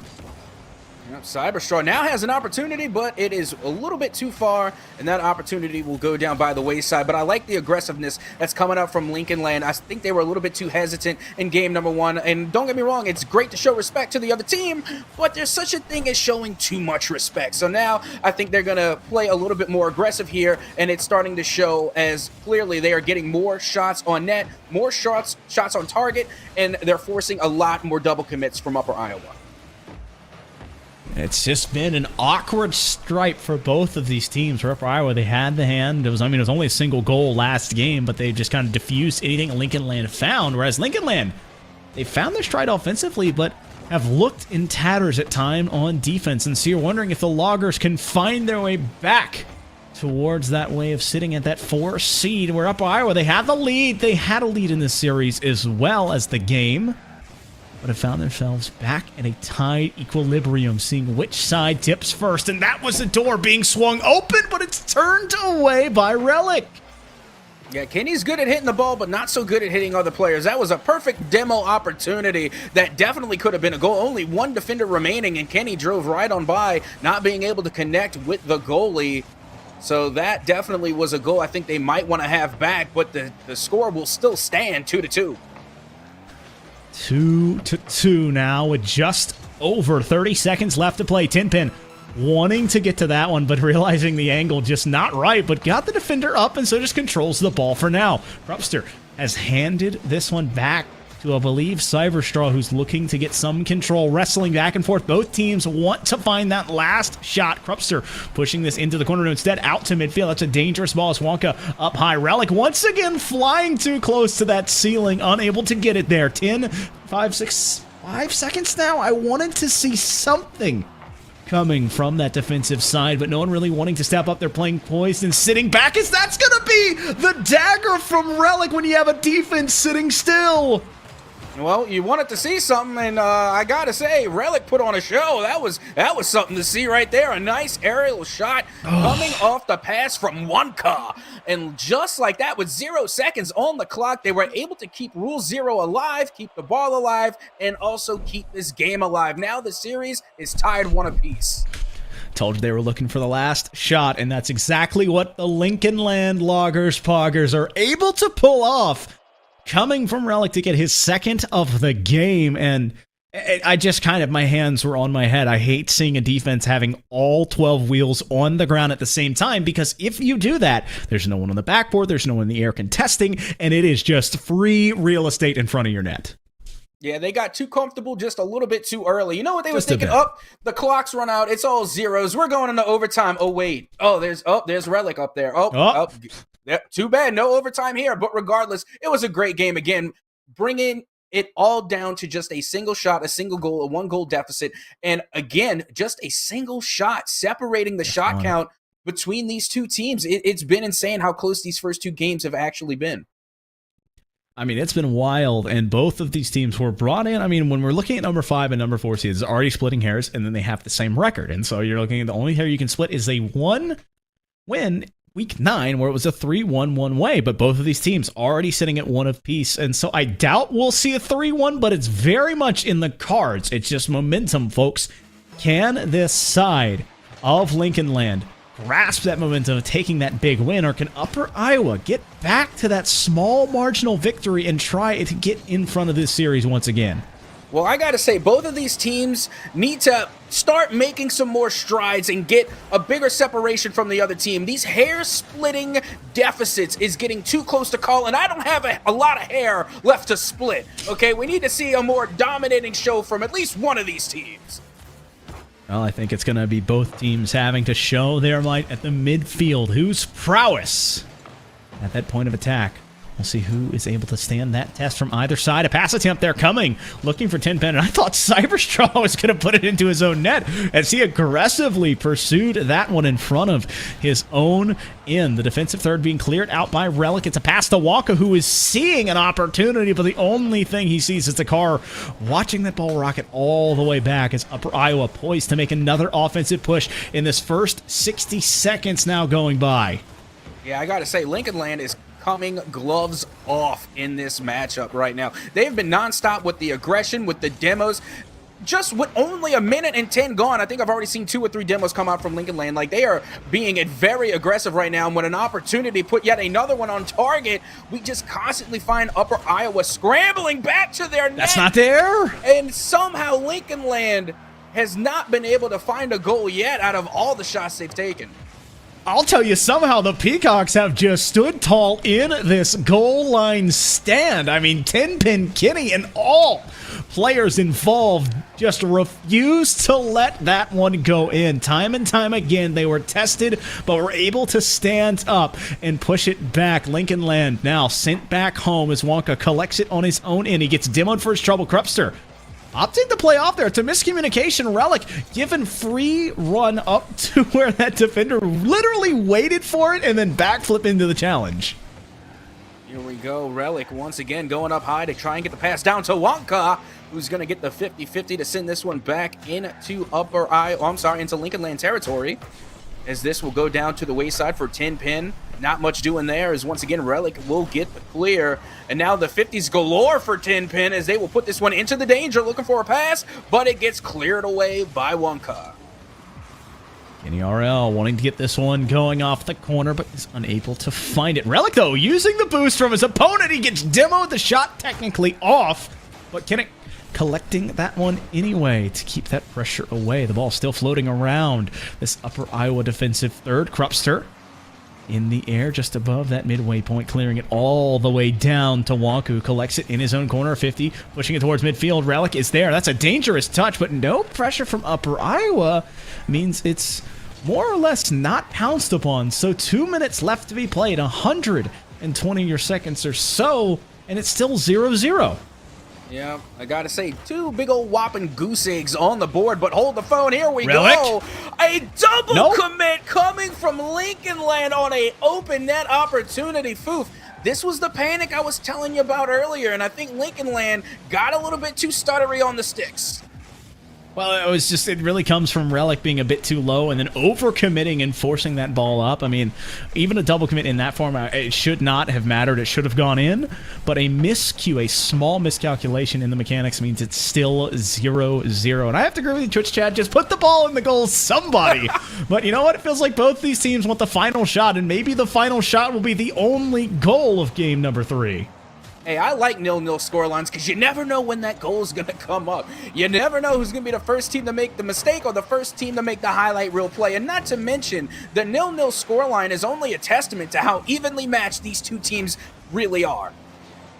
Like both teams are staring at each other, holding the line, not wanting to back down.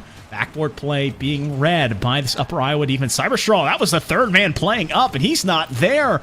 Wonka, though, just a pesky midfield defender stealing the ball off of this Upper Iowa team and losing it himself now. And so it's cleared all the way back down to the Logger side. And now Cyberstraw in return. And once again, the ball dancing to and fro and to, back and forth on both of these teams' side. Man, you gotta love it when the ball goes to and then when the ball goes fro, to and fro. Some of the best destinations in Rocket League, as once again we see an opportunity come for Upper Iowa. But unfortunately for them, the defense was there to stop that shot dead in its tracks as we approach the final 5 seconds until we head into extra time. Kenny, He's going to put this one over to the corner, has one last chance, but can't get there in time. Why? We are going to OT.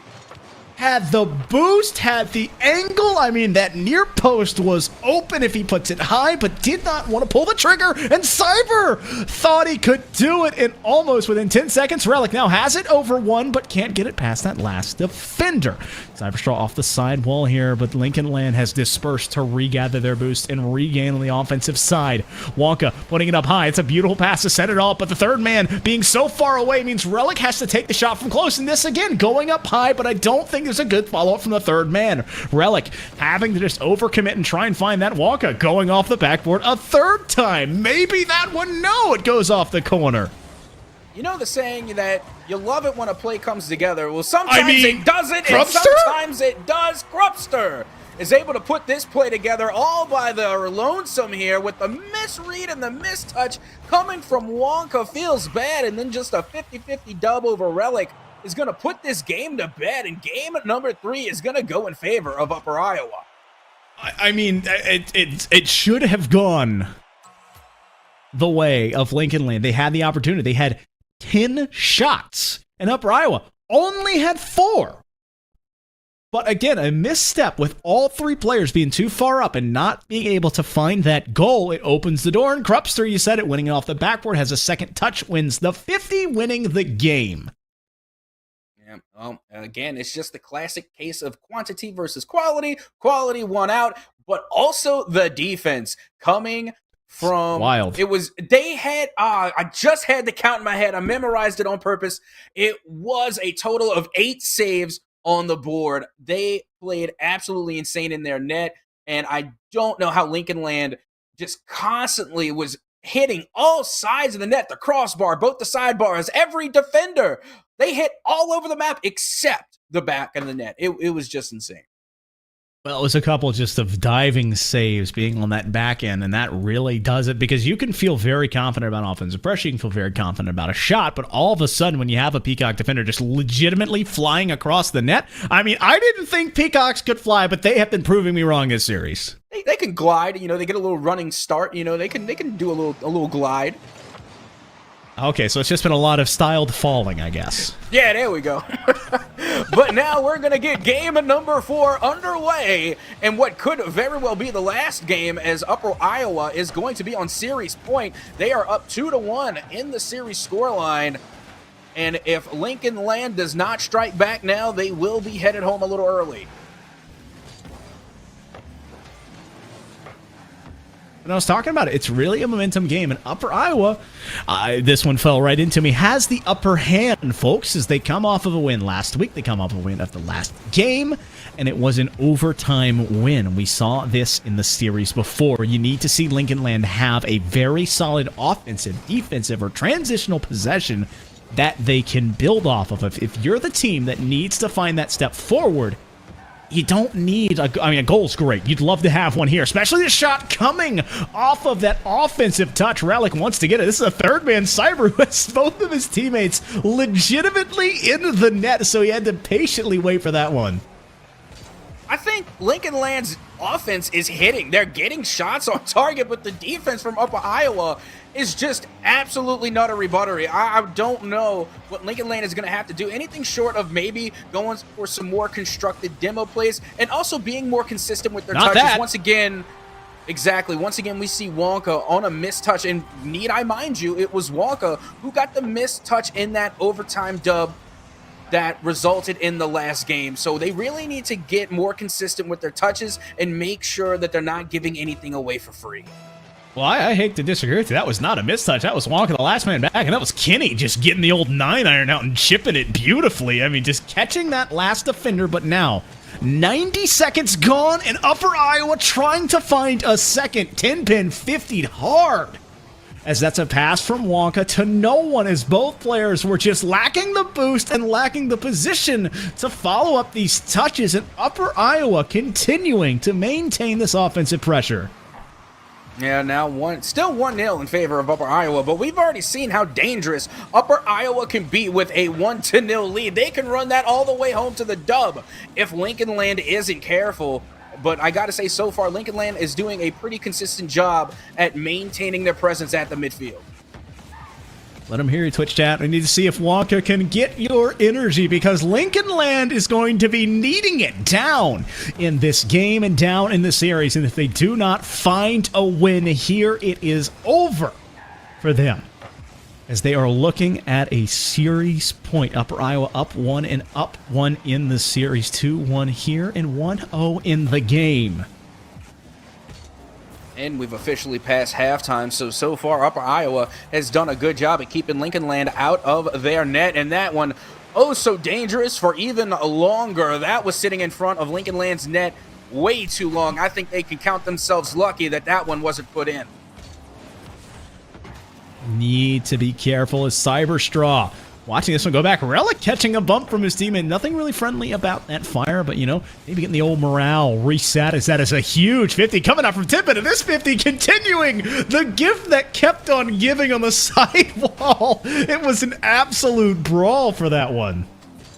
Yeah, well, here we go. A constant back and forth now. And I really think it's just more of Upper Iowa really just bullying Lincoln Land, winning almost every single 50-50 because the majority of the time, it's Seen that one before. and Upper Iowa winning these 50-50s. And they do it again. 10-pin coming out of the corner at supersonic speed, being able to put this one too far into the net for Wonka to knock it out. And they will now take the lead 2-0. Well, I can't harken back in the replay because the replay's already passed, but I wish you'd roll back. As anyone here is, we can't even get to it. Corrupster's able to score, but Kenny actually got the pass and then got the bump in that one. But this is a huge 50 and then wins it all the way at Soka. Cyberstraw can just watch as this one continues to get further away.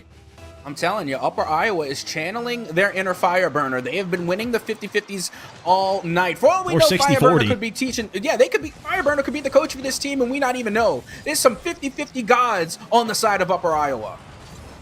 Well, at some point, the law of statistics will get you, but it seems to be working in Upper Iowa's favor. The Peacocks up by 3. 72 seconds left. Lincoln Land needs 3 to tie, 4 to win. Relic wanting to start that here. It's a good shot towards the back post, but good is not great, and great is exactly what is needed to beat this Upper Iowa defense right now as they continue to hold a shutout in Game 4. Yeah, it's not looking too good for Lincoln Land at the moment with a 3-0 scoreline, less than a minute to go. And again, having to avoid the danger, but Wonka has the wide open net opportunity and will take advantage as they will finally find themselves on the board. That is the biggest goal that Lincoln Land might have scored all year. They are down, but they are not out. And Wonka able to live up to that exclamation point in his name, and now sitting at 45 seconds left, 3/4 of a minute, only down 2.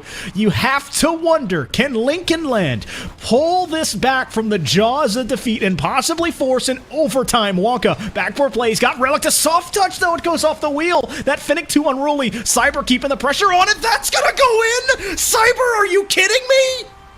We've seen this play come out before, and again, Cyberstraw was the one to make it happen. An insane touch, somehow finding the upper 90 with an absolute laser coming off the wall, and just like that, once again, Lincoln Land are back within 1. 30 seconds left, down 1, and Lincoln Land not going down without a fight, but they need to get it back on that offensive third. A missed bump and a missed touch now opens the door. Relic, only 35 boost, dodging the demo, gets the ball into the corner, but dies for that touch. Sacrificial lamb, as there's still 15 seconds left. Lincoln Land looking to try and find an equalizer. That one rolls past him. Upper Iowa wants to continue to milk this clock. Walker into the corner, wants to find one more to break free. Learns out of boost, but a great call there. The ball floating towards the midfield, but it's pushed all the way back down. It's going to be killed by 10-pin, and Upper Iowa slamming the door shut on a feverish comeback attempt. Yeah, well, still, I gotta say, Lincoln Land put up one heck of a fight, and again, it just goes without saying, Upper Iowa, they came out to play today. They brought their A game, and they were able to take the dub 3-1. An outstanding performance coming from Upper Iowa. I believe, let me make sure before I am wrong here, Captain Netsoka, but yes, that would be 2 in a row for them over the same team, living up to that repeat of what they did in week 9, but I don't know if it was exactly as thrilling of a fashion with overtime possibly looming in the series point, Netsoka, but they stand that test, and what can be better than a battle-hardened team just outlasting what was a do-or-die situation for that Lincoln Land team? Well, tell you what, Foof, I can tell you something that could be better than that, and I will. You know what that one thing that's better is? The only thing better than seeing players duke it out on the field is being able to talk to them. We're going to have an interview with one of those players that was on the field here shortly. We're going to take a quick break, but don't go anywhere. We're going to have words from someone that was on the field just now to come and tell us about that game. Don't go anywhere.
I need a scarecrow after what you did, 'cause all of the birds know that I'm almost dead.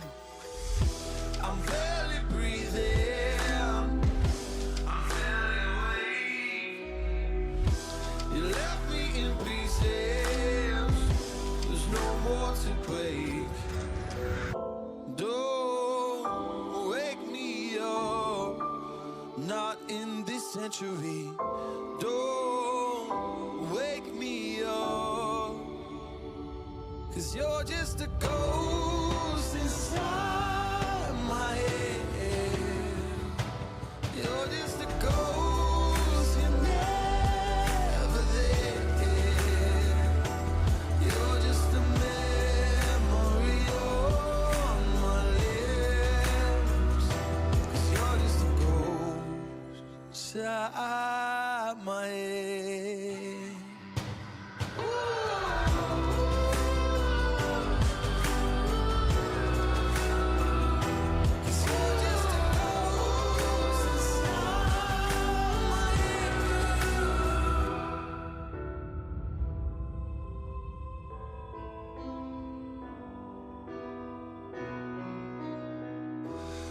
I need an angel after what you did, 'cause you were the devil, you messed with my head.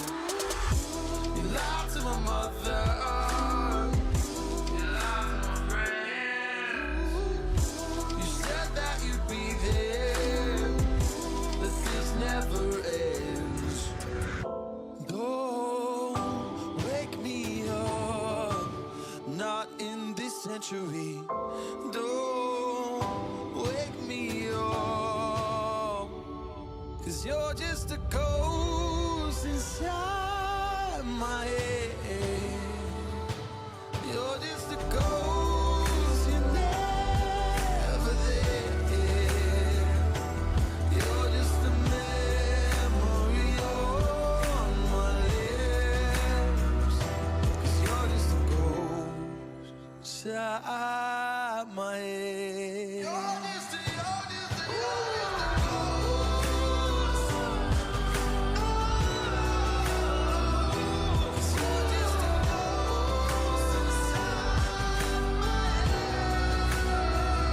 Cause you're just a ghost inside my head. You're just a ghost, you're never there. 'Cause you're just a ghost inside my head. You're just a ghost, you're never there. You're just a memory. Well, hello and welcome back to Rocket there he is. League, right here on the NECC. And guess what? We finally have a webcam for you, folks. We're talking to the one and only Crupster, who's just coming off of the 3-1 win against Lincoln Land. Crupster, how are you feeling after that dub? Oh, we're ecstatic. That was a game we were waiting the last 2 weeks for. We were talking about it in the CAF because we all live on campus, and we're all like, this is the first time we've made playoffs for Rocket League, and we have a really good chance here. And we had a game against them last week, felt really confident, felt really good, and we were just ecstatic to get that win. Well, Crupster, I have to ask from a former athlete's point of view, with you having to balance, we talked about a bit before, balancing these two lives, do you think that has caused some hurdles that you've been able to overcome, or do you think it's been like a fun thing for you to tackle as this year's gone on? I think it's been a fun thing to tackle as like you said. I mean, I enjoy the challenge a little bit. I'm fairly active on campus as well, so other activities I like to attend to, most on RA as well, so different time commitments.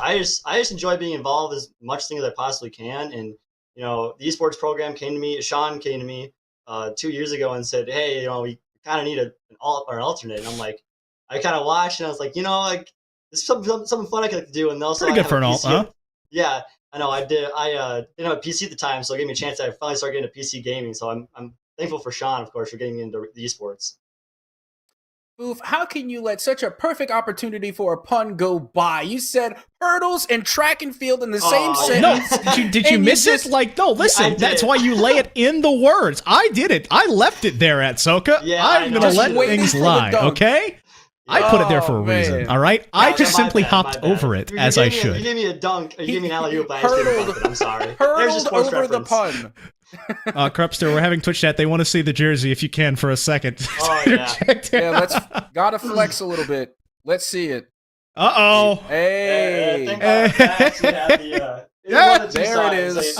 It has our names on them. Thank you, Coach Jim, for getting us the jerseys. Really appreciate that.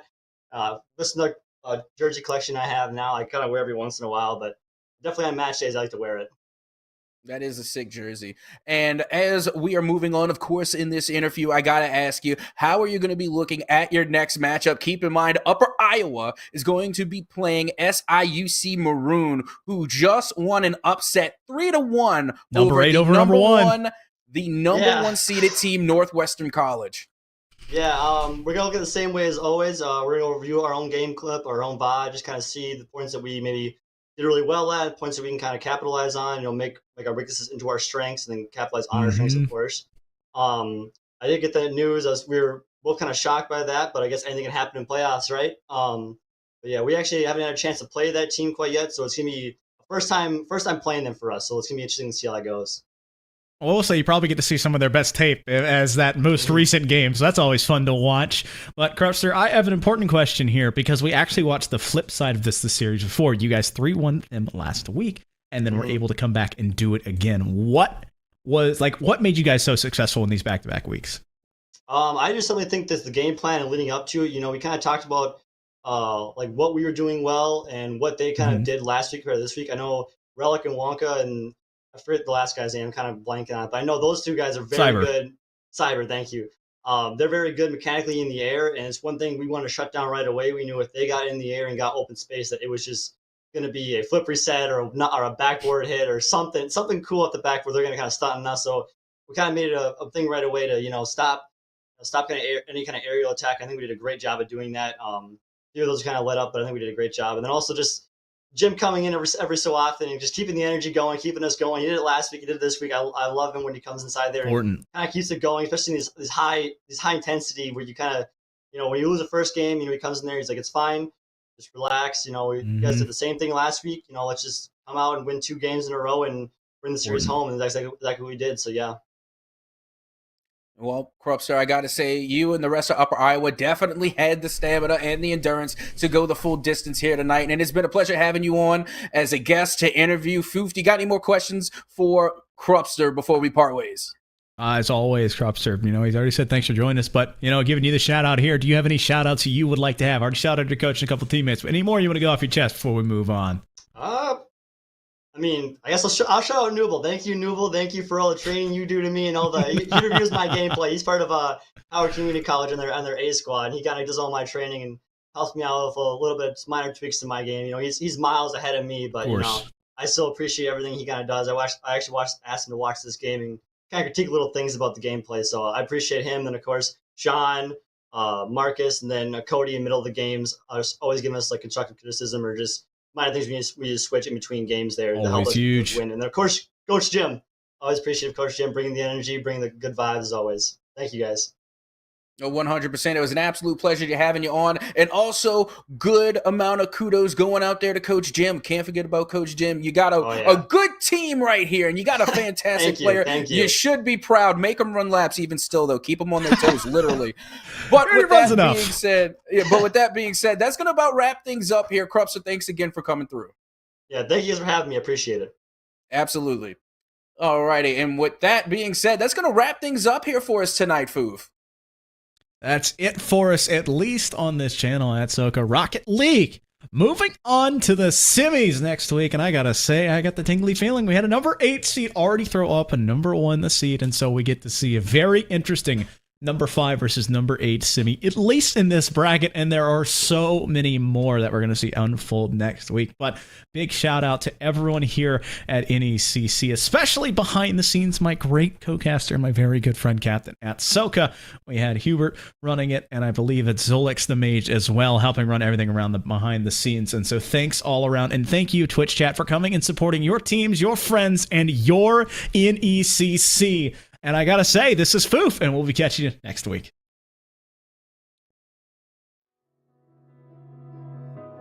I am here in the middle of nowhere. There is no there, it is cold there, but I am safe and I am warm. Although it's hard, I know I gotta keep up. No time to lay, to drift away. I feel my space, I spend my time down the rabbit hole again. And as I fall, I can feel the pain. You can't tell me where to go, so I don't know, I just go with the flow. I go with the flow. I'm falling up, I'm falling down, from the sky and from the ground. Up above just like below, and I don't know where I should go. 'Cause I'm stuck in limbo.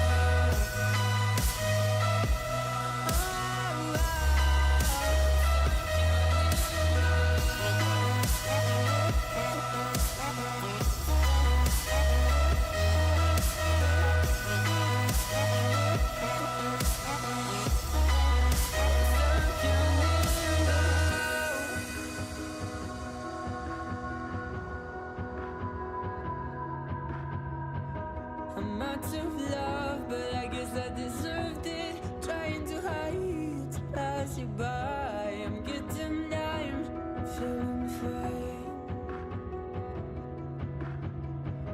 I'm light as air, no one can reach me. Lost in a dream, lost in between. Let's keep on flying, let's keep on breathing. I'm falling up, I'm falling down, from the sky and from the ground. Up above just like below, and I don't know where I should go.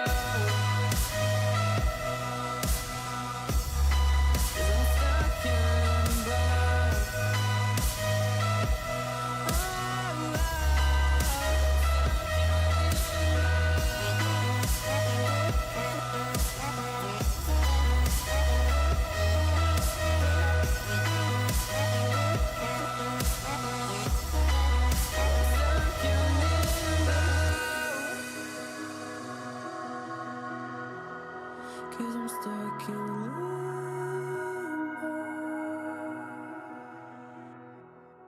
'Cause I'm stuck in limbo.